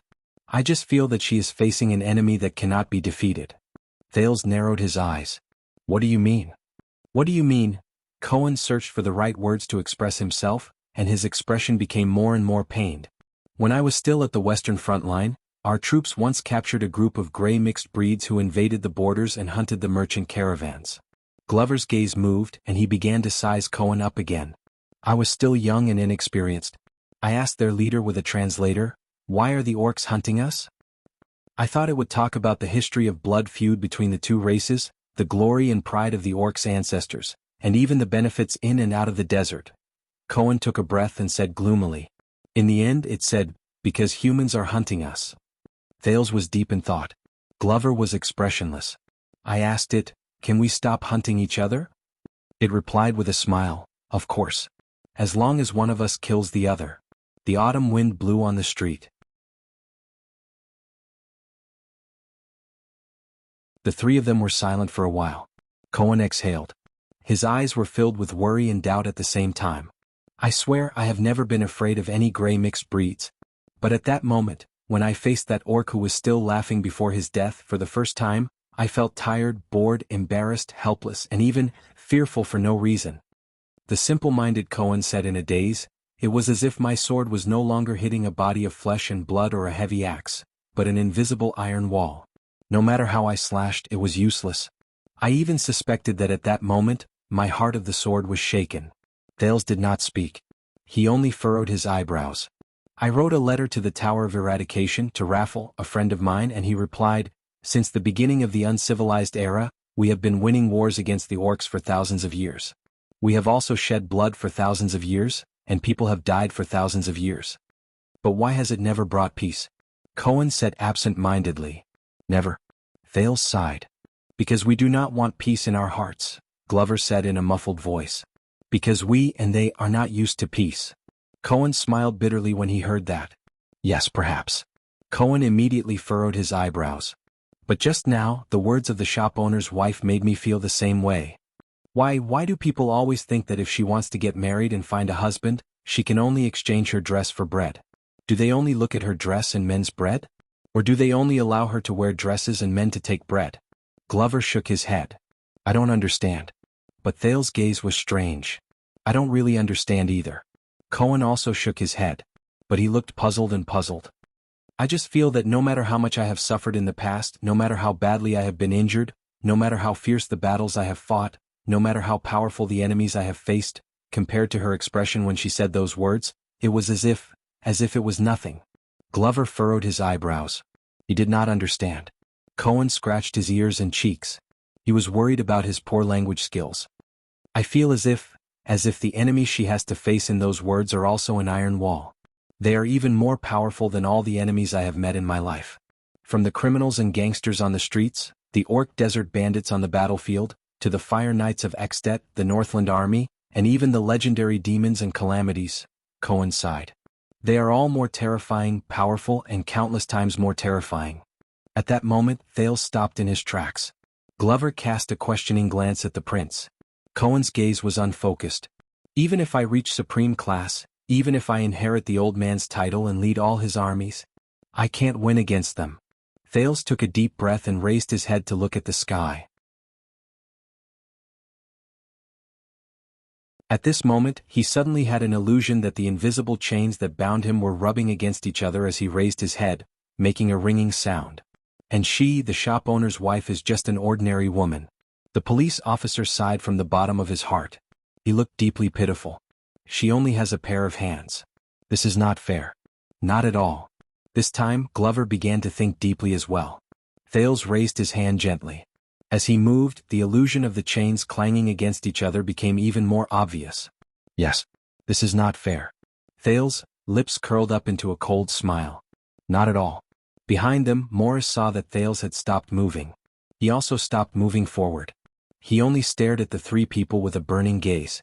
The passers-by around them, whether they were beggars, gangsters, merchants, or employees, all of them ran away to avoid them as long as they knew Morris and Leorc's identity. They did not dare to look at these people. Thales took a deep breath and lowered his head. If you can think of it this way, Cohen. The prince smiled. Then she will have two pairs of hands. Cohen, who was immersed in disappointment, snapped out of his daze. He was stunned when he heard that. What? Thales raised his finger and shook it. He chuckled. Maybe D is wrong. Cohen blinked and scratched his head innocently. Ha. Your brain, it might be, not very bright. Thales smiled and walked in front of Cohen. He stood on tiptoe and stretched out his finger towards Cohen's forehead. He flicked it with a clear sound. Cohen did not expect the prince to ambush him like this. He cried out in pain, covered his head and retreated. But at least, compared to most people in this world, Thales retracted his finger. He looked at Cohen, who was gritting his teeth and making a "how dare you" expression with great interest. He sighed and said, "It's not broken yet." Broken? Cohen looked at him with a displeased expression. At this moment. Thank you, stupid cop, Glover suddenly said gloomily. When he heard the word stupid cop, Cohen exhaled helplessly. He turned around and said forcefully, "Humph, if we fight again, I'm not afraid." The police officer came to his senses and said stupidly, What did you just say?" Glover sighed and walked forward. He stared into Cohen's eyes with a serious and awkward expression. "I said thank you." "Thank?" Cohen was puzzled at first. He then covered his forehead and retreated warily. He then asked, "Thank what?" Glover was silent for a while. "Lillian." Cohen widened his eyes. The zombie said quietly, "I know that you've been helping her. After she helped her chase away the harassers." "Thank you." Glover glanced at Thales and sighed. "Thank you for lending her another pair of hands." "Ha!" Cohen looked at Glover in a daze, then at the amiable Thales. He felt their gentle gazes that could melt a person's heart. He was stunned and could not understand the current situation. What the hell happened? Thales looked at this scene and smiled knowingly. At this moment. My dear, little friend. The three of them turned their heads at the same time. Morris rubbed his hands and walked forward with Leork and another subordinate. Behind him, a few sneaky figures disappeared into the streets. The main street of the underground street is right in front. The fat leader of the Brotherhood chuckled. If you don't mind, let me be the tour guide? Thales raised his eyebrows. There's no need. Cohen waved his hand and refused sternly. We're decent people. We don't talk to you. Thales lifted his foot and stepped over Cohen. He spoke, and together with Glover's action of capturing Cohen, he interrupted the police officer's unfinished words. Boo-hoo. No. I'll bite you. He choked. So, you've already discussed it with other people in the Brotherhood such as Blacksword? You don't think I'm joking anymore? Morris' expression froze. Ah. The leader of the Brotherhood laughed to relieve the awkwardness. Of course not. With Thales' gesture, Glover suppressed his urge to stop Morris, and turned it into strength to capture Cohen from behind. He watched as Morris walked forward and put his arm around the prince's shoulder. The two of them walked forward with their arms around each other's shoulders. But think about it, you only gave us 3 far-fetched names and told us that the secret intelligence department was going to do something unknown in these places, Morris whispered in Thales' ear. So, we should wag our tails and beg for mercy from you who bullies others with his power, and follow you wherever you go, just like the Red Turban in the past to become your watchdogs and pawns? Thales laughed. Morris, you don't look like a street thug. The teenager put his arm around the plump man's back. His words were spoken with ease. You don't have the boorishness and numbness of muddling along, living a befuddled life. As you said, I'm in charge of accounts. Morris winked. If you want to spend, you have to make a budget first. And I think you want to deposit it with us. Morris' gaze wavered slightly. It should not be just that batch of potions. Thales nodded. He recognized that they had arrived at the territory of Black Gold Casino, the holy land of low-level gamblers. First of all, I am not Horus nor the Black Prophet. I am not your master, but I am not your enemy either. Thales narrowed his eyes. You should know very well what my value is like. Morris did not speak. Thales chuckled and said, But I believe that what you owe me is not just this batch of potions. Morris' gaze turned sharp. But Thales continued to look at the road ahead indifferently and ignored him. A few seconds later, Morris snorted and let go of him. You said that Constance is your biological aunt, right? Thales turned his head. Morris' expression turned cold. Then do you know how she passed away? Thales' heart tightened. He remembered Gilbert's teachings and sighed. Shadow Shield and Charlton. Asda, Morris said softly. Thales paused. Asda Sakern, the plump man's voice rang. He sounded extra careful in the messy and dirty streets. But there was a hint of coldness in his words. Thales raised his eyebrows. He did not expect this name to appear here. What? Morris snorted and looked into the distance. 18 years ago in this city? His tone was indiscernible. The air mystic, Morris said faintly as if he did not care. That undying monster. In front of Renaissance Palace. Killed Constance. Killed. Thales spent a full 3 seconds to digest the meaning of this sentence. The image of the elegant, calm and elegant tutor appeared before his eyes. Constance. But the teenager could only widen his eyes and repeat what he had said in vain. What? Morris looked at the sky and took a deep breath, as if he wanted to suck in all the scent of blood. She bled from her orifices and suffered the cruelest pain in the world.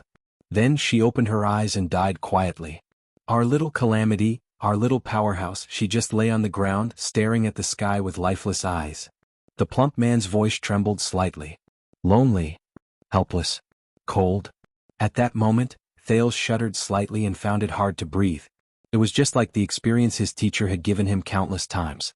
What? He could only repeat it for the 3rd time. Crushed to death by it.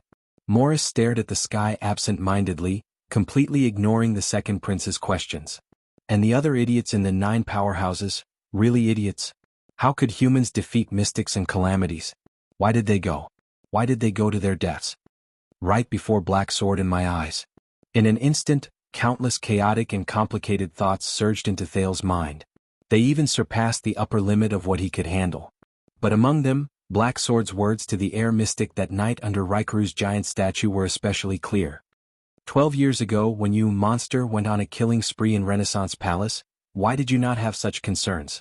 What followed next was the last words of the girl who made people tremble in fear on that day, before she turned into ashes. Be careful of Asda. Thales breathed in a daze. Aside from territory and interests, this is our personal grudge with the red bandana of Blood Bottle Gang. Black Sword, including Blackstreet Brotherhood. Morris lowered his head.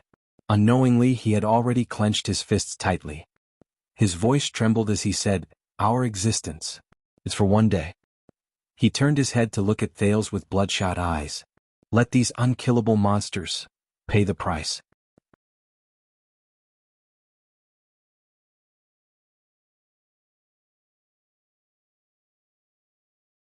Chapter 605. Constance. Asta. Thales walked on the dirty underground street expressionlessly. He thought about the air mystic he knew over and over again. Be it the ruthless villains in Red Street Market, the elegant and knowledgeable mystic in the chess room, or the inhuman monsters in Dragon Cloud City who destroyed the world. No, it's not just that. Thales' thoughts returned to the prison of bones, to the secrets buried in the darkness. The Blade of Purification, the Three Disasters Alliance, the Two Empresses, Fruland.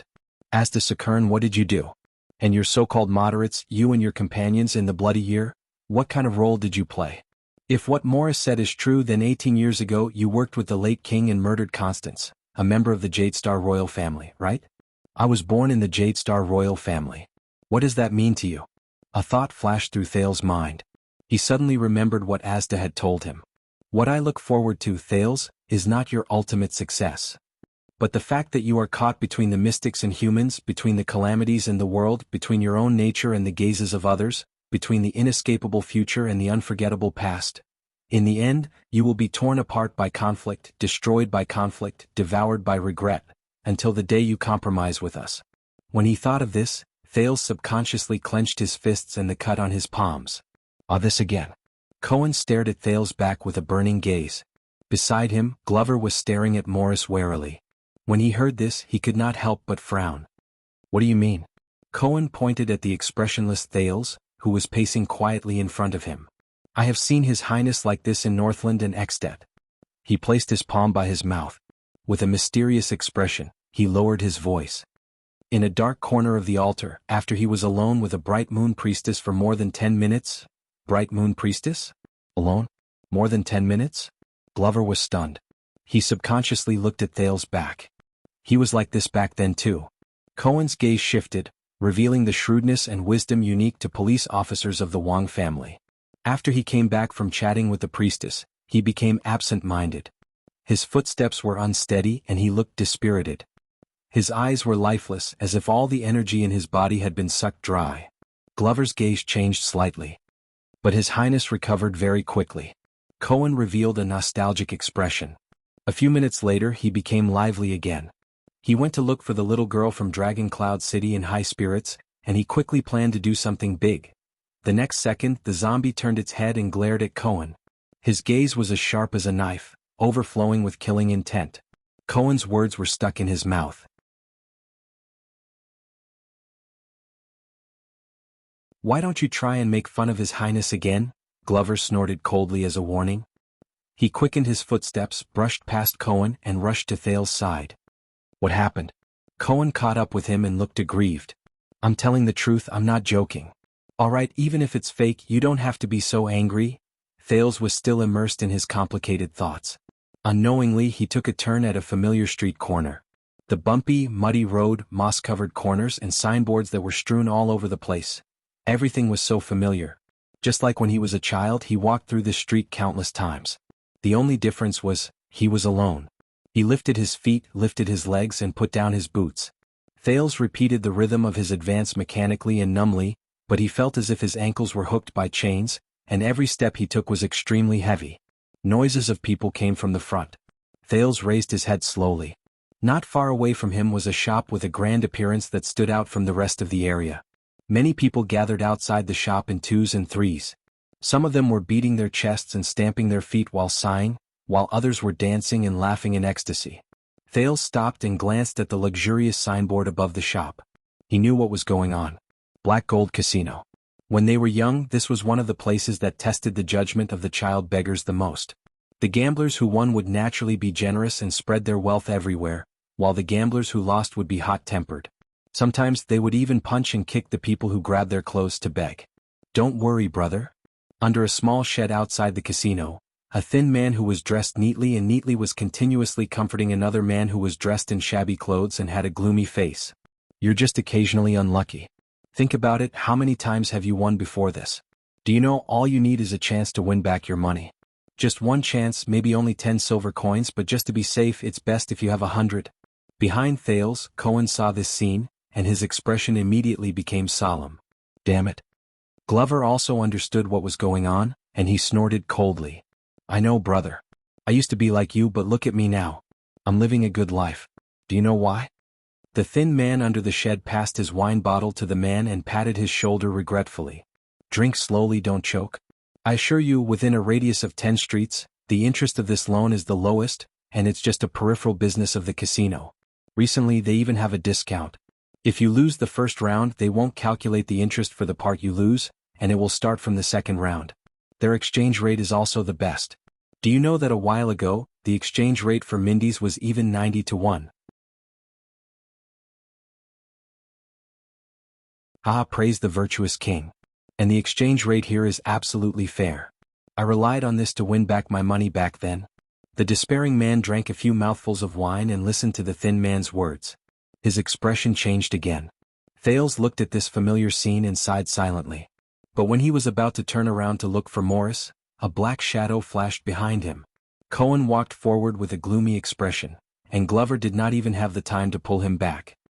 Yes, as long as you are willing, they will immediately release the money. Look at this heavy money bag. Oh, don't worry, how much money have they lent out? It's much more than your large amount. How can it be less than your money? At most, they will let you repay in installments. Yes, right here, sign your name. Can't read? Alright, then put your fingerprint on it and mortgage some small things. No, it's just proof, not robbery. What, the house is rented? Do you have a daughter? You know, sooner or later she will get married and give birth to other people's children. The thin man happily pulled the man to a small table under the shed. The accountant behind the table lifted a money bag from underneath and lazily took out a contract for the man to put his fingerprint on. Then do you have a wife? No, if you are really unlucky, the owner is very easy to talk to, as long as you do some odd jobs and work in exchange for the debt. Do you know, brother, women all have private stashes of money, and they would rather buy earrings for themselves than give them to you so that the head of the family can use them to do business and make a lot of money. It can't be helped, they are short-sighted. Sometimes you have to squeeze them a little to squeeze out their little stash, just like milking a cow. The man looked at the money bag on the table and swallowed. The thin man beside him added, Besides, you might not necessarily lose. Think about it. The head of the family made a lot of money, came home in high spirits, stuffed a new dress and a new gift into the hands of his wife and daughter, and then threw the heavy bag of money on the dining table. Let's see who the F***ck still dares to give you a hard time. The man wiped the ink pad, but hesitated when he was about to press on the contract. The thin man and the accountant looked at each other. The former sighed and pulled the man to the back. Forget it, brother. Since you are so hesitant, there is no need to force yourself. Don't worry, their loans are all voluntary, they won't force you. Come, have a drink, we will help you think of an excuse. Why did you lose your wages for carrying goods today? I hope it can fool your wife. But the man shuddered and subconsciously pulled the indifferent thin man. His eyes were pleading. The man looked at the small contract with difficulty. At this moment. Hey.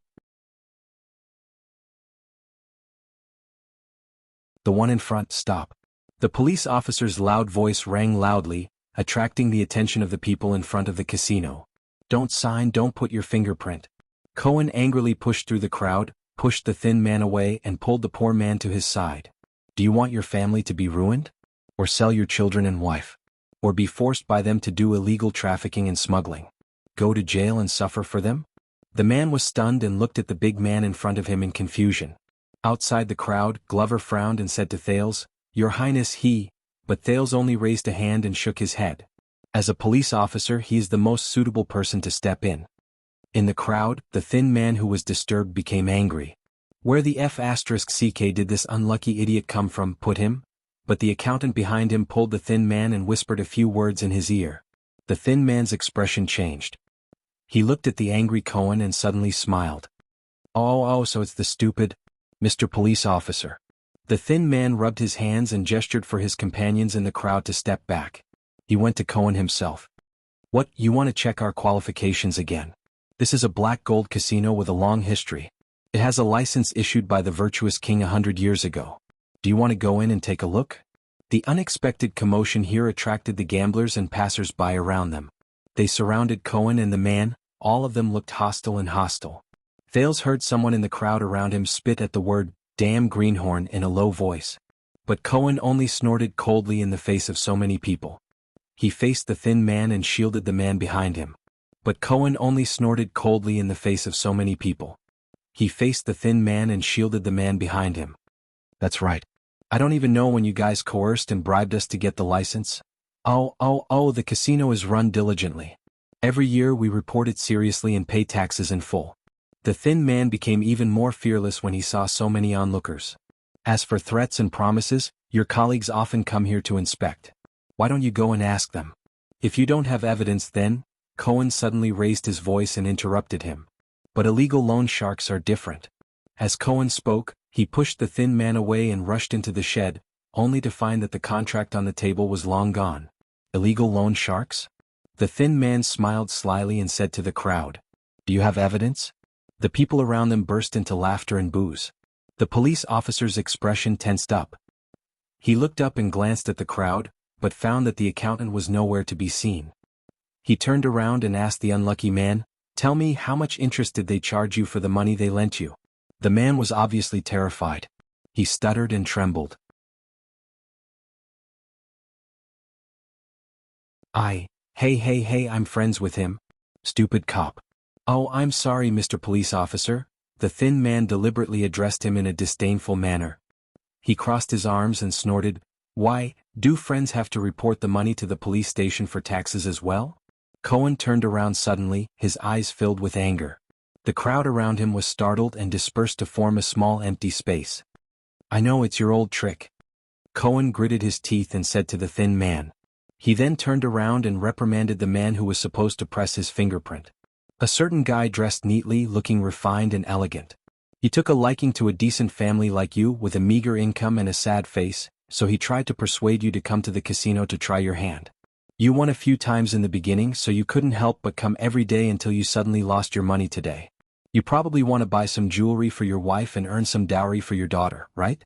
Let me tell you, you've come to the wrong place, idiot. The man lowered his head in shame. And you? Cohen raised his hand and pointed at the thin man. His aura did not lose to the crowd around him. Scumbags give the fat sheep some benefits first to lure them in. After a few days, when they lose all their money, you scumbags will wait outside to steal the sheep and sell your high-interest loans. And even if he borrows money, he'll lose it all again. Once he can't pay back the money, you won't be so nice to him. You'll go to his door to collect debts, threaten him, and even demand his wife and daughter. If you meet a tough guy, you'll find the Brotherhood's black debt collectors, until his family is ruined and he'll be at your mercy. Cohen was furious. Do you understand now, idiot? And you, thin man, you won't be able to escape today. Come with me to the West City Police Station. I'll teach you a lesson. Cohen grabbed the man's hand and walked towards the thin man. The helpless man trembled and looked at Cohen, then at the gloomy thin man. He did not know what to do. But the thin man took a step back and sneered. "Tell me, Mr. Police Officer," the thin man clicked his tongue. "Since you're here to enforce the law, where's your police badge? Won't you show it to us?" Cohen snorted angrily. "Old tricks again? Trying to steal my badge?" But when he reached for his waist, he suddenly froze. The police officer stuttered. Badge?" Cohen put his hand back in place, his expression a little terrible. "I wouldn't dare." The thin man shrugged nonchalantly. "Who doesn't know that stealing from you is courting death? You've sent so many thieves to jail? So, where's your police badge?" The crowd started to make a ruckus, urging Cohen. But Cohen's expression was still ugly. Damn it. Looking at Cohen's reaction, Thales sighed. He suddenly knew why Cohen wore a hood to hide his identity when he went out.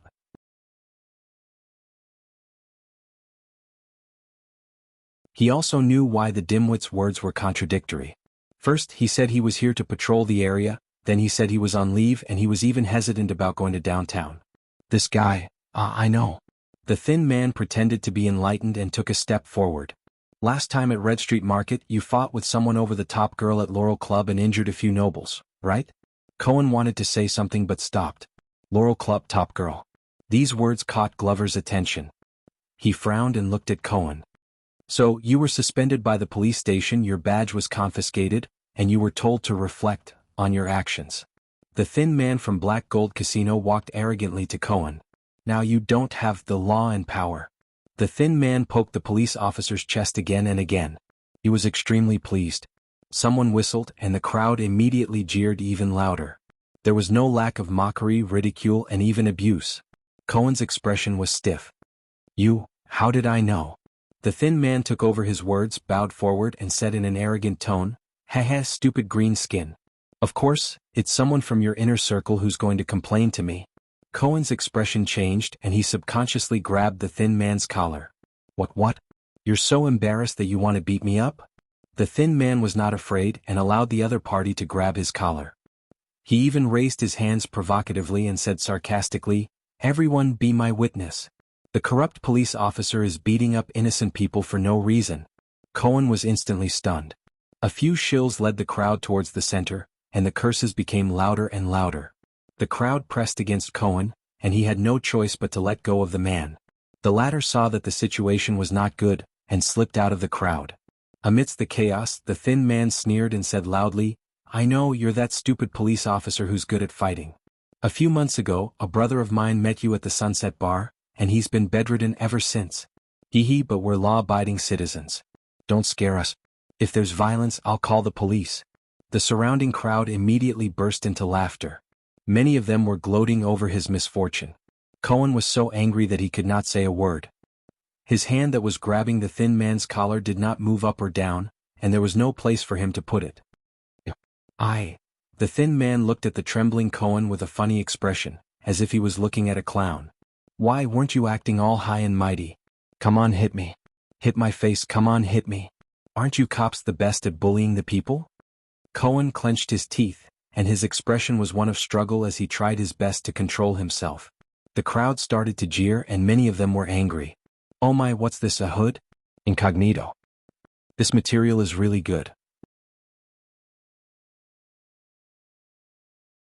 He's from a rich family, how much blood and sweat did they eat to get this? I heard that his father is a great noble. I knew he's not a good person. Come on, would a great noble let his son come here to suffer?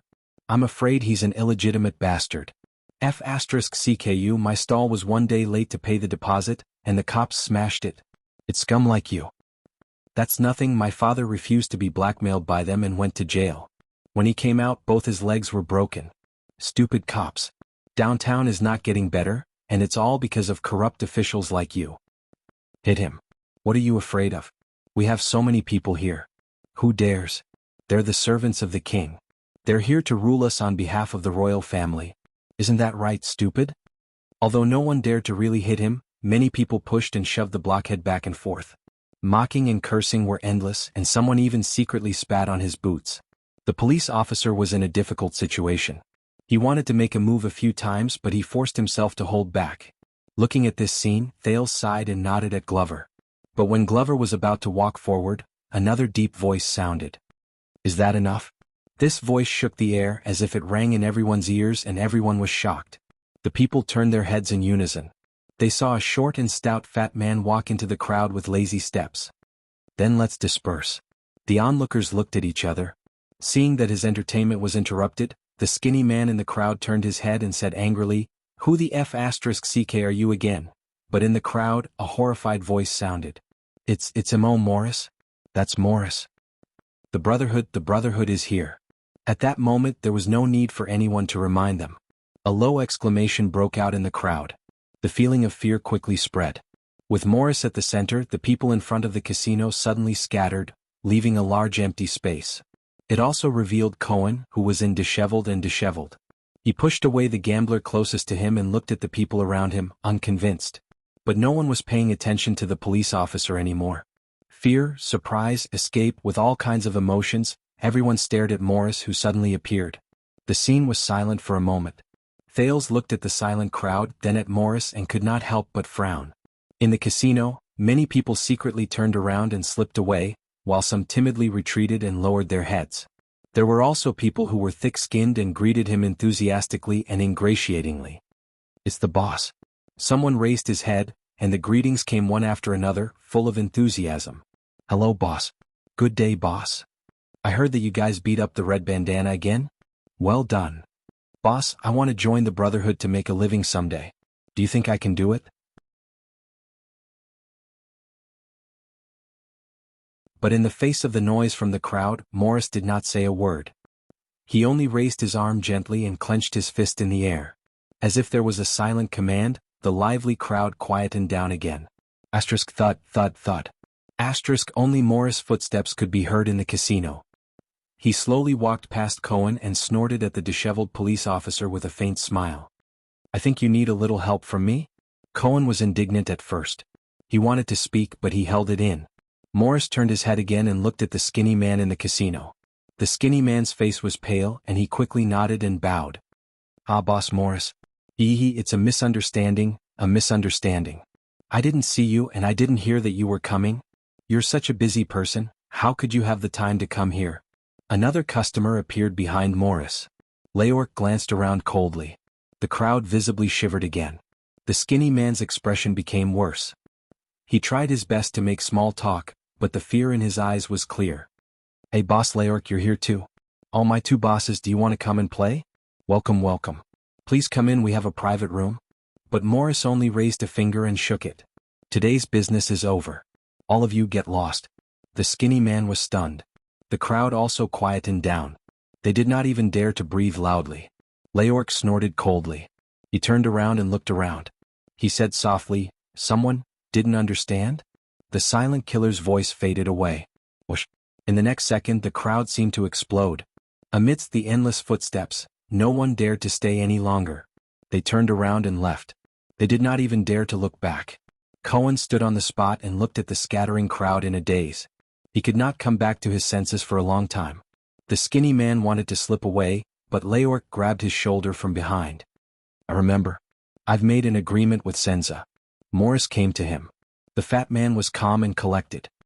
He spoke slowly, but there was a hint of coldness in his words. "The profits from this casino belong to him. After all, his men are injured or dead and he needs a lot of money. I'm just taking care of him." The skinny man trembled slightly. He turned his head around mechanically. His smile was uglier than a cry. "Boss, you see," Morris interrupted him.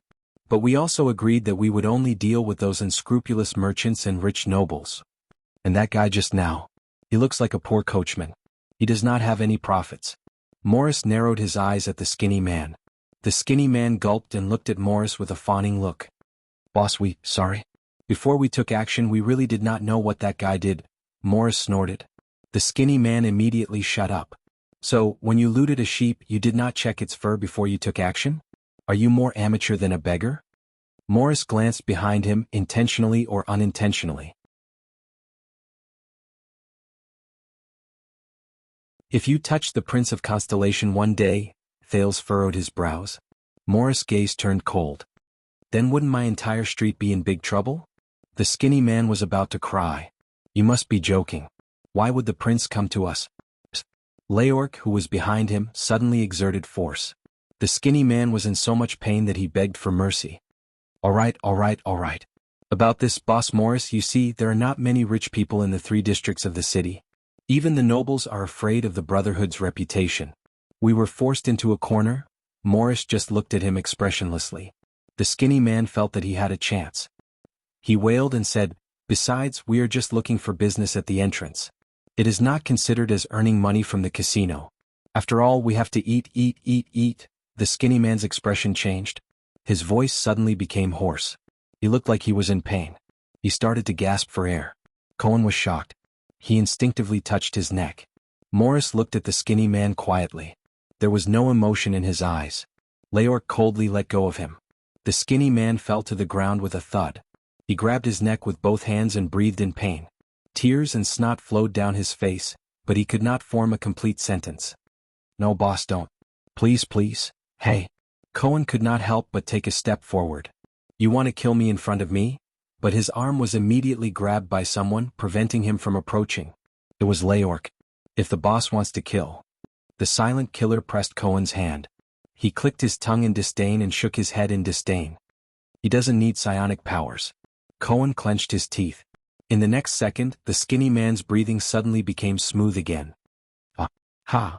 He fell to the ground and cried for the right to breathe again. Thales looked at everything in front of him silently.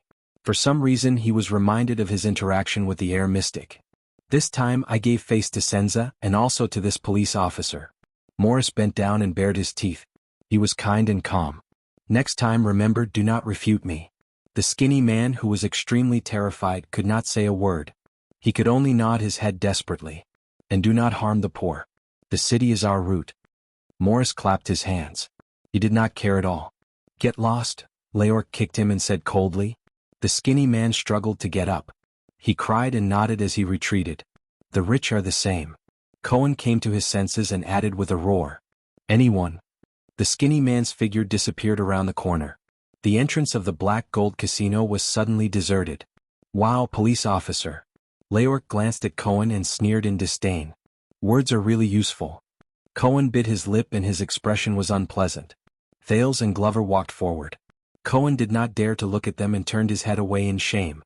Have you been here before? Police officer? Maurice looked with interest at the deserted street, which had been frightened by him. Cohen came to his senses and saw that it was Morris. He turned his head away in disdain. Of course, this is my jurisdiction.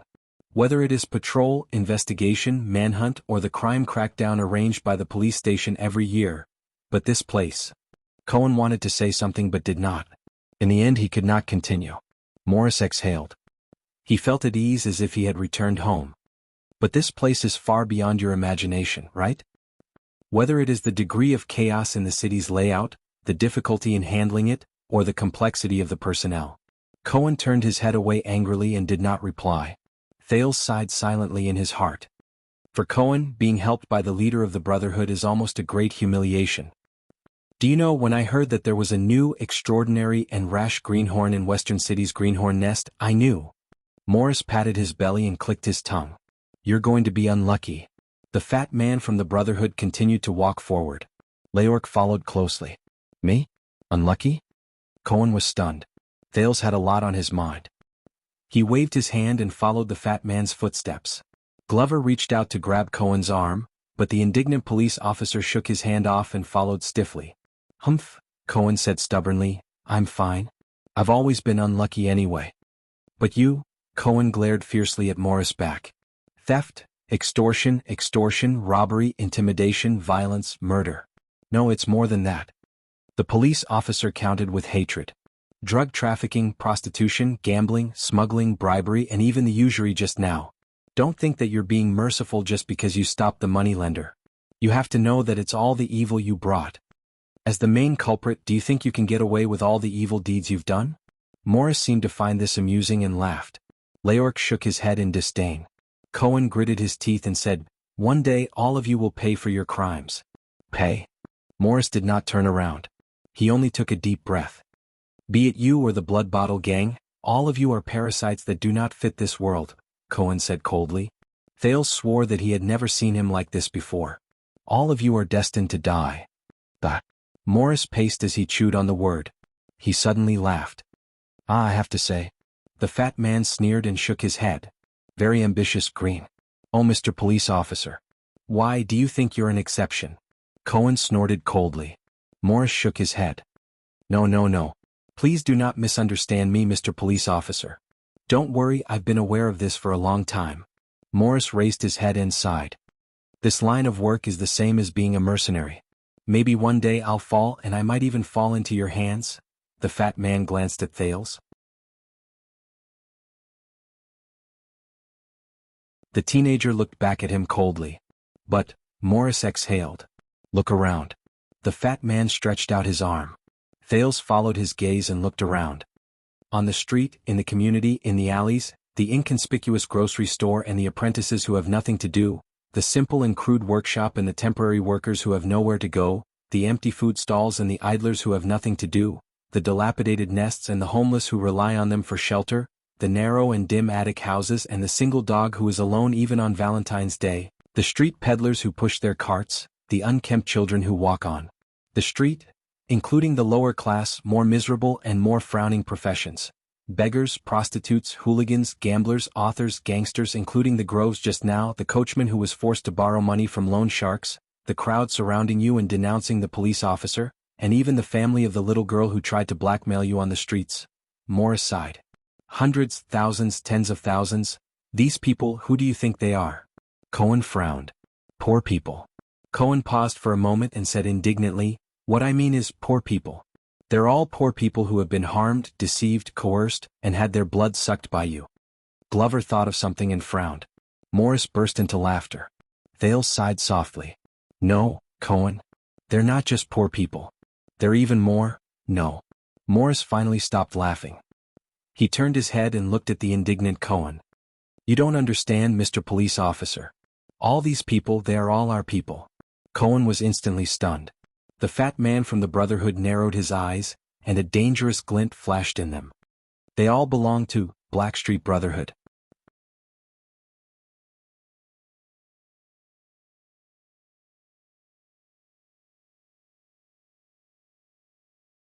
Chapter 606. All of them are from the Brotherhood? They turned a corner, and Cohen looked at both sides of the street in confusion. Everywhere on the street? Morris smiled without saying a word. Of course not. Thales quickened his pace and walked to their side. He said coldly, "If it had come to that, the Brotherhood would have been destroyed a long time ago." At that moment, Thales and Morris' eyes met in the air. The former was cold and the latter was laughing. They began a game that only they knew. But Thales' tone immediately changed. "But there is no doubt that when we appeared in these people's sight, we were already targeted by the Brotherhood." Cohen frowned. Glover subconsciously placed his hand on his weapon and vigilantly observed every passerby on the street. "Exactly." Morris laughed heartily. "From the moment you stepped on the first brick in Lower City District, the craftsmen's shops, peddlers, beggars, merchants and passers-by along the way have already seen you clearly." Cohen raised his head and spat. "Bah, who doesn't know that all the shops on this street have to pay protection fees to the Brotherhood?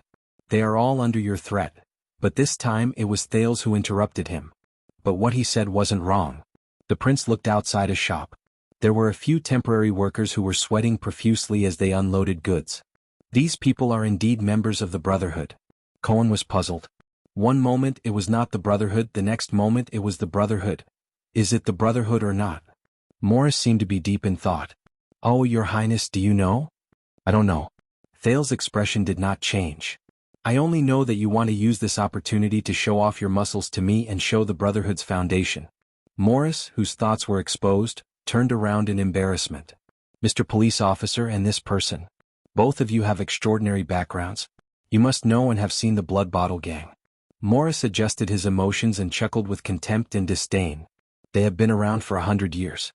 They are a gang aristocrat, with a long history and a complicated background. The chain of interest behind them is deep and solid.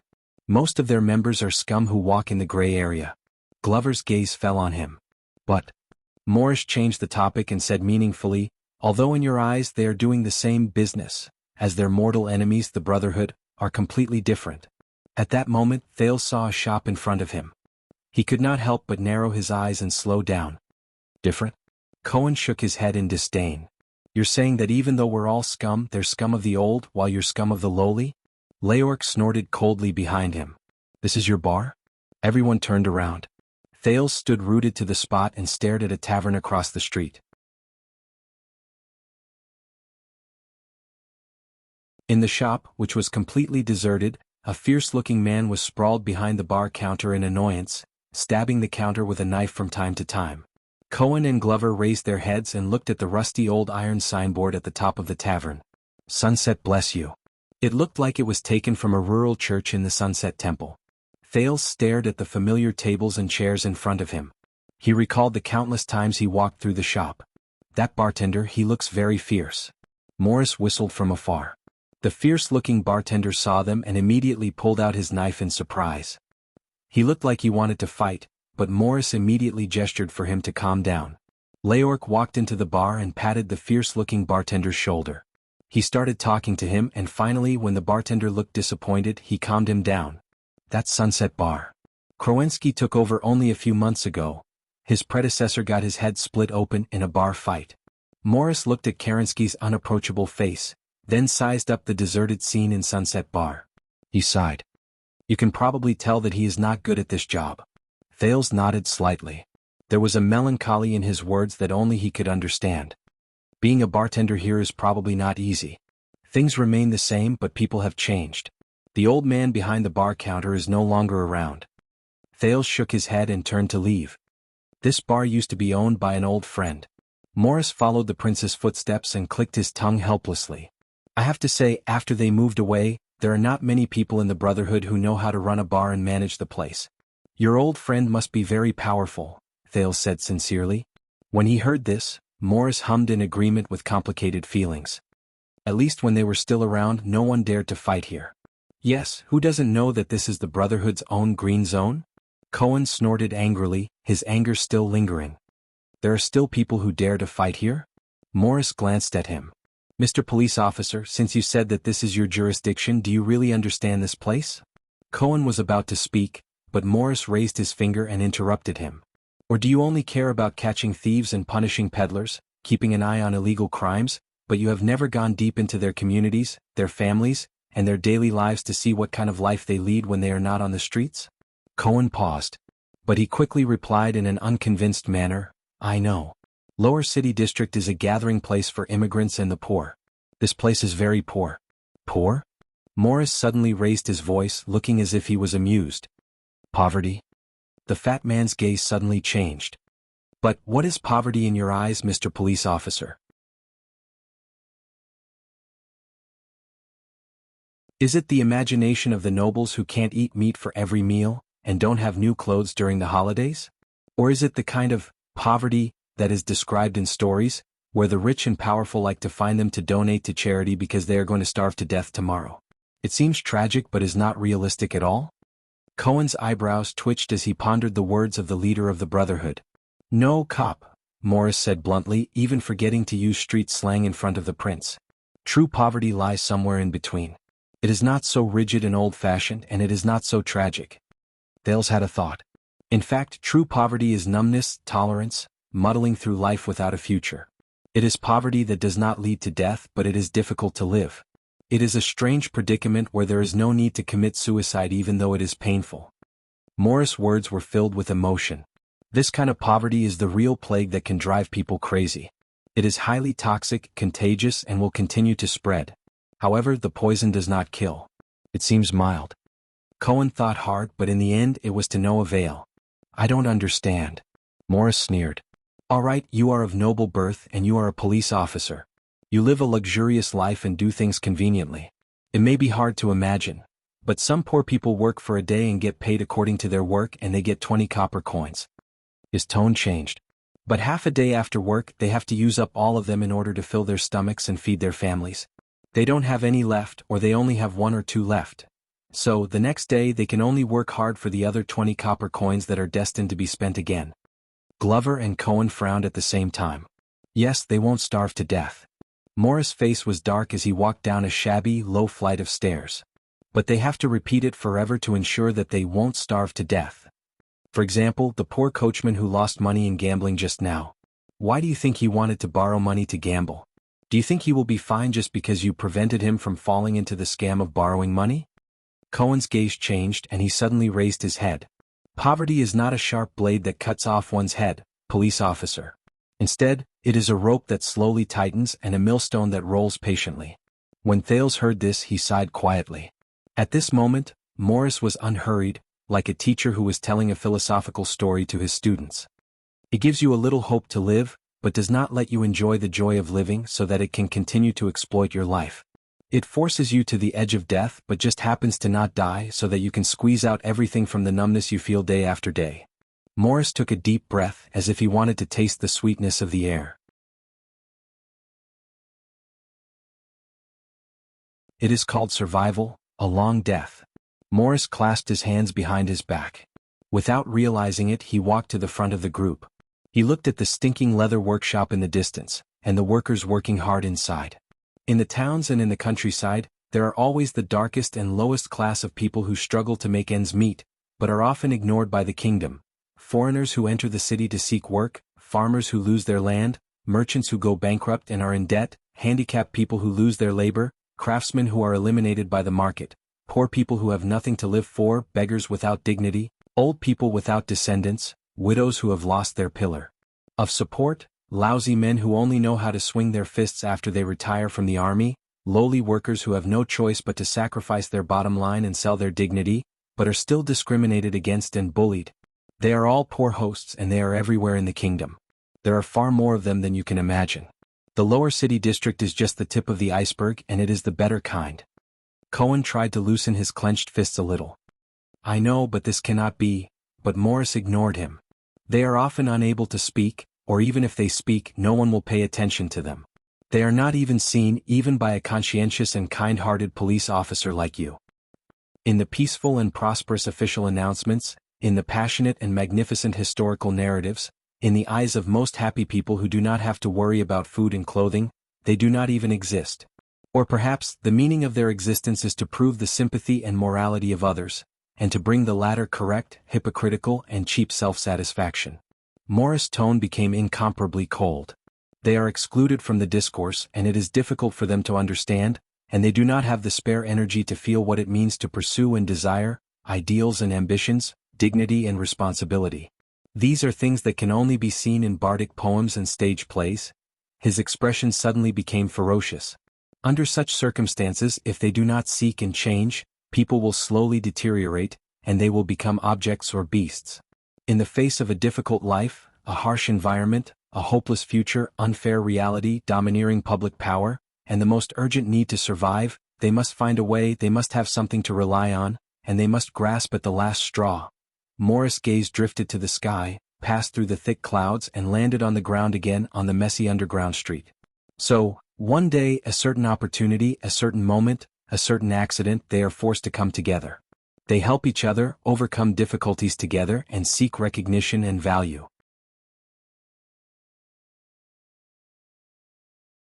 Perhaps it is just neighbors looking out for each other, perhaps it is a gathering of pitiful people in the same industry, perhaps it is a gathering of gangsters from poor backgrounds to boost their courage. Even if sometimes, these actions are not that legal. Thales quietly watched the dozen or so ruffians who were fighting in a street corner. But this time, Cohen only stared at them in a daze. He no longer had the intention to step forward and intervene. And the original purpose of them huddling together for warmth was to live a less painful life. The crime that you hate, or rather, the behavior that goes against the mainstream law, is just an inevitable but secondary byproduct. Morris also watched the brawl in the street corner. He shook his head at Leork, who was questioning him with his gaze. So, we appeared, Blackstreet Brotherhood, as a former member of countless gangs at the bottom of the hierarchy. At that moment, his gaze was distant and profound. I don't know when or how, but from the moment we appeared, we were deeply rooted in the community of the people at the bottom of the hierarchy. We were born from chaos and we rely on chaos. At that moment, a stone suddenly flew up and hit the forehead of a leader of the gangsters, causing him to bleed profusely and fall limply to the ground. The gangsters who were fighting were startled and subconsciously stopped. Everyone turned their heads around. Thales stood up and dusted off his dusty hands. All of you were indeed born from chaos, Thales said coldly. But you also feed chaos. The gangsters reacted and rushed over while clamoring. Morris sighed and waved his hand. Leork walked forward with a gloomy expression. In fact, Your Highness, in Blackstreet, the Underground Street, and the 3 districts of the lower city, most of the poor do not directly participate in our gray activities, Morris said with a shrug. Thales smiled. You mean crime? Morris nodded. But they have never been stingy with providing convenience and tacit understanding to the Brotherhood. For example, in addition to their main business, they provide information, stand guard, occasionally run errands, provide logistics, and even rely on the economic prosperity brought about by our big business to supplement their household expenses. Their lives are intertwined with our activities. On the other side, Leork was finally recognized by the gangsters after he took down the third person. The latter did not even dare to turn their heads back as they scattered in panic. Cohen stood where he was in silence as he watched the gangsters disappear into the streets. Over time, habits became second nature and repetition became the rule. Blackstreet Brotherhood is no longer just a mutual aid organization, and no longer just a violent gang. Morris clicked his tongue and spread his arms, as though he wanted to embrace the dilapidated street in front of him. Instead, we became the backbone deeply rooted in these communities, the backbone of the people at the bottom of the hierarchy, and an important driving force to maintain the ecological operation of the communities at the bottom of the hierarchy. He glanced at Cohen, intentionally or unintentionally. This is much more effective and practical than the police station, which is not seen once every 10 days or half a month, the patrol team which has to suck the marrow out of their bones when they come, the inefficient and lazy low-level officials, the relevant departments that only appear for city inspections and political achievements, the king's warrant that only exists on the bulletin board and receives the same treatment as a small advertisement for syphilis treatment, and the charitable citizens who are passionate and talk about morality but have never set foot in this place, who are filled with sympathy but are far away and only know how to move themselves. They have evolved their own rules and the ecology at the bottom of the hierarchy. A copper coin is louder than the king, and a wine glass is heavier than a long official. Morris looked at Thales and sighed. No offense, but this is an old saying often said by the scumbags in Blade Fang's camp. Thales did not answer. But Cohen slowly raised his head. His gaze was dazed. Glover had no choice but to pull him to prevent the police officer from losing focus and missing his footing. I fought in the war in Western Desert. Zombie looked at Cohen's dazed expression and snorted indignantly. I have never heard of such a bullsh*t old saying. Morris was not bothered. He waved his hand and chuckled. Then either you are still young, or you have too much earwax. His laughter stopped and a cold glint appeared in his eyes. You have blocked your ears. Glover was speechless for a moment. So, yes, most of the people here may be poor, cunning, and disgusting, but most of them have never followed the Brotherhood to collect debts, to steal goods, to steal, to fight, to kill, or to commit crimes. But they have more or less provided convenience for the Brotherhood, and more or less benefited from the existence of the Brotherhood, even though these benefits make you hate them to the core. Morris sneered. These people from the Brotherhood may not be directly employed by our core 6 powerhouses, nor are they the purest and most formal members of the gang. They may not even have done any business that is even remotely related to the Brotherhood. But most of the time, there is no need to differentiate between themselves and outsiders, because we have always been them and they are naturally close to us. We can transform into them at any time, and they can transform into us at any time. In that second, Morris gritted his teeth and stood on the street that belonged to him. He clenched his fists lightly. They are not the Brotherhood, but they are better than the Brotherhood.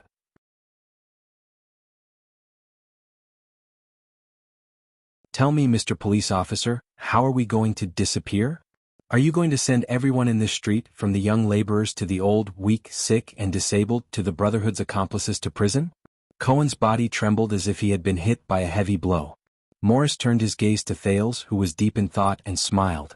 This is the root, soil, and essence of the Blackstreet Brotherhood, Your Highness. Black silk. Morris' eyes shone brightly. We are all brothers. Leork smiled.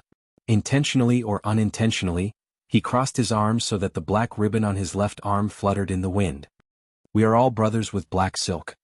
This was not the first time Thales had heard this common saying in the Brotherhood, but his eyebrows furrowed. Umph, Glover retorted in disdain. All of you are just a motley crew. Worthless. Even the most undisciplined of the feudal lord's conscripted soldiers can beat you to the point of scurrying away. Morris sized up Glover, who stood tall and straight. It was obvious that he came from a military background. Yes, perhaps many people think that the Brotherhood is just a motley crew with a mix of good and bad. Compared to the kingdom's army in violence, they are all weaklings. They are not a match for the Brotherhood at all and can be destroyed at any time because of a word from a nobleman. Morris' gaze changed. He looked at the scene in the underground street and revealed a fierce expression. But don't forget, unlike the large-scale government officials in the army, we, including the people at the bottom of society who are inseparable from us, are timid and weak. We are filled with the wisdom of the streets and the cunning of the people at the bottom of society. We are inconspicuous and slippery. We will avoid direct confrontation at any time and break up into smaller groups. Even the police department and the patrol teams that are familiar with the local area often feel overwhelmed and powerless when faced with us. It is needless to mention the troops that have been prepared for the enormous battlefield. They are like broad, thick brooms. There are bound to be corners that cannot be swept. This is the true source of the Brotherhood's confidence. This is also the reason why we are born in the void. We are weak, isolated, and undisciplined. But when we face giants like Blood Bottle Gang and even the kingdom's officials, we are always powerless to resist. We are destroyed, but we can always rise from the ashes and make a comeback. Mr. Police Officer and this big brother who has fought in the war, do you understand? At that moment, Cohen looked hesitant. Glover was still not convinced. But neither of them could say anything. As for Thales, he just walked quietly and calmly on the street, one step at a time. The teenager sighed and suddenly asked, "Speaking of which, do you know a rack of merch?" "Do you know a rack of merch?" Morris frowned.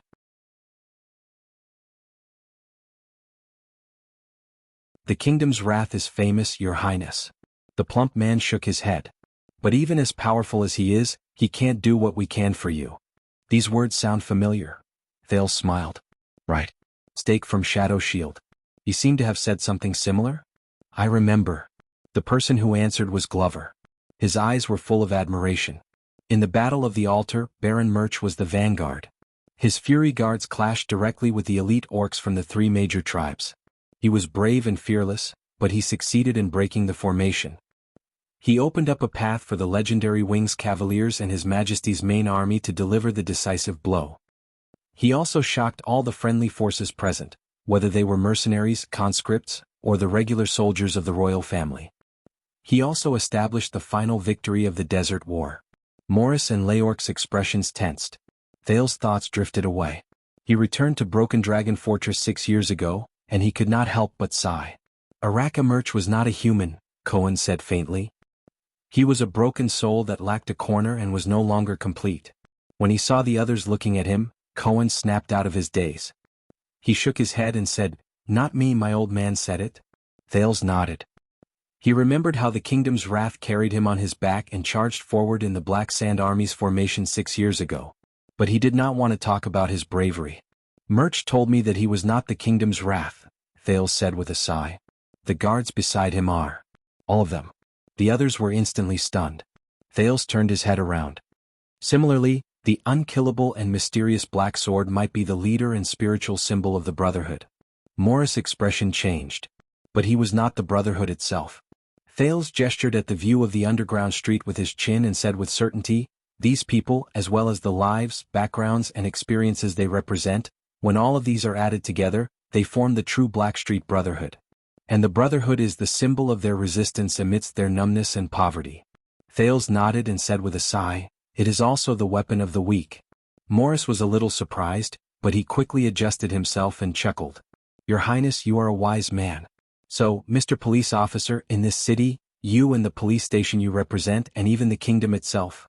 Morris spoke to Cohen, but he stared at the prince as if waiting for his response. "What you are fighting against is not gangs, not crime, not even evil," the fat man said with a sneer. "It is poverty, injustice, indifference, despair. It is a group of people's self-satisfaction and complacency that leads to another group of people's inadequacy and dissatisfaction. It is the shadow that is cast by the overabundance of light."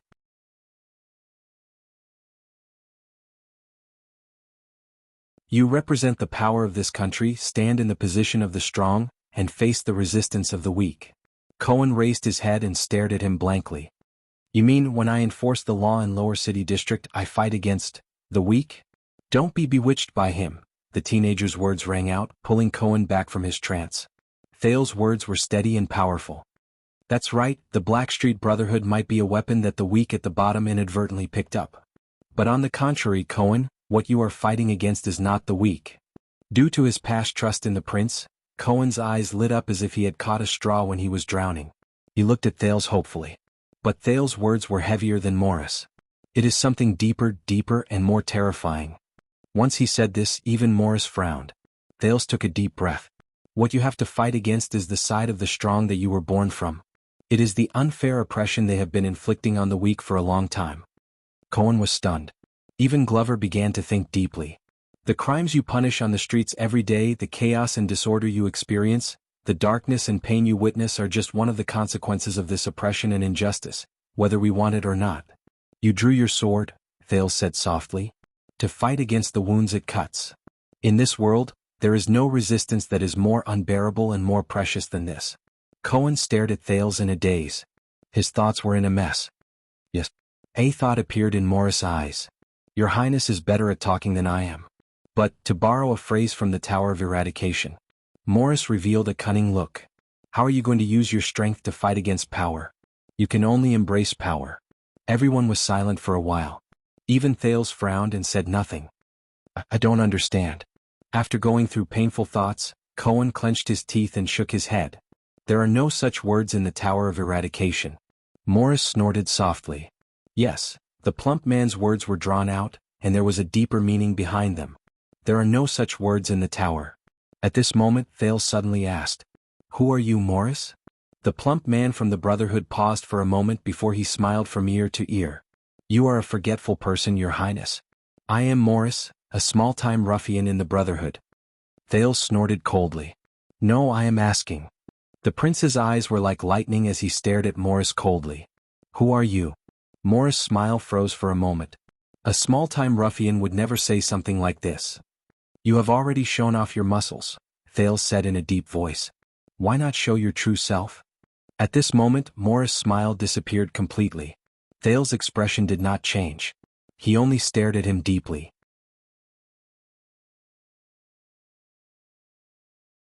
Sensing that the atmosphere was not right, Glover and Leork subconsciously placed their hands on their weapons and exchanged hostile glances. But Morris only paused for a moment before he chuckled softly. He sighed and raised his head to look at the sky. "Morris Ishka." The plump man's tone was full of sarcasm and hatred. "Ishka." Thales frowned. He had never heard of this surname during the prince's lessons. "I remember you saying that you did not have a surname." Morris lowered his head, nodded, and shook his head in a self-deprecating manner. "Not anymore. I am from Dragon-Kissed Land, born in Chang'an City." Morris' gaze was unfocused. "Starting from my great-grandfather, my family has been the private financial officer of the Archduke of Chang'an City for generations." From Dragon-Kissed Land, born in Chang'an City. Thales' expression changed. "I see. You are from Enlenzo Dukedom, and your background is not considered low." "And he is indeed in charge of the accounts." But Thales immediately asked, "Then how did you end up in?" Before he could finish his question, Morris interrupted him and answered very straightforwardly. "A few decades ago, Enlenzo Dukedom had a land annexation rebellion." Morris smiled sheepishly. That was a political game played by the upper class. In short, it was a mess. In the end, the incompetent Archduke Shida pushed our family out as a scapegoat to appease the anger of his feudal vassals. Thales sensed Morris' emotions and did not continue to speak. Glover and Cohen looked at each other. Even Leork seemed a little surprised. Morris sighed. "You know, when the rope was around my neck, I was still a child." He touched his almost shapeless fat neck. "At that time, my mother was hanging to my left. I still remember that her rope swayed for a long time." Thales frowned. "And outside the scaffold, the prison warden was expressionless, like a stone statue. The people watching the execution were extremely fanatical, like an endless tide. I was still young at that time. When I was hanged, I only thought." Morris stared at the street absent-mindedly. "It was so unbearable. Sunset and bright moon, bless me. If only I could take a breath of fresh air." He said faintly, "One breath, just one breath, so that I won't feel so much pain, so that I won't want to die so much." The atmosphere was gloomy. No one said a word. Only Morris' voice rose. He spoke of the past. "For that breath of air, I am willing to give up anything." Morris' eyes were blank. "I am willing to do anything." The silence lasted for a while.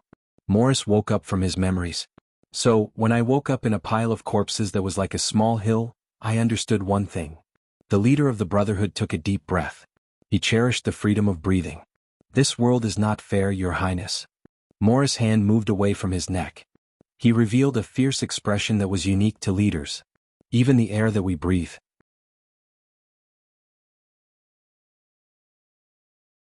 We have to fight for it with our lives." From the mouths of those who can breathe freely. Thales did not speak. "I have other matters to attend to, Your Highness." Morris' mood obviously changed. He turned his head. "Forgive me for taking my leave. Leork will treat you well for the rest of your sightseeing trip." Once he said that, while everyone was still in shock, the plump man turned into another street corner without turning his head and disappeared before their eyes. Thales and the others were left behind. They stood where they were silently. "So that's my boss." Leork snapped out of his daze from Morris' background. He regained his gloomy expression that was not to be trifled with. Where do you want to go next? Glover and Cohen looked at each other. In fact, Thales snorted coldly as he stared at the spot where Morris' back disappeared. I was almost robbed of my wallet by a little girl who begged, and I was almost blackmailed. I'm very unhappy now. Leork was stunned. Glover and Cohen were equally stunned. Thales turned his head and said solemnly, "So, in Lower City District, where do these little beggars stay the most?" "On the other side of the street." Morris, who looked unhappy, turned a corner hurriedly and met up with another person in a cloak. If Thales was here, he might have recognized that it was the subordinate of the Brotherhood who whispered into Morris' ear when he met him. "Lance." Morris was not interested in talking much. He directly called out the person's name. "How is it?" The person in the cloak, the Brotherhood's chief of intelligence, the sleepless eye Lance Corpion, lowered his hood. Fatigue and haggard were written all over his face.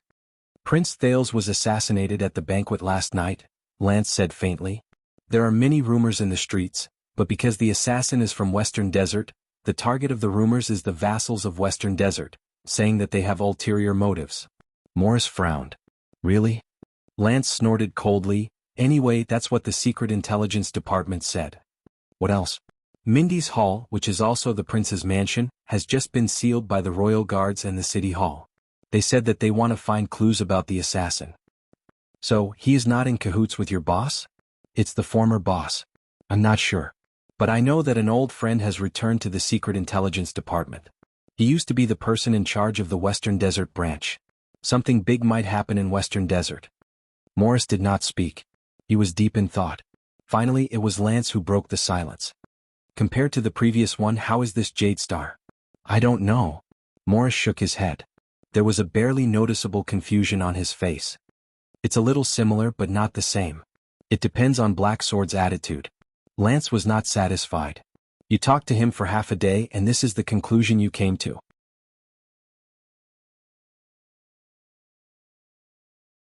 "Hey, why don't you go talk to him yourself?"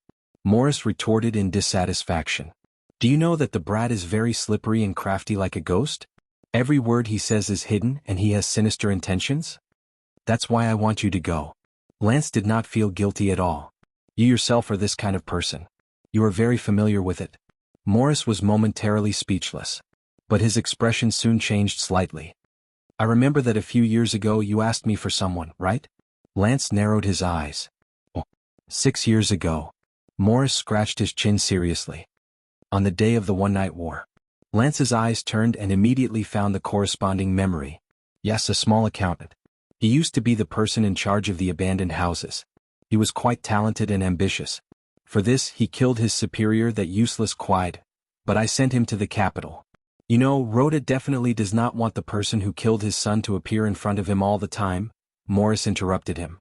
"Write a letter to him and look for the list of child beggars in the past." Lance frowned. "What's wrong?"